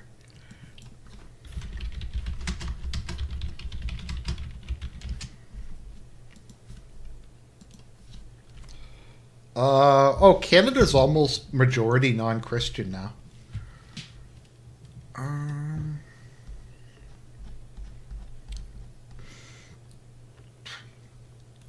Yeah, Alberta is majority non-Christian. Um,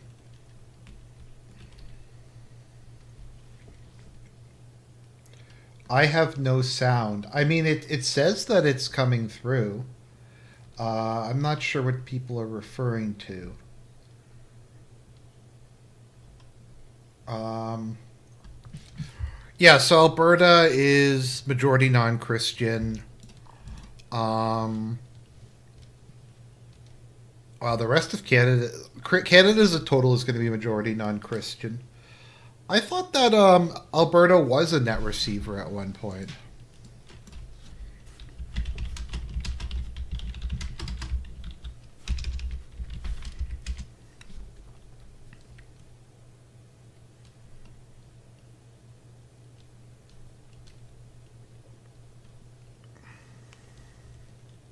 Or maybe they did. I could be wrong. I thought that they were at one point. I could be wrong, though. I thought there was a bailout at one point. But maybe I'm wrong.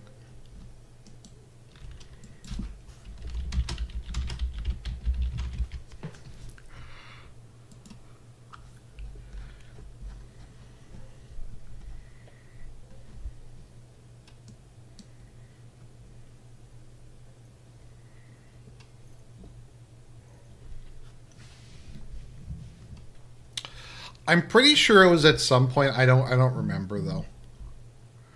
Let's see here.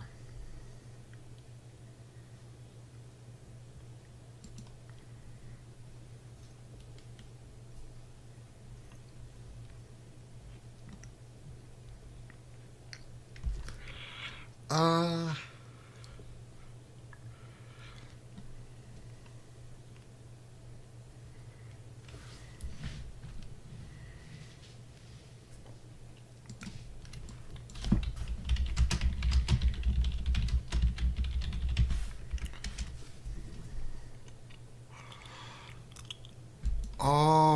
let's see here.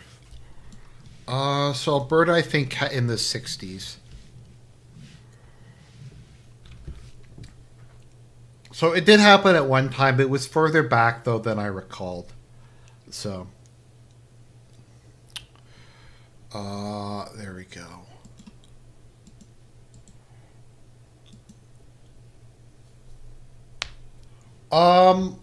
I think Canada's more demographically fucked than the UK, isn't it?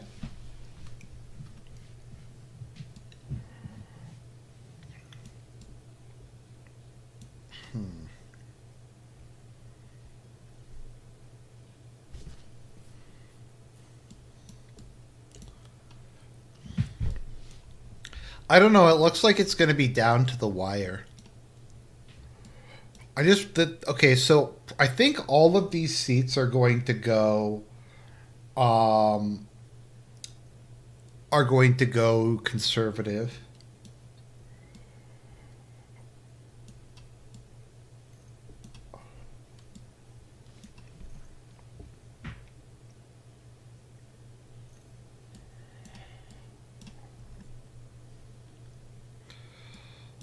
I don't know. It's kind of I don't know. It's kind of confusing in Canada how it works. Let me just take a look at the GTA again. Oh, it's just too early to call in a lot of these places.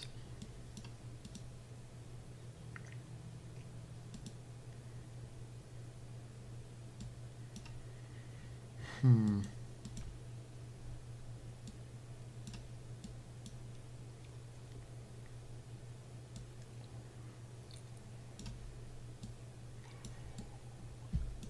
don't know if anyone's ever noticed. I feel like Canadians are overrepresented, like in dissident rights circles, relative to our population, which I probably makes sense. But I just feel like there's a lot of retarded Canadians in these circles.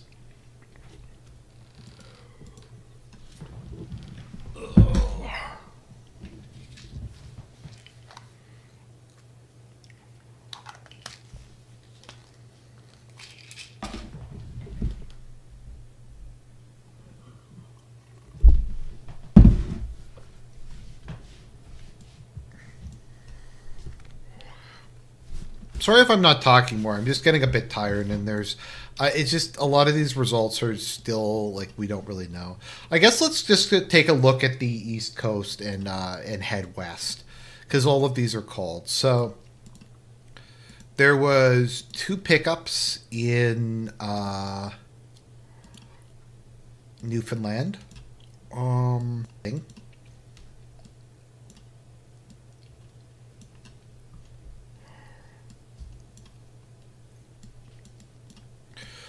Okay, let's look at Nova Scotia.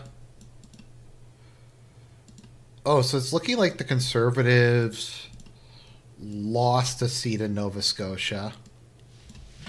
So that's not good. So it's just kind of a wash.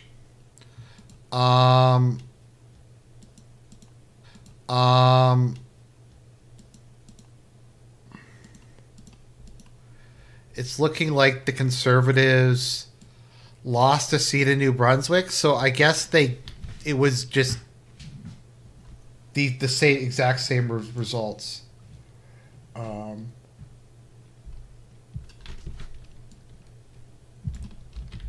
So let's see here.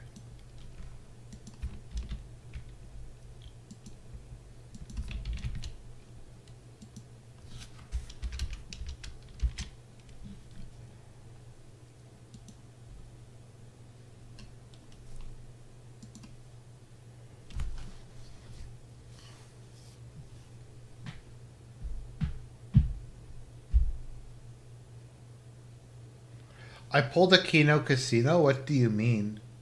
With what? How did I pull a Keno Casino? I don't know what they're talking about. Okay, so we have that stuff going. The Liberals might. I don't know. It's gonna be close.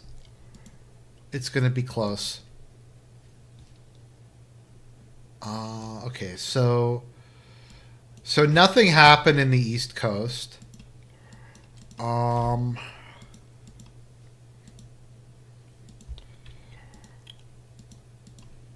It looks like nothing's really happening in Quebec. The Conservatives haven't picked up anything and they haven't lost anything. It looks like the Liberals are picking up some BQ seats. So that's what's going to be the thing I'm worried about, is that they'll gain enough seats in Quebec from the BQ collapsing for it to flip.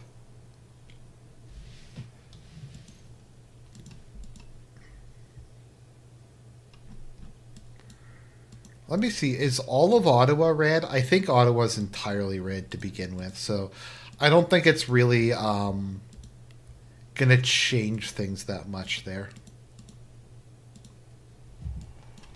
Let's see.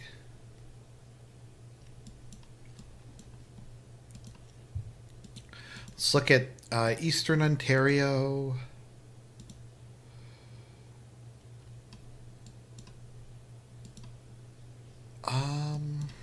Yeah, I don't know. It's not looking great. It looks like the Conservatives are losing seats in Ontario.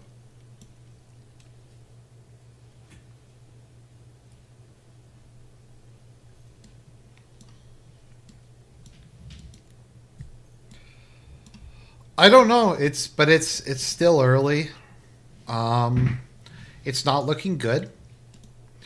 But I don't know. It's going to be close if the Liberals get a majority or not. I'm still not convinced that they're going to, but we'll have to see.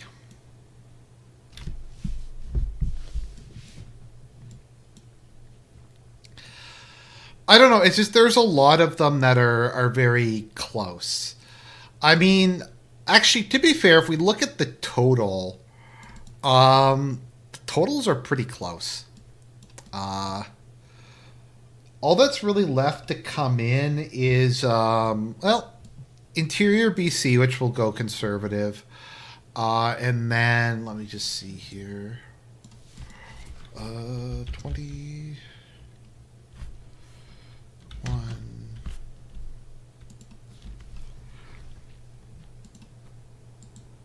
Okay. All right, so let's just go back and forth and compare these two.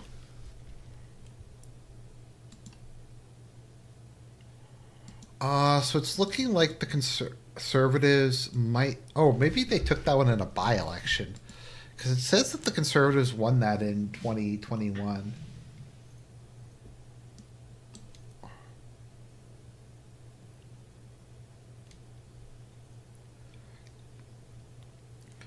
So looking at BC... Okay, so it looks like most of what's left to come in is Conservative ridings there. So they'll pick up a couple more in that location. It's looking like they might pick up some seats from the NDP.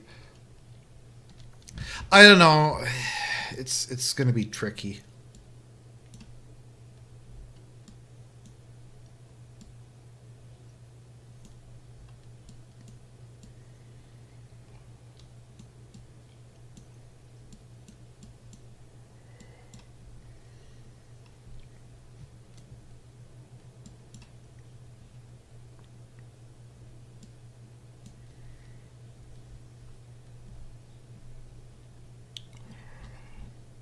I don't see a projection yet. Maybe if someone's following something, could you guys let me know if there's a projection as to what the result is going to be? Oh, that's not good. 1%, Carney 99. So the Liberals are currently projected to get... Oh, they're projected to get a majority? Really? Oh. Wow. That is high, but I don't know. We'll see. I think it's too early to call. Maybe that's cope, but I think it's too early to call. If the proposed majority is 175 seats, and the majority is 172, I mean that's I think way too early, to be able to call. Because that's only like a couple would need to flip.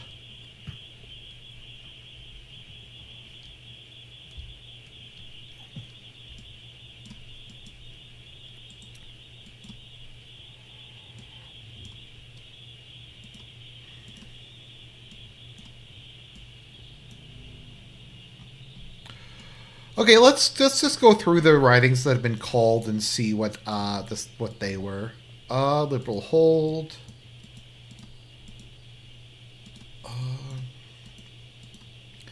Okay, it looks like the Conservatives held most of their stuff in Quebec. I don't think they lost anything.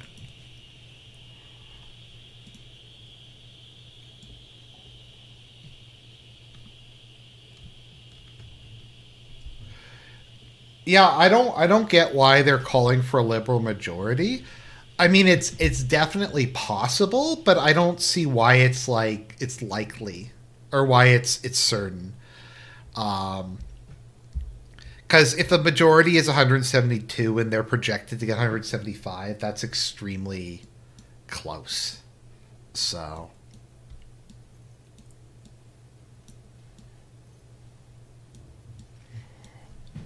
Okay, I'm gonna do a poll in the chat. I'm curious about something. Okay, which is worse?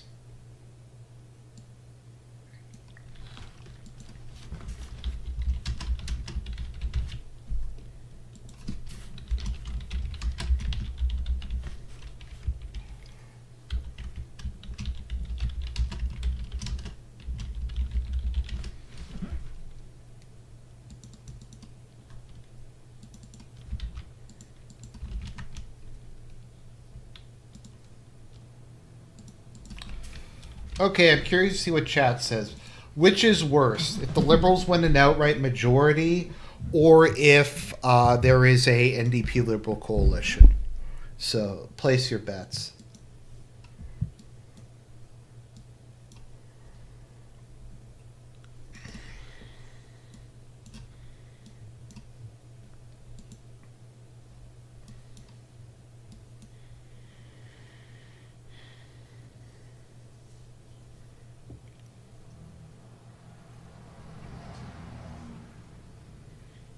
I miss Base Caulfield too. He's my since Metaphysic hasn't been around lately. He's become my tsundere, Base Caulfield.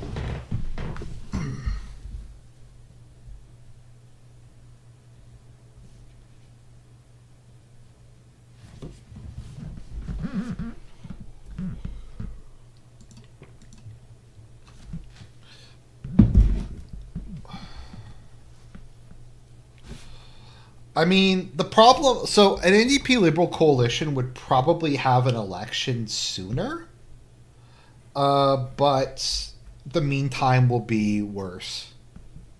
So, yeah.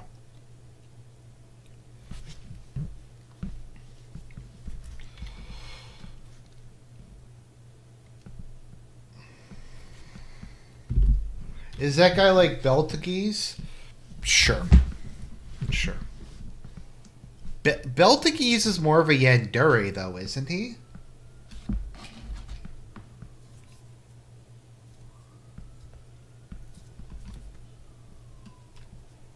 He's more of a Yandere for Satella, unless we're talking about a, Oh, thank you, Cyborg Assassin. I appreciate it, man. I really do.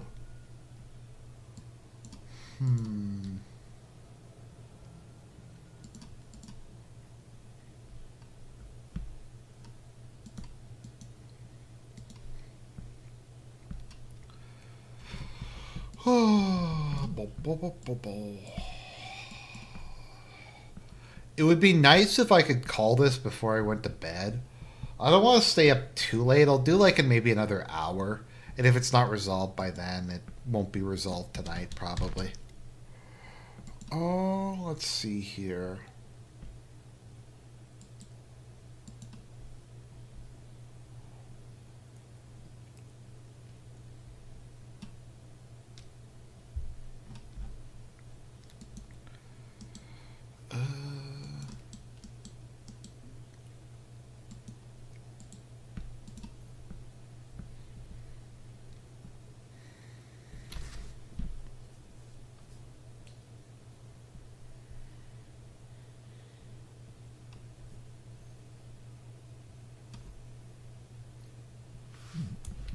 Oh, you meant the Tim Burton meeting, not ReZero. Okay.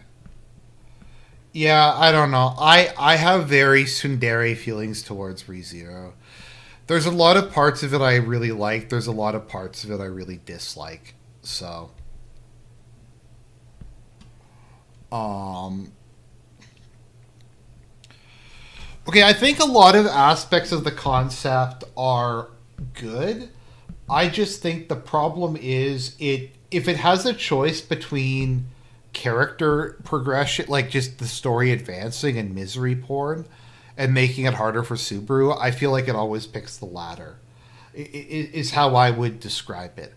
Um, I feel like the author is more concerned with just subverting tropes than he is with telling a story.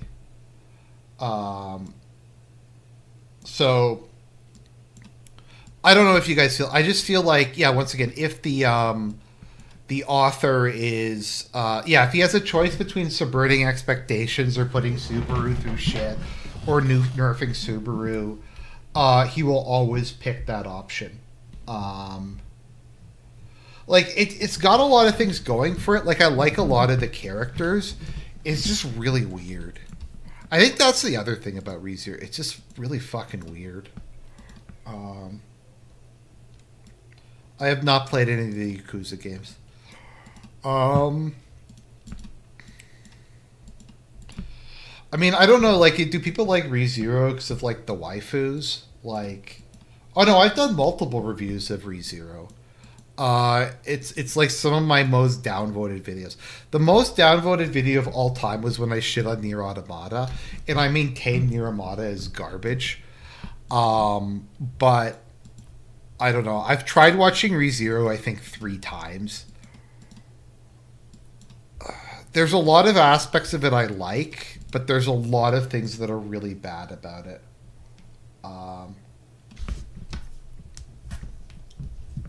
Subaru probably reminds Arjun too much about himself. Well, I mean, to a certain extent, yeah. Like, that was kind of the issue with, if you've ever watched Welcome to the NHK, Welcome to the NHK is also very much like that. Like, Welcome to the NHK is too close to reality that it actually is kind of difficult to watch.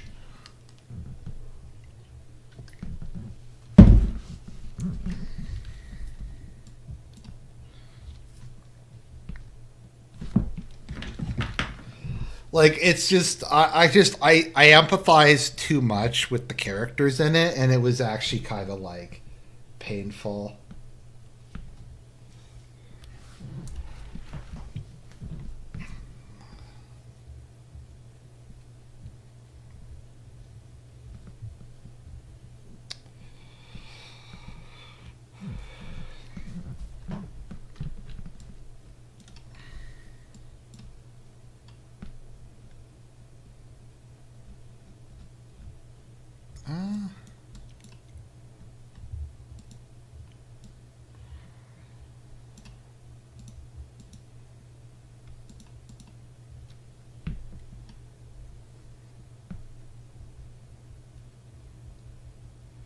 You have an anime recommendation. Okay, what is the anime Okay, let me look. What is this?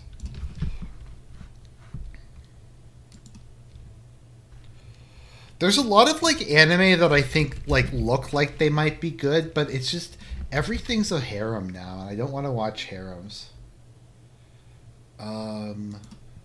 So I watch anime with Defender, Absolute Defender, and we've been watching Legend of the Galactic Heroes. I might have to make him watch Gilgamesh. Gilgamesh is like the most fucking depressing thing like ever made by a human. It's more depressing than what's it called? It's more depressing than Textilize, I think, actually. Let me see. What am I watching at the moment of the new season? Last season I liked the Guild Receptionist one. What else was there? How to Make Magic in Another World was pretty good. I'm watching The Evil Lord of an Intergalactic Empire. Apothecary Diaries was pretty good.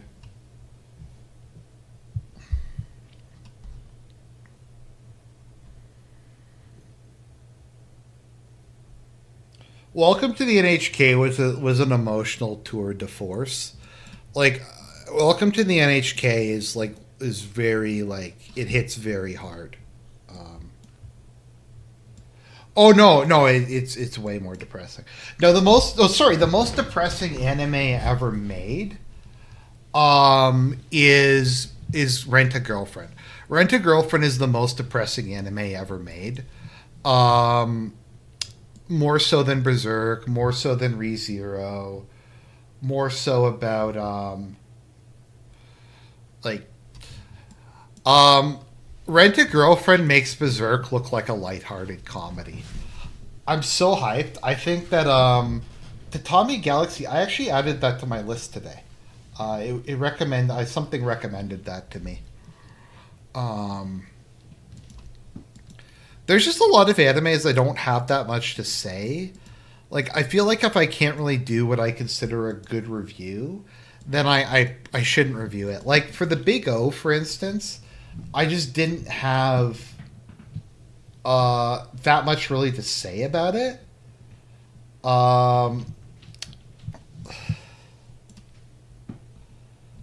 Yeah, I just didn't really have a ton to say about it. Beyond that, I thought it just didn't live up to its premise. So I was thinking today, instead of doing work, I think I figured out the issue with a lot of anime. The problem a lot of them have is they're episodic. So the meta plot only gets developed at the beginning and end of the series, and so everything feels extremely rushed. Is I think the issue, because like there'll be an intro episode, then there'll be a whole bunch of like other stuff, like just episodic shit, and the plot won't move, and then they'll realize like one episode or two episodes before the ending, they have to try to resolve everything. And that's why you get really weird endings that just kind of come out of nowhere and are really surreal, because they're having to just do a whole bunch of stuff with absolutely no build-up. That is how I kind of view it. I didn't really get Lane. I didn't hate it. I just didn't really know what was going on.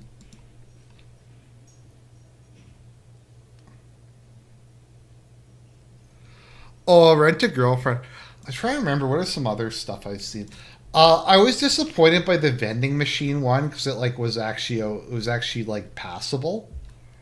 Oh, Loving Yamada. My love story with Yamada at level 999. I really liked. That was a good one. I think from a year or two ago. Yeah, I like that one. Assassination Classroom is one of the worst animes I've ever seen. I watched, I think, like 2 episodes of it, and I couldn't get any further. Oh, Revengers. Revengers is really bad. The biggest quality drop, I think, of anything I've ever seen has to be, what's it called again?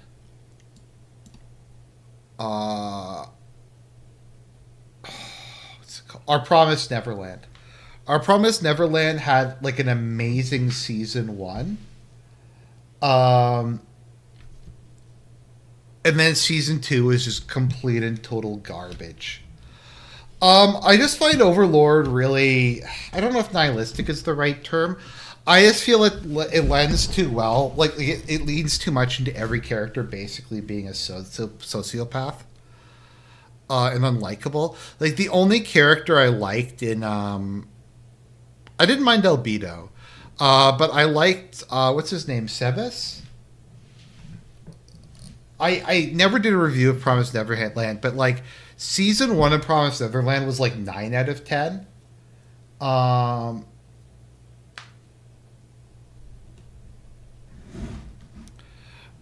then season 2 is like a 3 out of 10. It's like one of the biggest crashes I've ever seen in quality. Like, let me see. What else? I'm just seeing what else I have rated really highly. Berserk, Vision of Escaflowne, Attack on Titan, Love Chinibio and Other Delusions, Goblin Slayer, Vinland Saga, Over the Moon for You. Over the Moon for You I haven't mentioned in a while. I really Over the Moon for You is like the most wholesome thing ever. Like they get married in the first episode. Vinland Saga. I haven't watched Oshinoko season 2. Looks like shit. I can't really continue watching it. Because I read like what the spoilers were, and the spoilers made it were atrocious. how the show ends. I really enjoyed Oshinoko season 2. I'm sorry, season 1.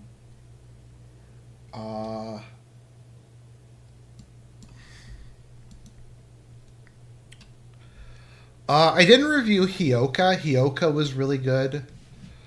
Girls in Panzer is a classic. Violet Evergarden was really good. I liked Violet Evergarden, the show. I did not like the movie, really. But it's good. It's very chill.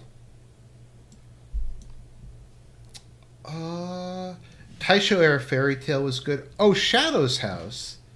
Yeah, I never reviewed Shadow's House. I liked Shadow's House quite a bit. That was a good one.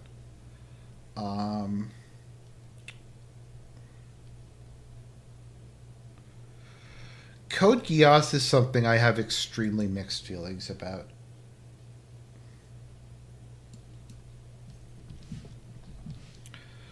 Where I go back and forth between loving it and despising it, depending on how I feel on like a particular day. I don't know. I'm just not sure if the Liberals are going to make it to 172. It looks like we're going to have the Nothing Changes ending.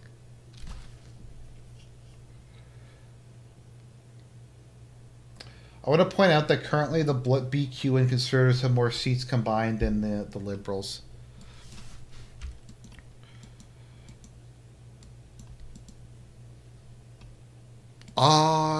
In that, I really like, my favorite Code Geass character is Kalen. I really like Kalen a lot.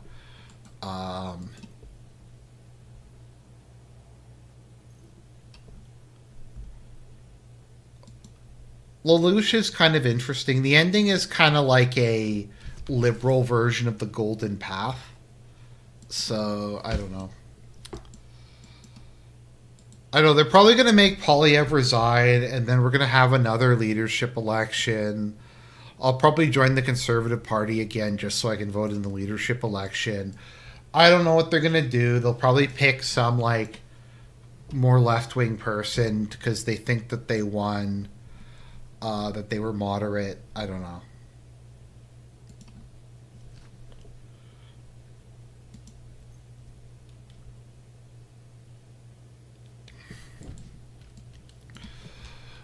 Girls in Panzer is just very wholesome. It's just a fun show.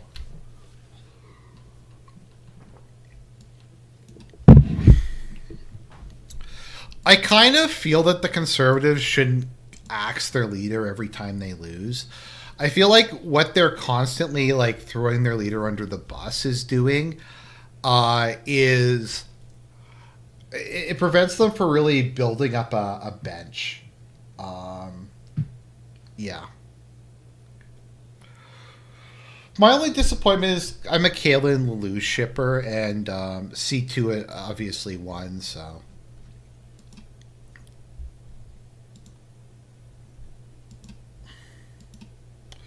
I like Lloyd a lot. Lloyd is awesome.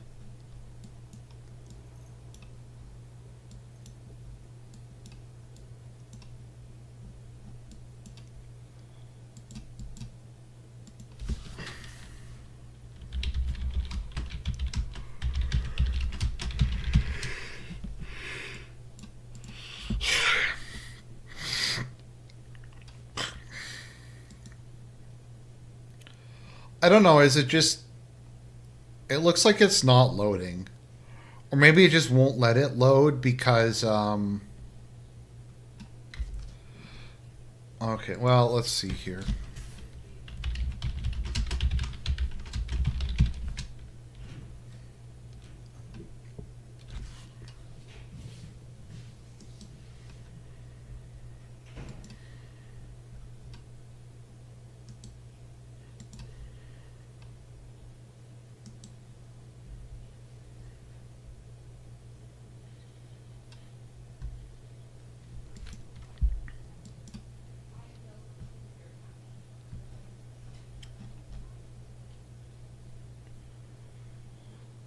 Let's see here.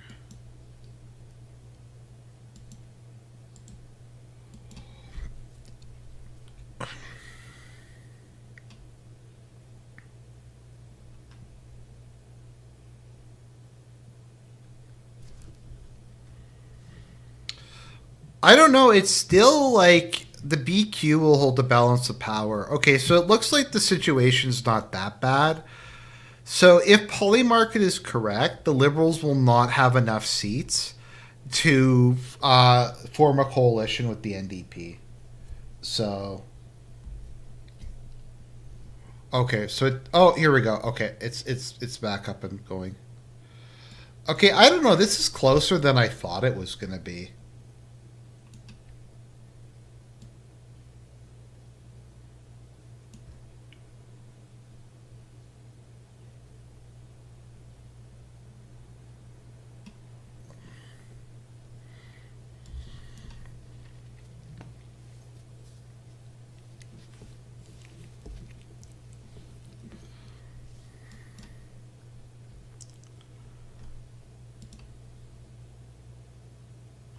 Grant Cool.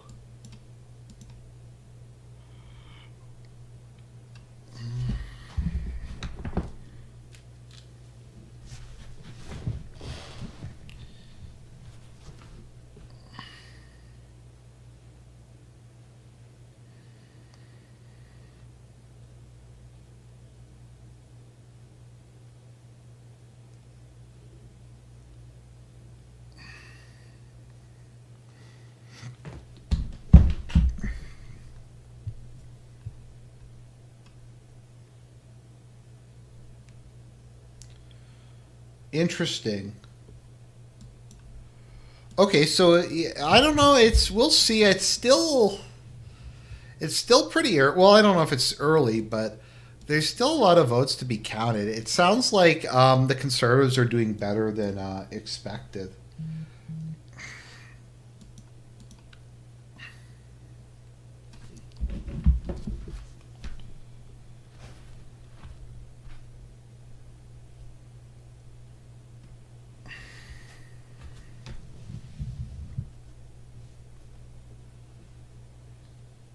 Oh, there we go.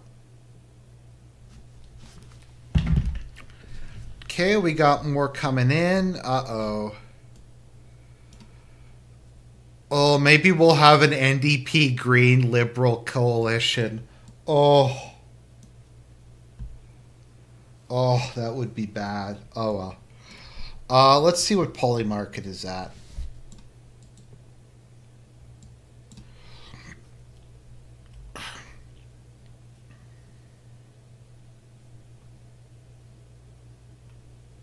I don't know. Polymarket's like all over the place. So, yeah. I should have put some money down on liberal minority because like Polymarket was up to like almost a really high liberal majority for a while.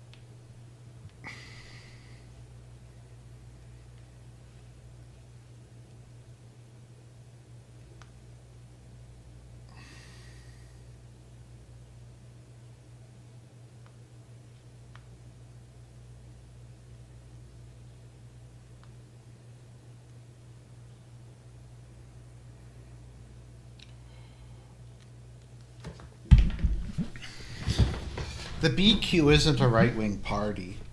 They're also like they're just kind of their own thing. So yeah. Oh boy. Like the horror scenario. Um, the horror scenario will be a NDP Liberal government with the supported by the Green Party. That would be the absolute worst.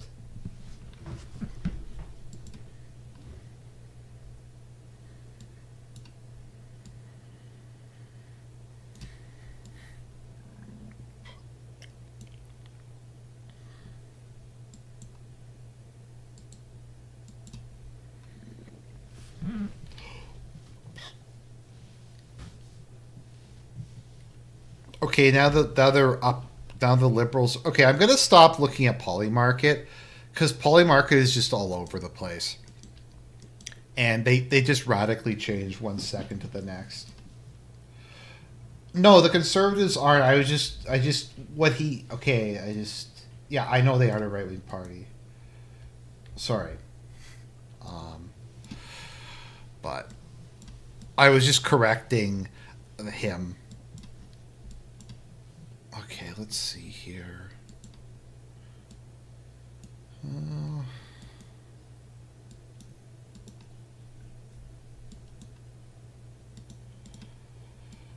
Oh, is KW going to? Is Kitchener Center going to be the one? The one for that.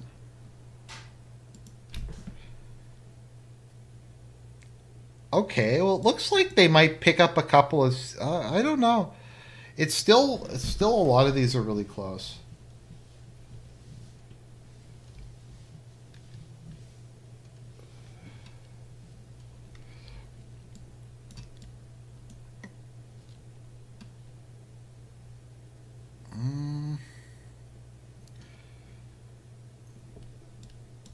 Okay. What would the name be for a green liberal NDP coalition? Like I don't even know with those colors what to make, like what you could make out of it. Like the Christmas Orange coalition? Maybe the Christmas Orange coalition we could go with.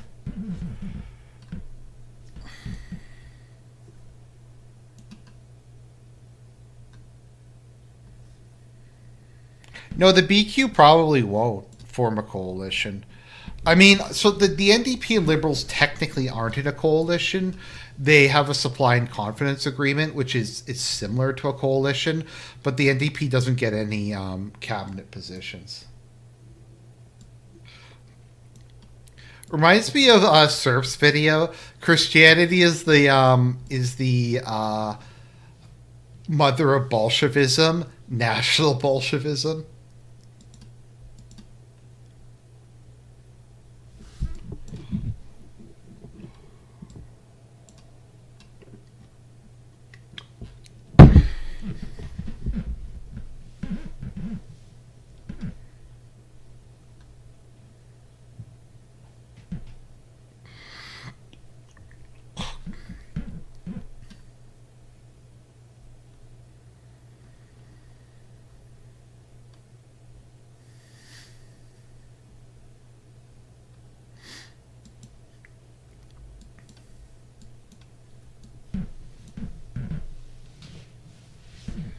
I don't know, like it's getting pretty. It's the Conservatives are doing a lot better than I thought they were going to. But once again, like if we go to some of these areas, they're not finished counting yet. So, let me see what GTA is like. Uh,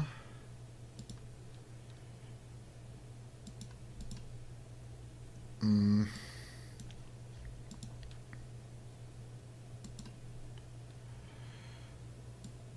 some of these are closer than. Some of these are very tantalizingly close. Like if the Conservatives had just done a little better, they could have flipped a whole bunch of seats in the GTA, and they'd have they'd be in the minority government position.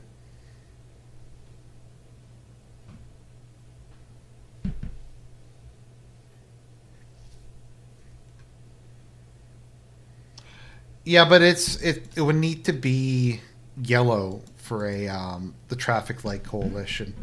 I guess you can say that the traffic light is orange. I don't know.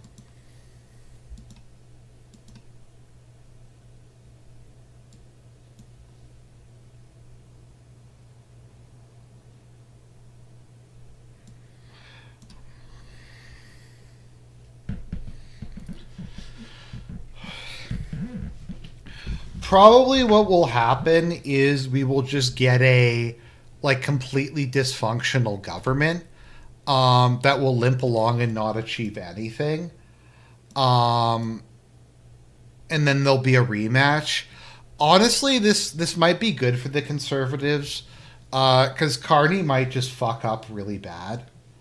And if Carney fucks up really bad, then who knows? Maybe that'll help.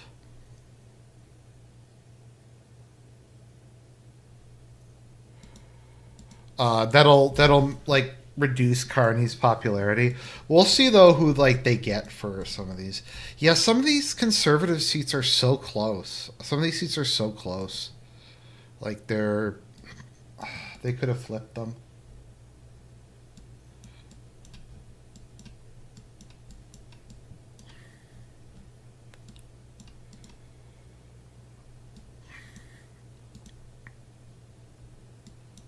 I don't know, but a lot of these are still like there's only a couple votes in, so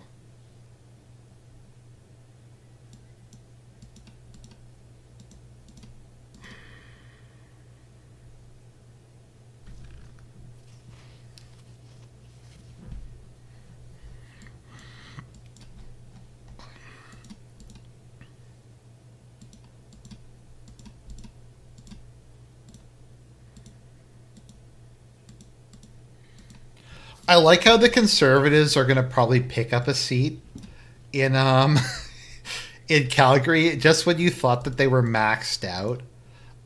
In Alberta, they find a way to get another one.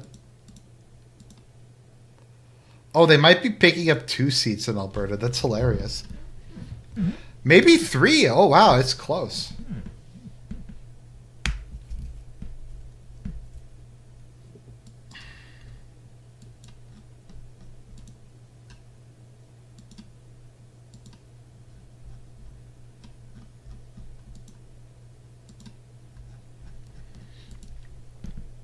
Did the Conservatives actually win every seat in Saskatchewan outside of the North? Let's see how Winnipeg's doing. Winnipeg Center.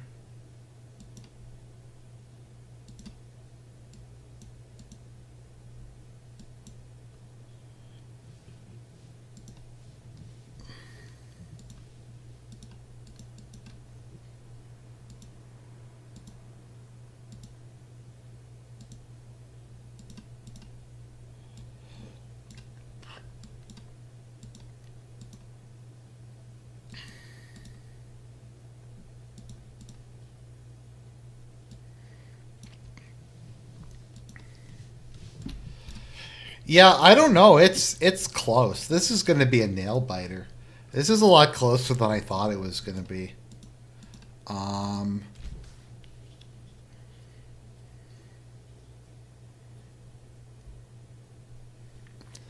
I don't think the BQ will form a coalition with anybody, but it means they will hold the balance of power, and that will prevent the Liberals from passing anything. So like I said, we're just gonna have a limp along for the next 6 months to a year, and nothing will happen. Which I mean, once again, that's a better result than an NDP Liberal coalition. So you take what you can get.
Let's see what CBC is doing. Yeah, I don't know. I just don't see it at the moment. It's going to be close, but they're going to fall short by like 5 seats or something like that. I don't know. I don't see the Liberals doing better if there's a rematch. I don't think Carney is going to have the same sheen that he quite had. My hope tonight is the Con and Bloc will stop the super left parties from passing online harms bill. Yeah, I mean, that's a possibility. I don't know what the BQ's position on that is. They might be for it, so we'll have to see.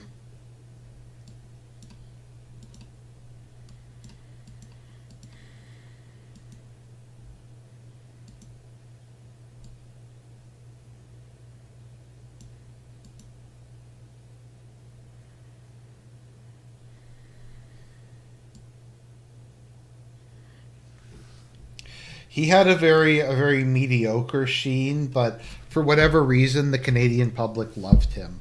So.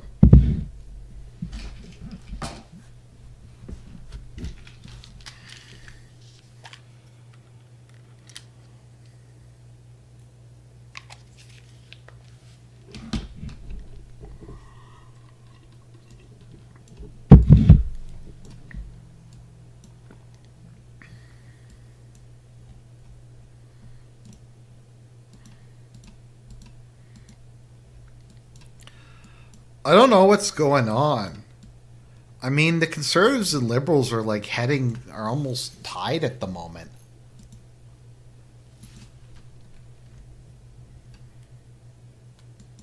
I don't know. We'll see.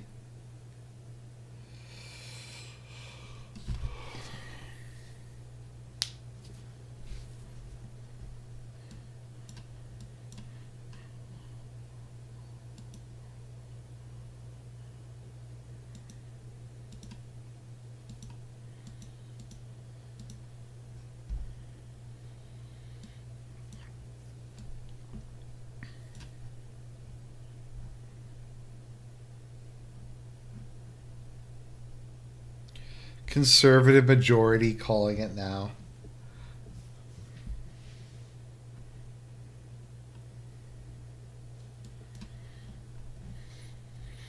Let's just go and see if there's anything that's possible to flip.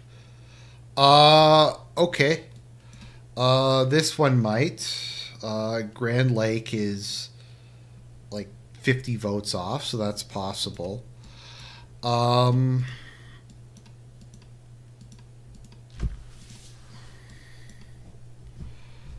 Let's see.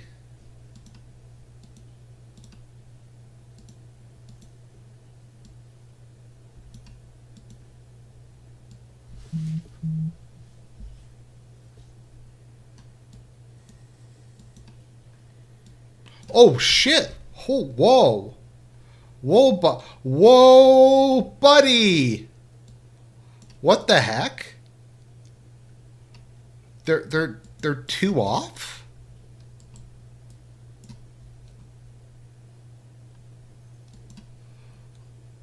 What the wow. Literally, it would just need one or 2 flips.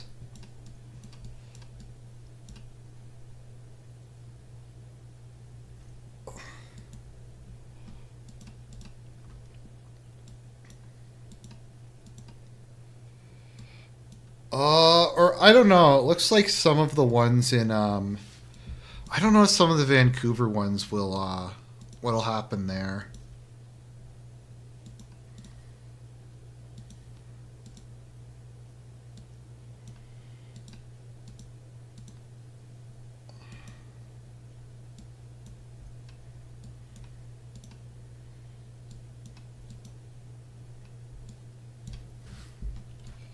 Langford on BC Island?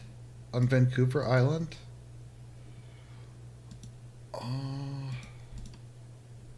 Yeah.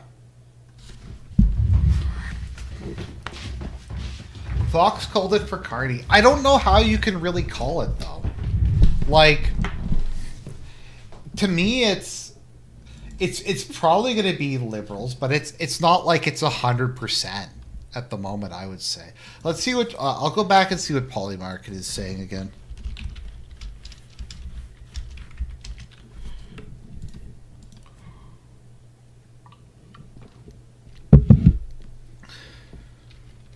Why did Polyev go down so much? I don't know.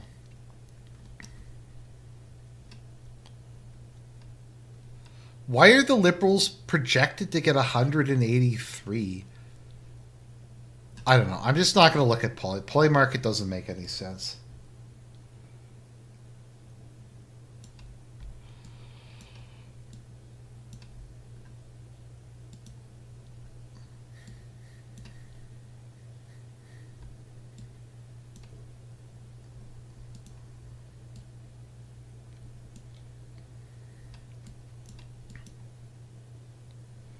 Oh, Langford.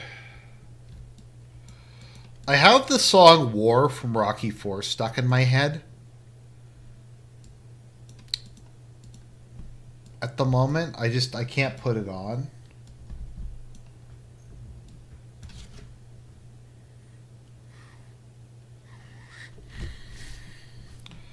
Who picked it up? Oh, the Conservatives picked it up. Interesting.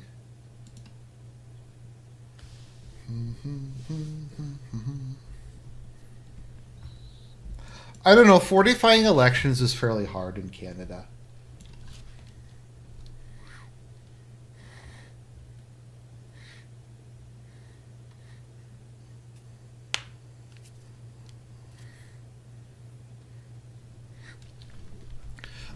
Polyev is cringe, except on like 2 issues. Oh, wait, okay.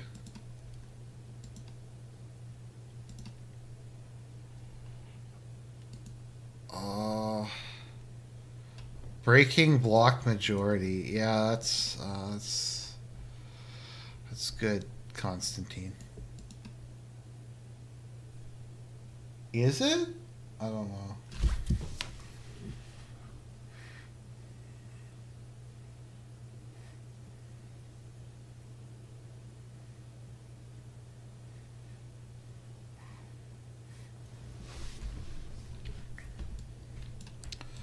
So here's the question. Will they force Polyev to resign if it's like they're down by 1 or 2 seats? I don't know. Like, I feel that he did decently good considering how the polls were. I don't know if I think that they should really axe him over this.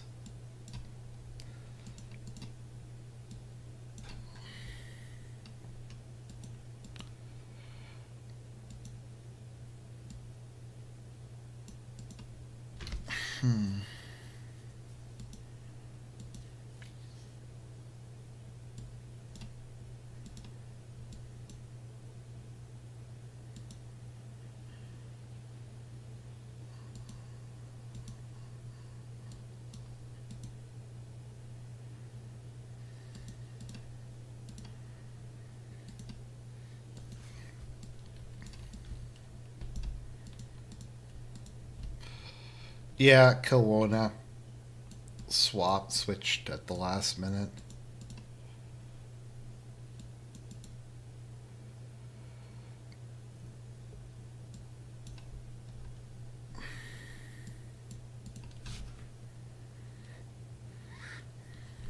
Oh shit. Okay, wow. A bunch of them flipped to the Liberals. Trust the plan. The earth is flat. Patriots are in control.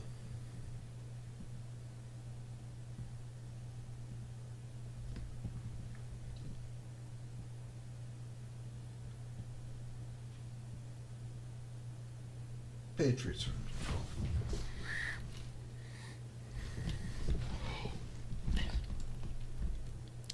Yeah, I'm just hoping like it'll get to the point where I can call if it'll be a Liberal NDP coalition or not.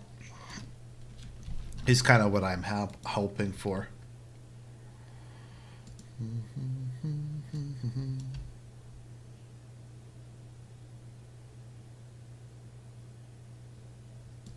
I mean, there are sometimes recounts. There are not. It doesn't happen very often at all, though.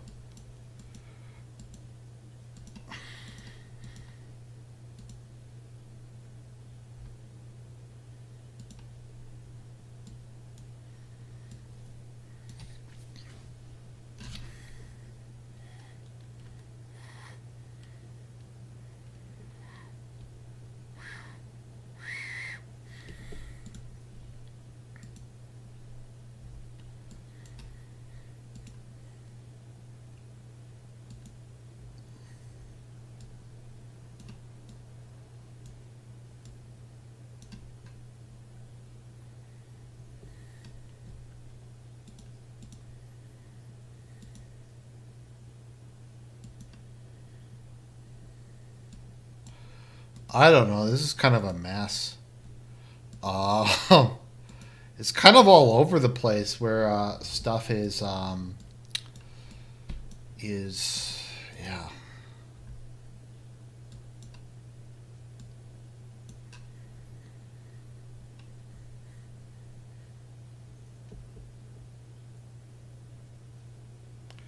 Any recently released film recommendations? No.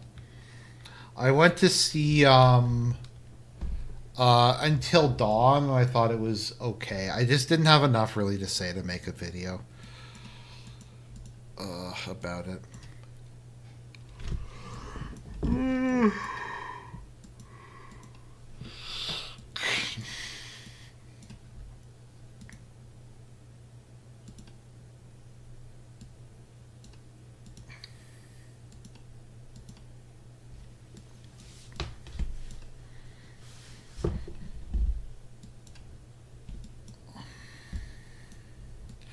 I don't know. I'm leaning towards calling it that it'll be okay. So it's the Liberals are not going to get a majority. So let's just be real here.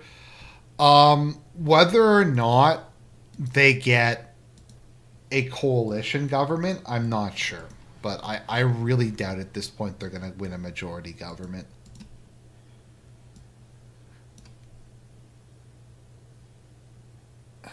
Yeah, CBC seems to. The Toronto Star seems to be projecting that.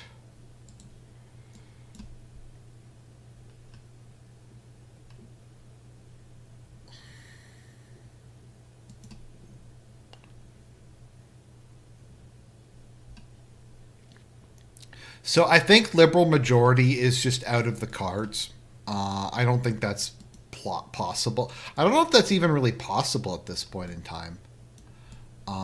If there's enough seats that they could flip to get a majority.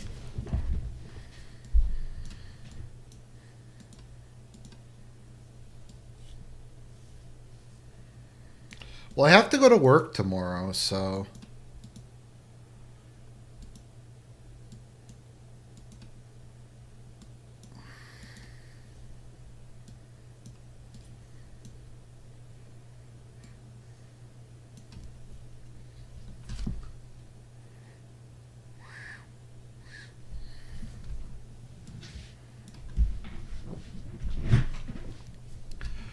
Oh, this is a nail biter.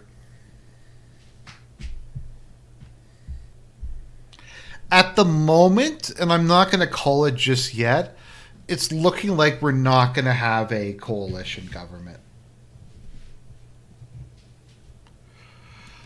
In order to get that, okay, so in order to get that, they would need to flip 6 seats, which is a lot.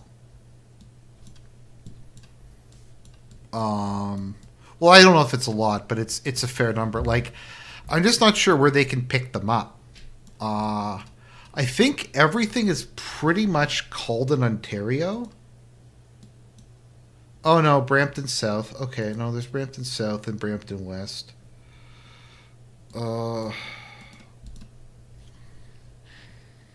Okay, no, I don't know actually. There's some really close ones in the GTA.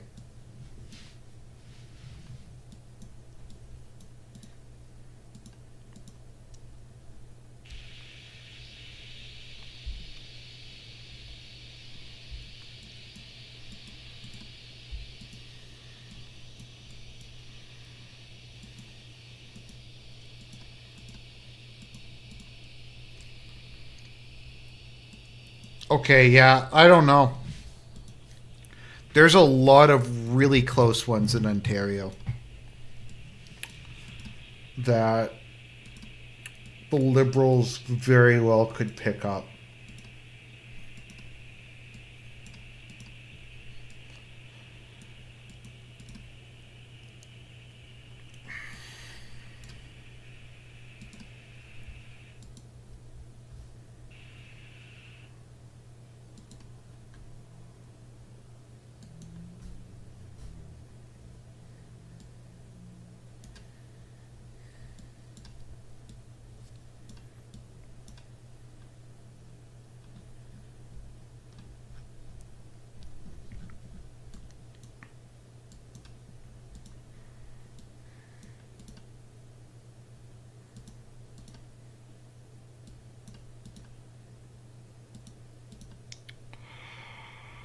Well, I don't think there's any more that can. I think the ones that can flip have flipped.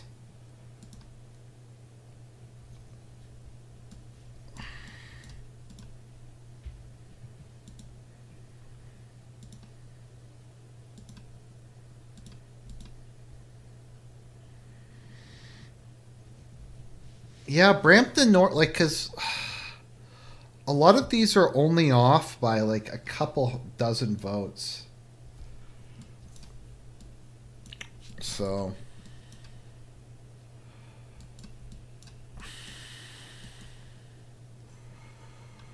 I'm not going to call it yet. I strongly think that. Okay, how many do not have reporting yet? I think there's one district that doesn't have reporting yet. I don't know why they haven't called Grand Lake yet.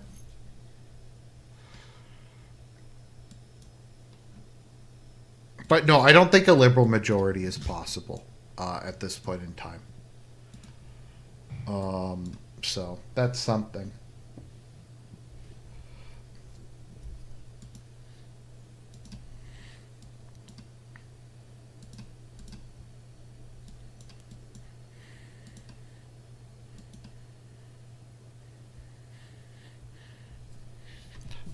Then again, there's some that could very easily flip to the Conservatives. Like, Langford is very close.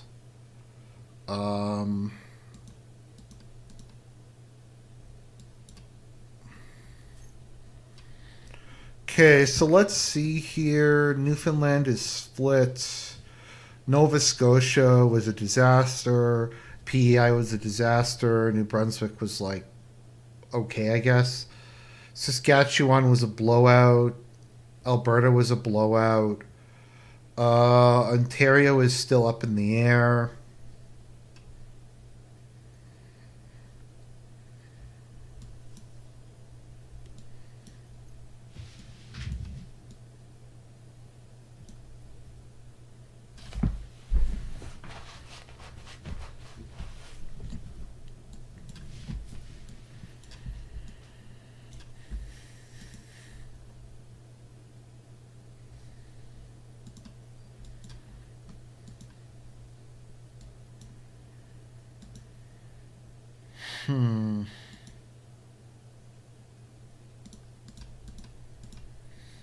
I don't know. Some of those Bramptons are really close.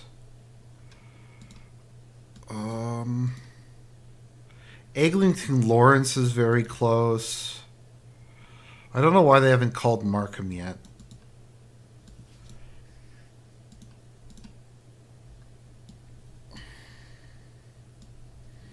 No, I will not be covering the conclave.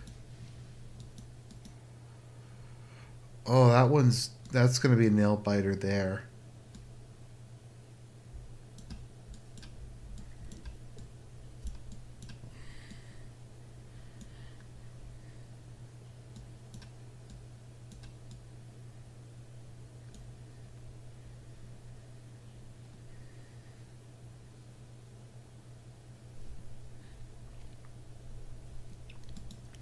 Oh, Langford switched back.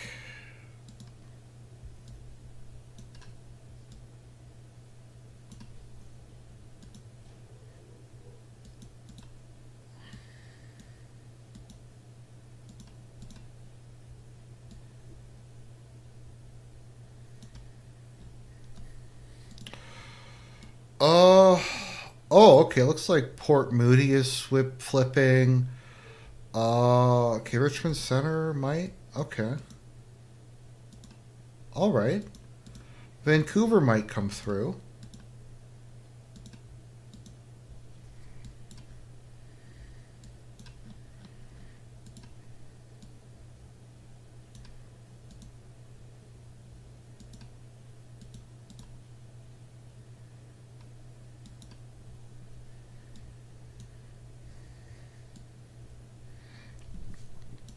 Here's how Q can still win.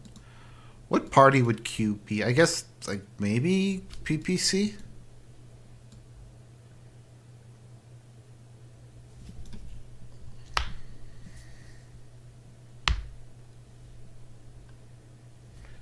Trust the plan. The earth is flat. Patriots are in control. Yep, thanks. Thanks for showing up, Hank. The hand picture. No, the PPC won't get a single seat.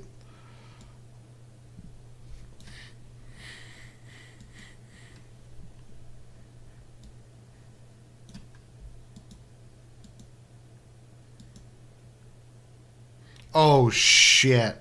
Fuck. Oh, no.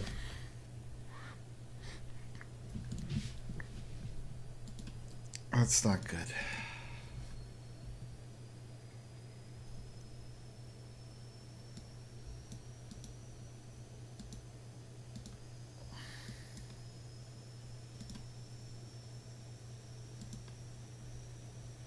Oh, Eglinton Lawrence. So close.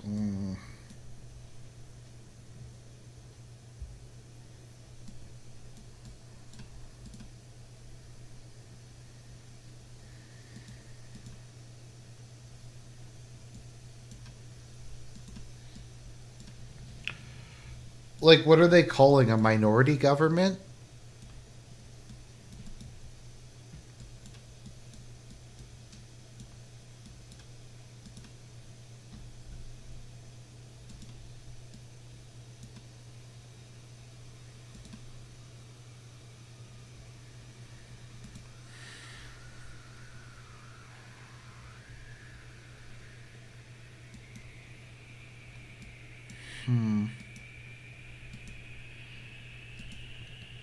I don't know. There's a lot of the ones in Vancouver are pretty close at the moment, or not a lot of them, but some of them are.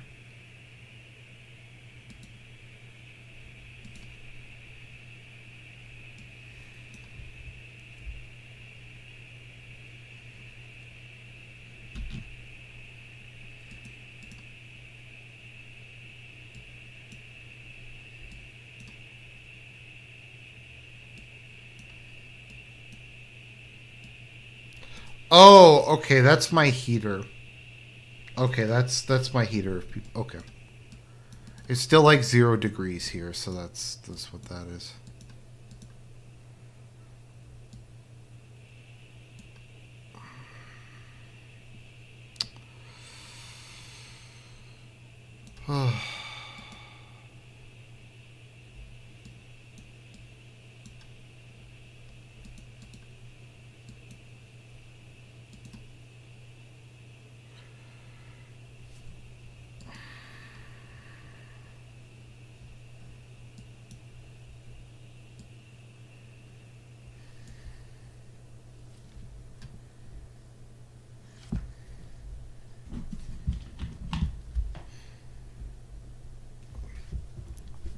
Let me see. Is it even above 0 here?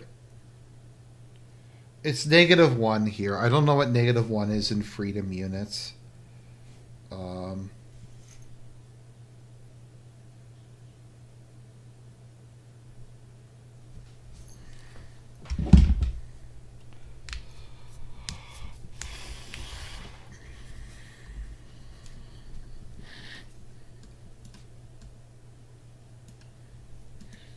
Come on, just have to flip one seat. One seat, and they can't have the coalition of the F-slur. Yeah, it's still below freezing outside here.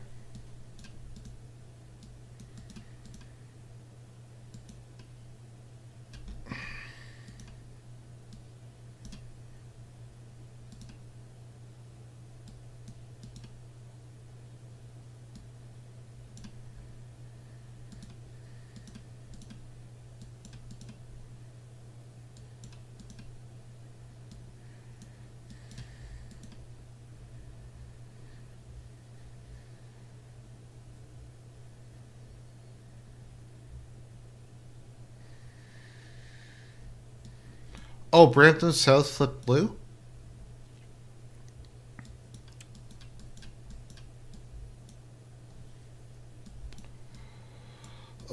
Coalition of the F-slur.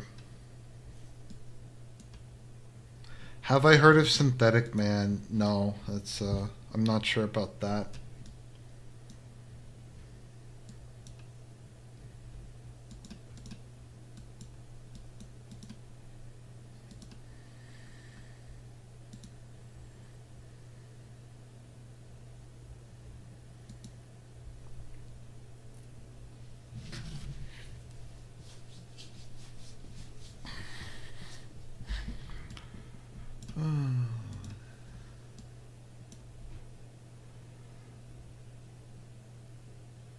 Eglinton Lawrence is pretty close too. I mean, it's like 100 votes.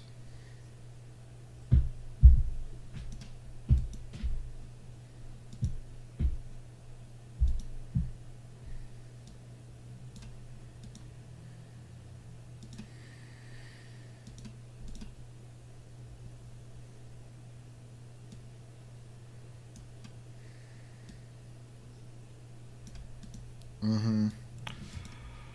Well, I mean, Canada has voter ID laws. I guess you're being sarcastic, though. But Canada actually does.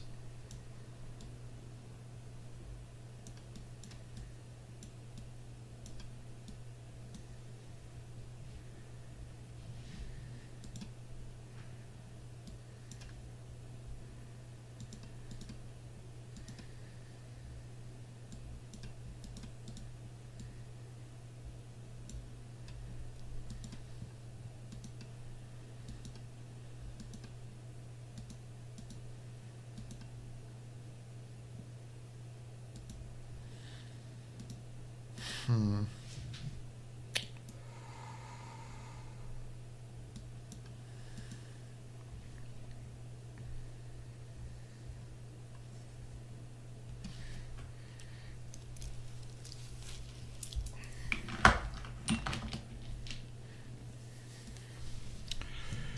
Yep, it might be. But, yeah, I don't know. I don't know. Is there anything the Conservatives could potentially flip?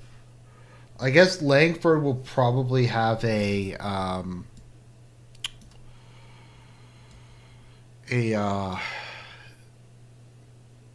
recount.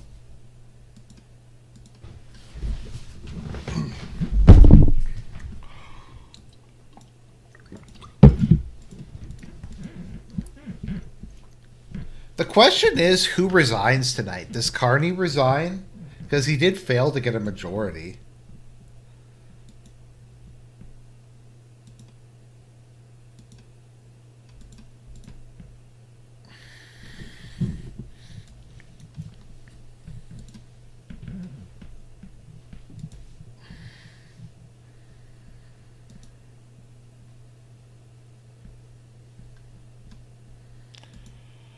I don't know. It's still... There's still a lot of very close seats that haven't been called yet.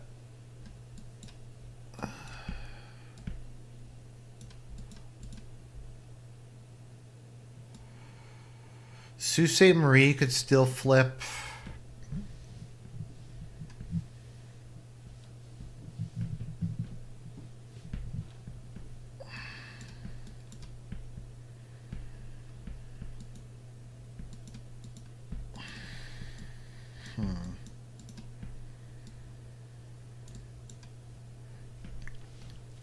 Like, it doesn't seem like there's a particular theme to like it just seems like stuff is flipping all over the country. So I don't know if there's any particular rhyme or reason to it.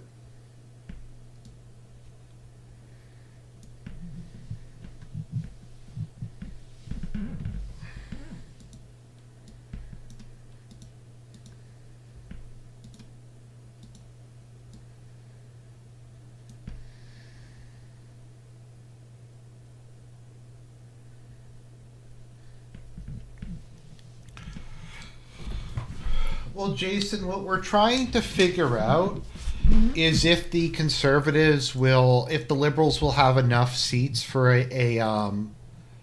a coalition with the NDP or not? That's kind of the question that I think we're asking at the moment. So.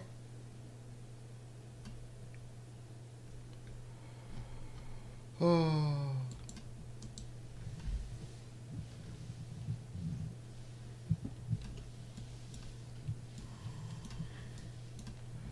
If they get their coalition by like, oh, okay, let's flip back. If they get their coalition by like 1 seat, I'm going to be so pissed off.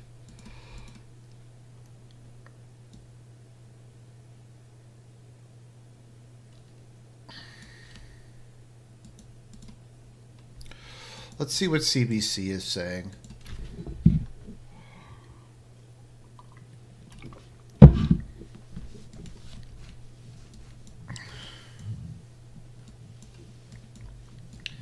Yep, Drunken Surfer can definitely fit Peterborough.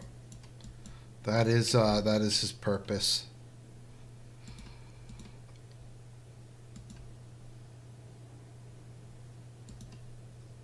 Oh, Langford's flipped again. Uh-oh. The Conservatives are actually up by a fair amount there now. By like 200 of it.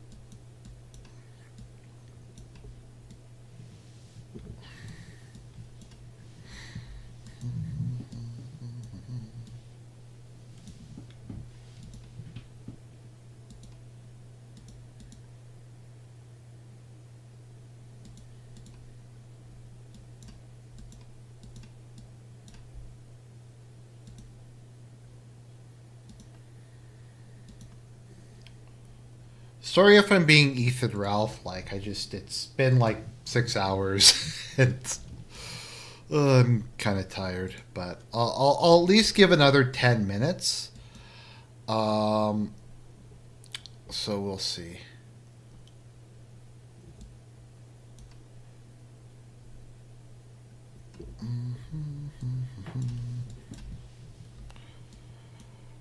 I don't know why they haven't called Grand Lake yet. I mean, the Conservatives clearly won that. Oh, okay. Wow. Oh, shit. Terra Nova might flip back? Oh, no. Okay, well. That's not good. Yeah, I don't know. A lot of these are really close.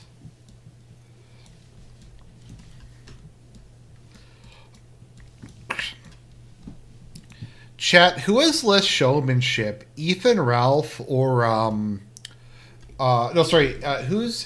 who has more showmanship, DSP or art or Review Tech USA?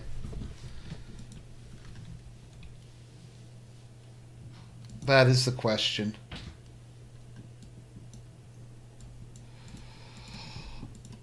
When Ralph like spurgs out, that can be funny. Oh, no, I just, I don't know. I just try to be...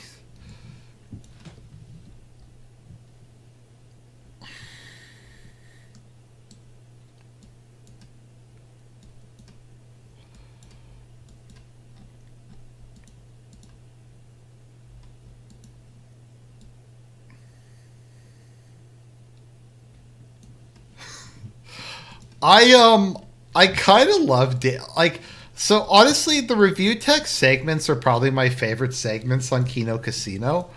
I don't know, there's just something about Rich that's so funny. Like whenever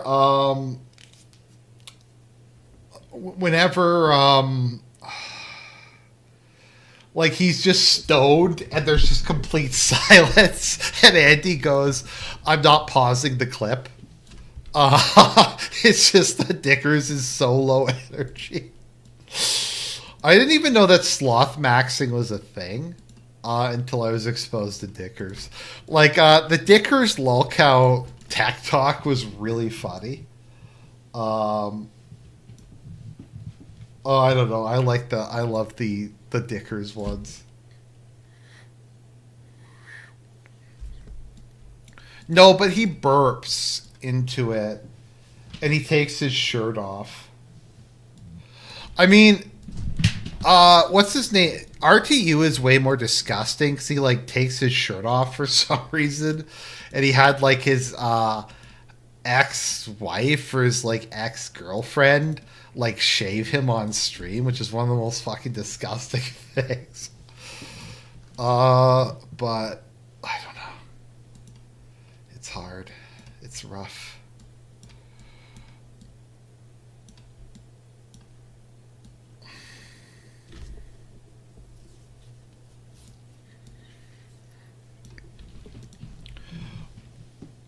His mistress. What's his name? PWR has way more showmanship than DSP.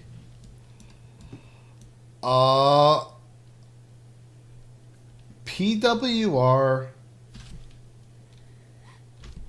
Did I stream with him before? Yeah, actually, he was on the last Canadian election, and he had me on Kino Casino once. I've talked to him a couple times. We aren't like close or anything, but we both kind of come from the same part of Canada. Yeah. Well, anyways.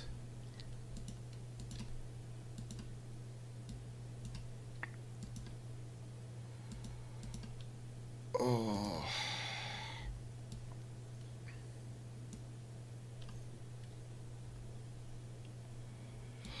I was watching DSP's Until Dawn playthrough. He had a lot more energy like 8 years ago than he does now. I don't know. Back when he actually like made un-PC jokes, he was actually like substantially better. Now it's just low energy and sanitized and boring.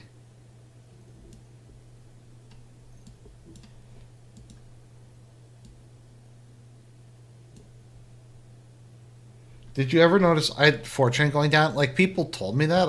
I never used 4chan, so I don't even so it wasn't that apparent to me. Oh wow, that's a nail biter there. I don't know if that'll be a recount or not.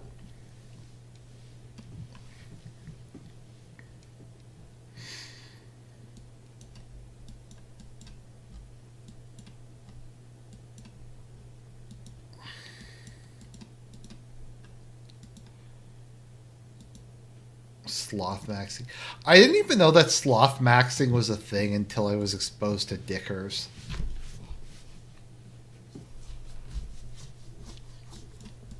Well, the Kino Casino arc like destroyed DSP. Because it alienated a lot of his like left wing followers.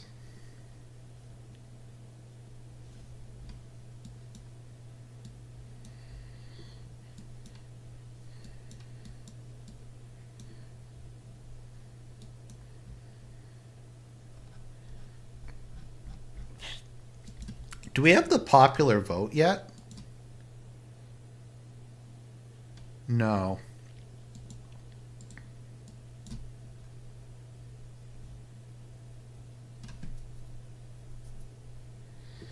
I don't know. Polymarket is just all over the place with what their estimates are. So.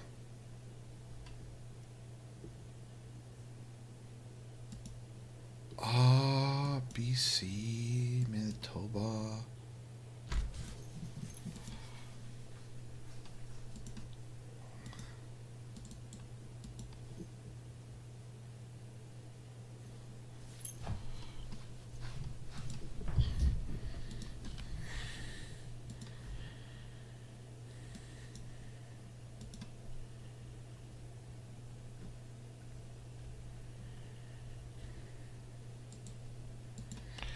Does anyone know how accurate Polymarket generally is? Like, are they normally fairly like accurate with what their guesses are, or what?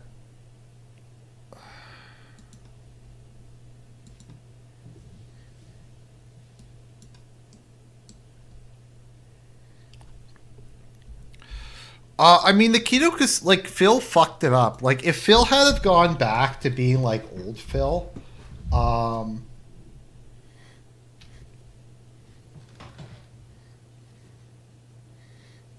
to what extent were they always going to snake him? I don't think they were going to snake him.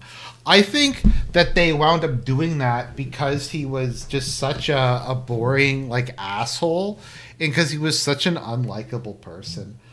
Um, I really hate. I don't know. Does anyone remember the whole king snake thing? Like where Phil claimed that the entire thing was him snaking them, and that he lied about his parents dying, and he lied about his wife having cancer, and like all that stuff. So that was crazy.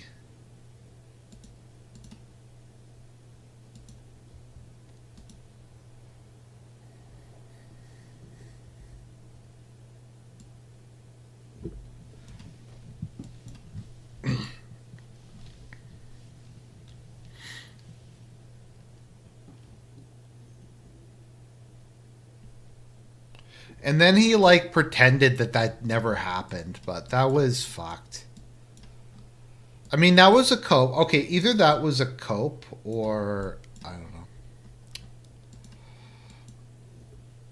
I doubt Surfer watches Kino Casino, but possible.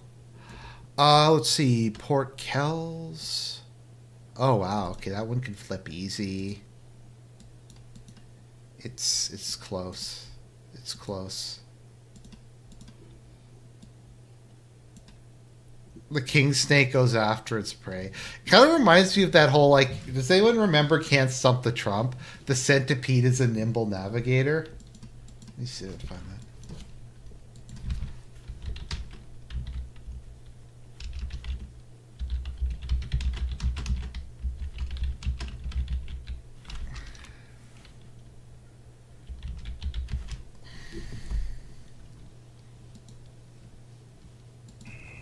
Giant tropical centipedes share their territory, and spends most is no exception.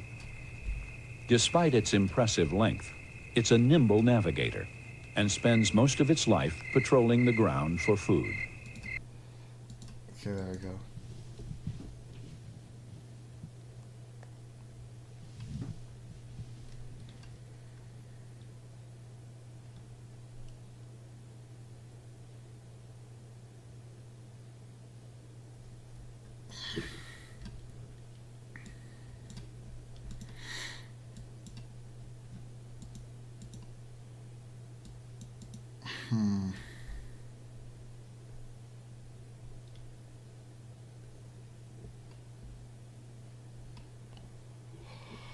Oh boy.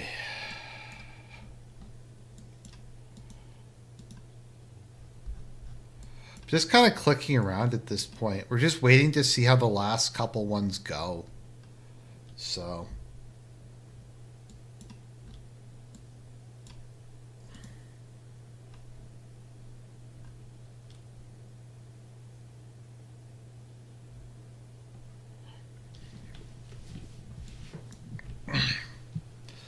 I think the speaker doesn't normally vote, does he?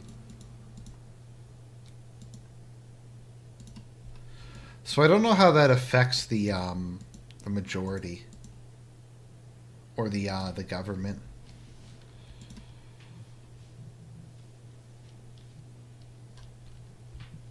Well, it looks like Brampton South is getting there.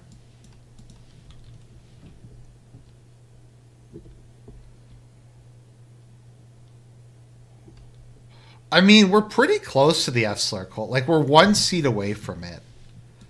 Some of these could flip pretty easy. Then again, a lot of these could flip very easily the other way. Like, Karen Stintz she's coming up from behind, down from the rafters. Uh,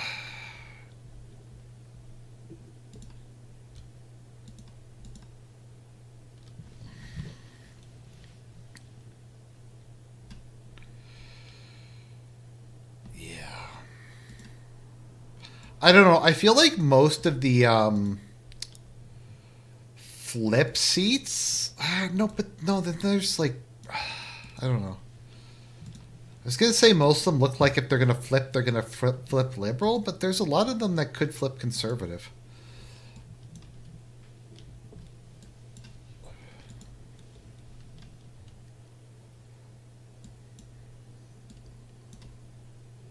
What happens if there's a hung parliament?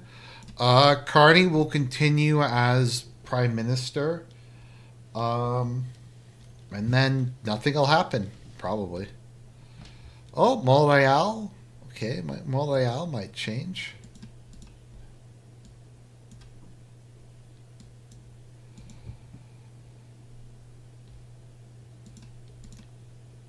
Wow, some of these are really close. We're probably going to have a lot of recounts tonight. Um, so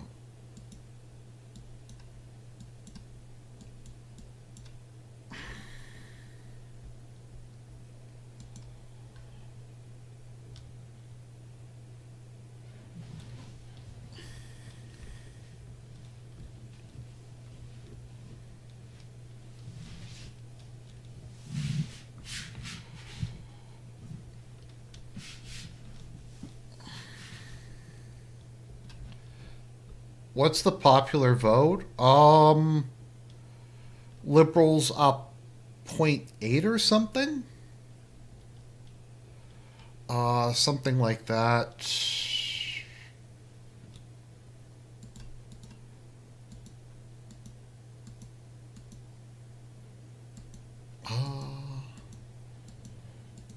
Let me see how many have been called.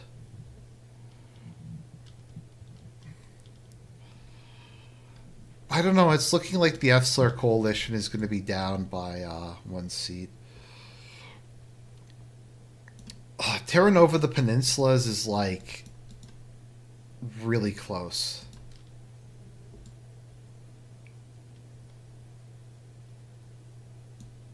What was the most contested Canadian election? I don't know actually. That's a good, interesting question. Generally, they aren't that close, really. You have minority governments, but generally speaking, one side definitively wins.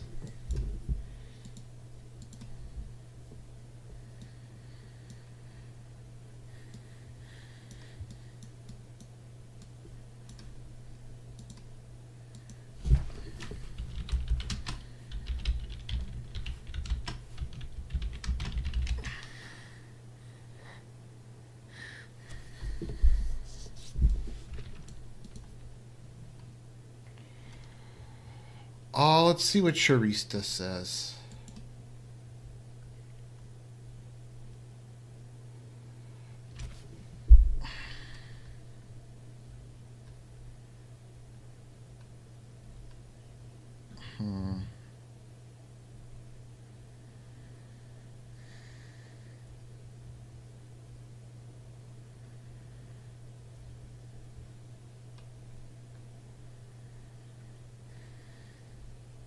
The call got revoked. Oh.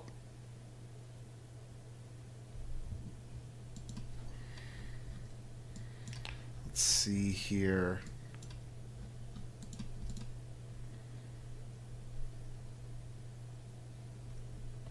Wow. What are you doing, little cat? What are you doing, girl?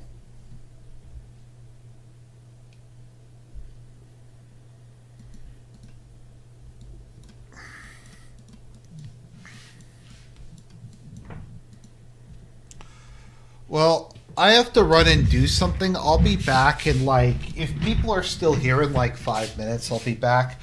But I have to do something for tomorrow morning. So I'll be back in a minute or two.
Okay, there we go.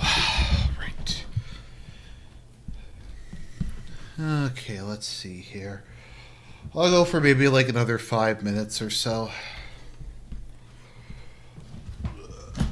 Just gonna take my magnesium supplement.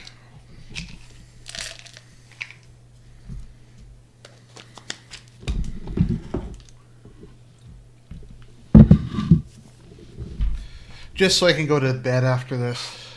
Oh wow. Oh wow, the Conservatives are having a bit of a, or are they having a comeback?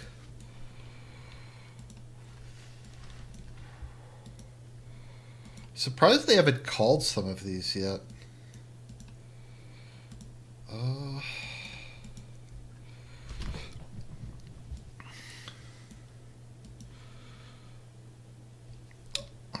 yep, snorting them pills. That magnesium melatonin. I don't know. I find that works good. My Lenten thing was to get off of Zapaclone, which is like a hypnotic. It's kind of like a. It's a bit similar to Ambien, but much milder. I think it's similar to Ambien, but I was kind of like getting addicted to it. But I managed to get off of that, so that's good. I don't know. Have people noticed me to be any more like energetic or higher energy lately? My doctor changed my medication around a bit, so I should have something that's a little more energizing, so that's good. Oh.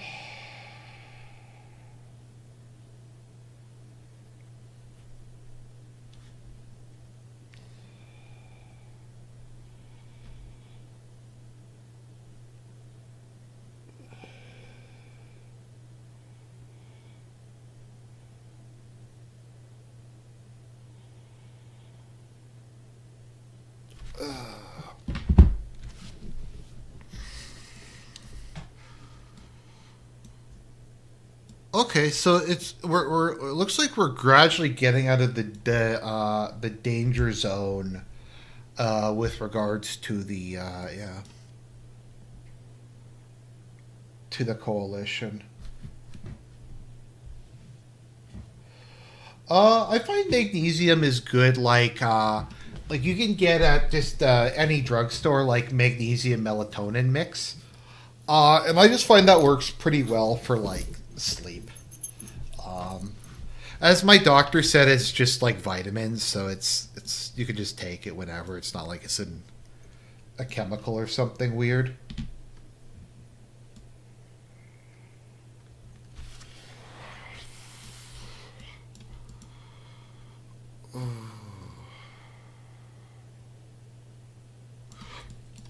Let's take a look at Brampton.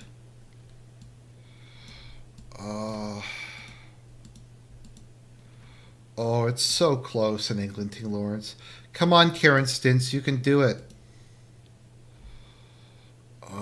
Brampton South, Holton Hills.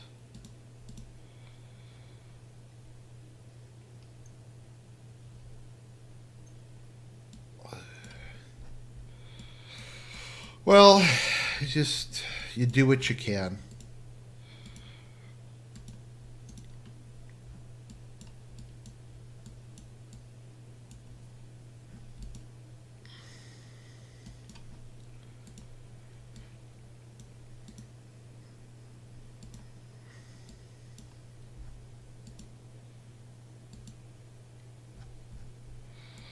Well, let's see if they've all been called in Winnipeg.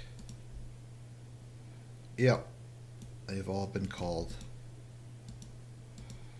Looks like the Liberals picked up one. They took Northern Saskatchewan. I think the Conservatives took every seat in there except for Northern Saskatchewan.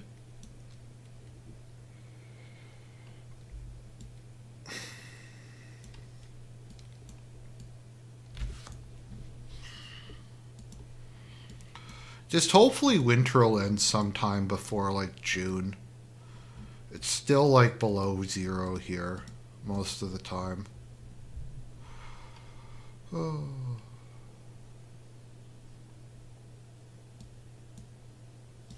What are you doing, Rain?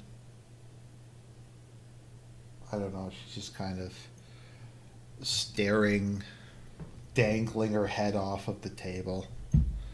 Cats are weird.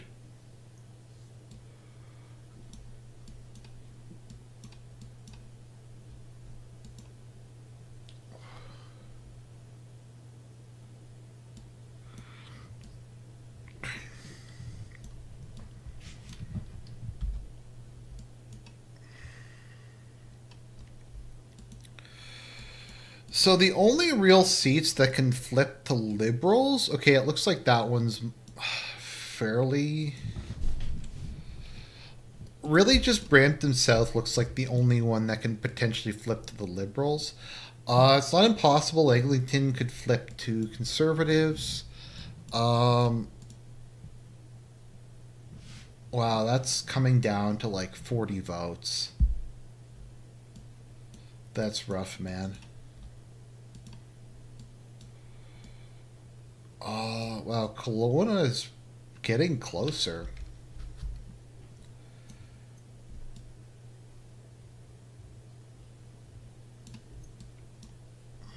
Well, Rain canceled my Switch, so that's both of my Switch orders. Even though I live by myself, I needed like a Switch order for my cat. I was gonna get Rain a Switch, and yeah. I don't know. There's still a number of them that are too close to call. It's looking... Let's see how much they've actually called so far.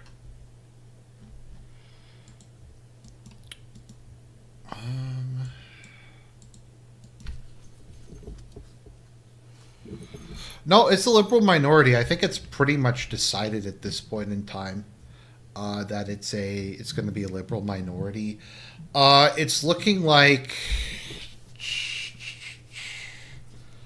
they will not have enough to have a coalition government.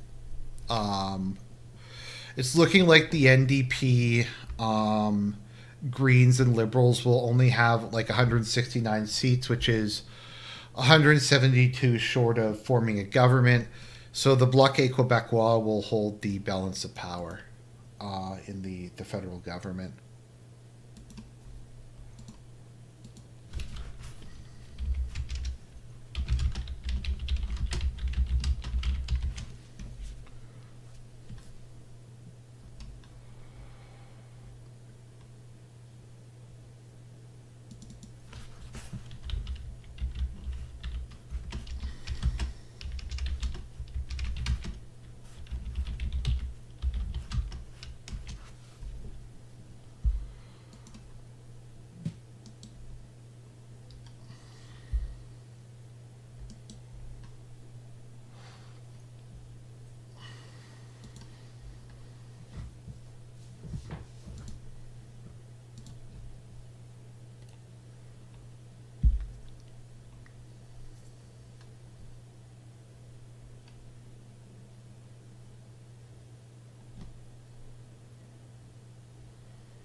I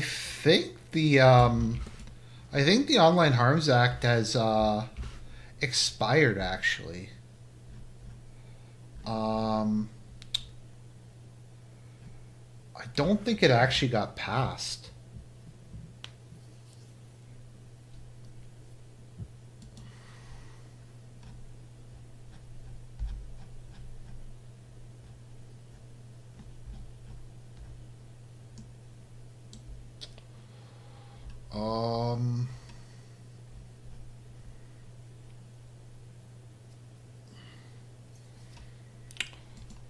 Just trying to see here.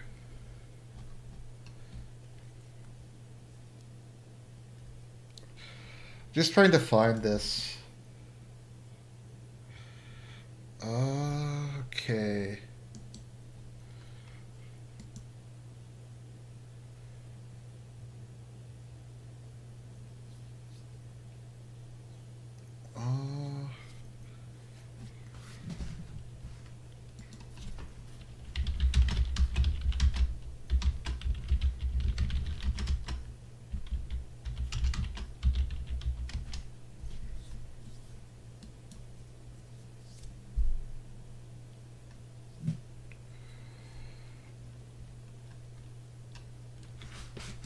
I'm just trying to find it.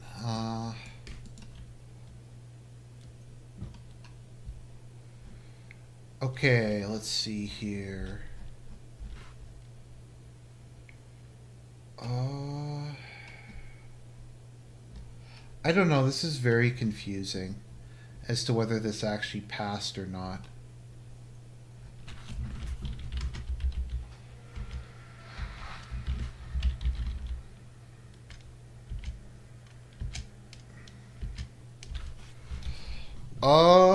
Yeah, I don't think it it passed. I think I think it's dead actually. Yeah, it didn't get past the second reading. So, I think it's effectively dead. We'll see if they try to bring it back, but it looks like it's gone for the moment. They're gonna have to retable it and go through. So.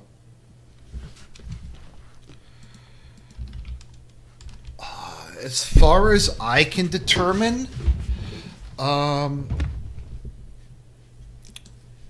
it didn't pass through all the stages it needed during the session of Parliament. So I think it's yeah, it didn't get through, I think, the second reading. So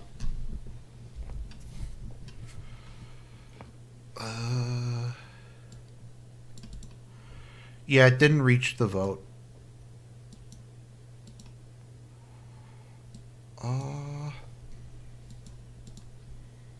Was there a vote? I don't think there was a vote on it. Let's see here.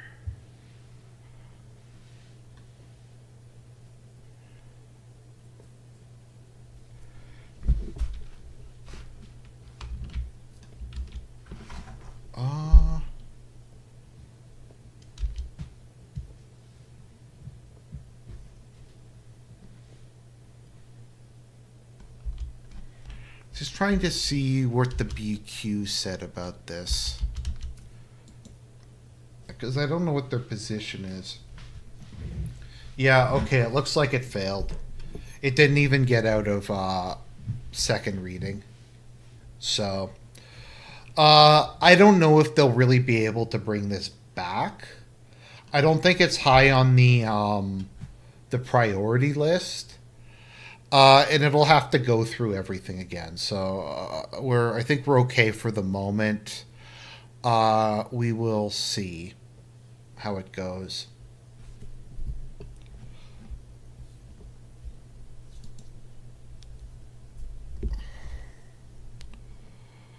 Homicide.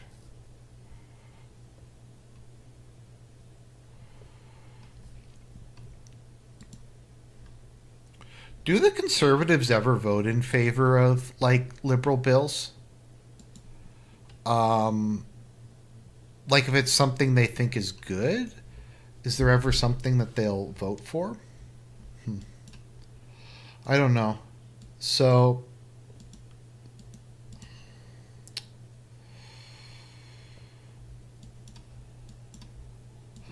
yeah, we'll see how it goes. I kind of feel like the Liberals have bigger fish to fry at the moment than trying to bring back that piece of legislation which died.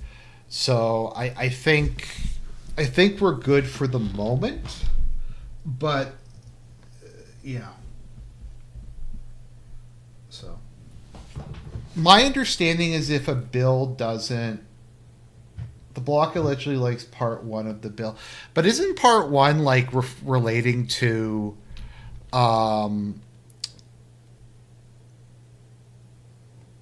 isn't part one relating to, I think child pornography or something like that? Part one.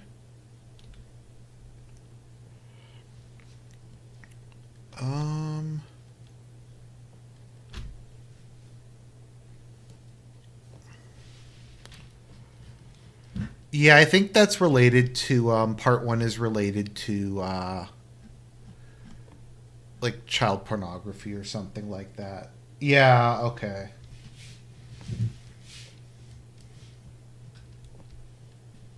Okay, so if the BQ isn't in favor of it, it's not going to pass. Once again, it has to go all the way back through committee and multiple readings and to go to the Senate and stuff. So I think we're good for the moment. I mean, there's still lots of other hate crimes laws in Canada, but the really, really bad stuff, I think, is gone. So, let's see here.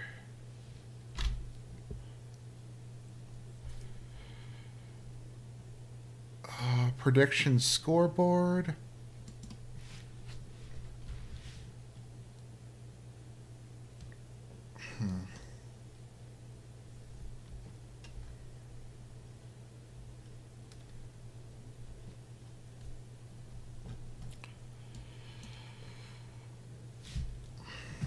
Also, I don't know if Carney is as radical. Like, I'm sure he's bad on it, but I don't know if he's as radical as Justo is on, like, the free speech stuff. So, anyways, I'm getting tired. Oh, we're coming back to Essler territory.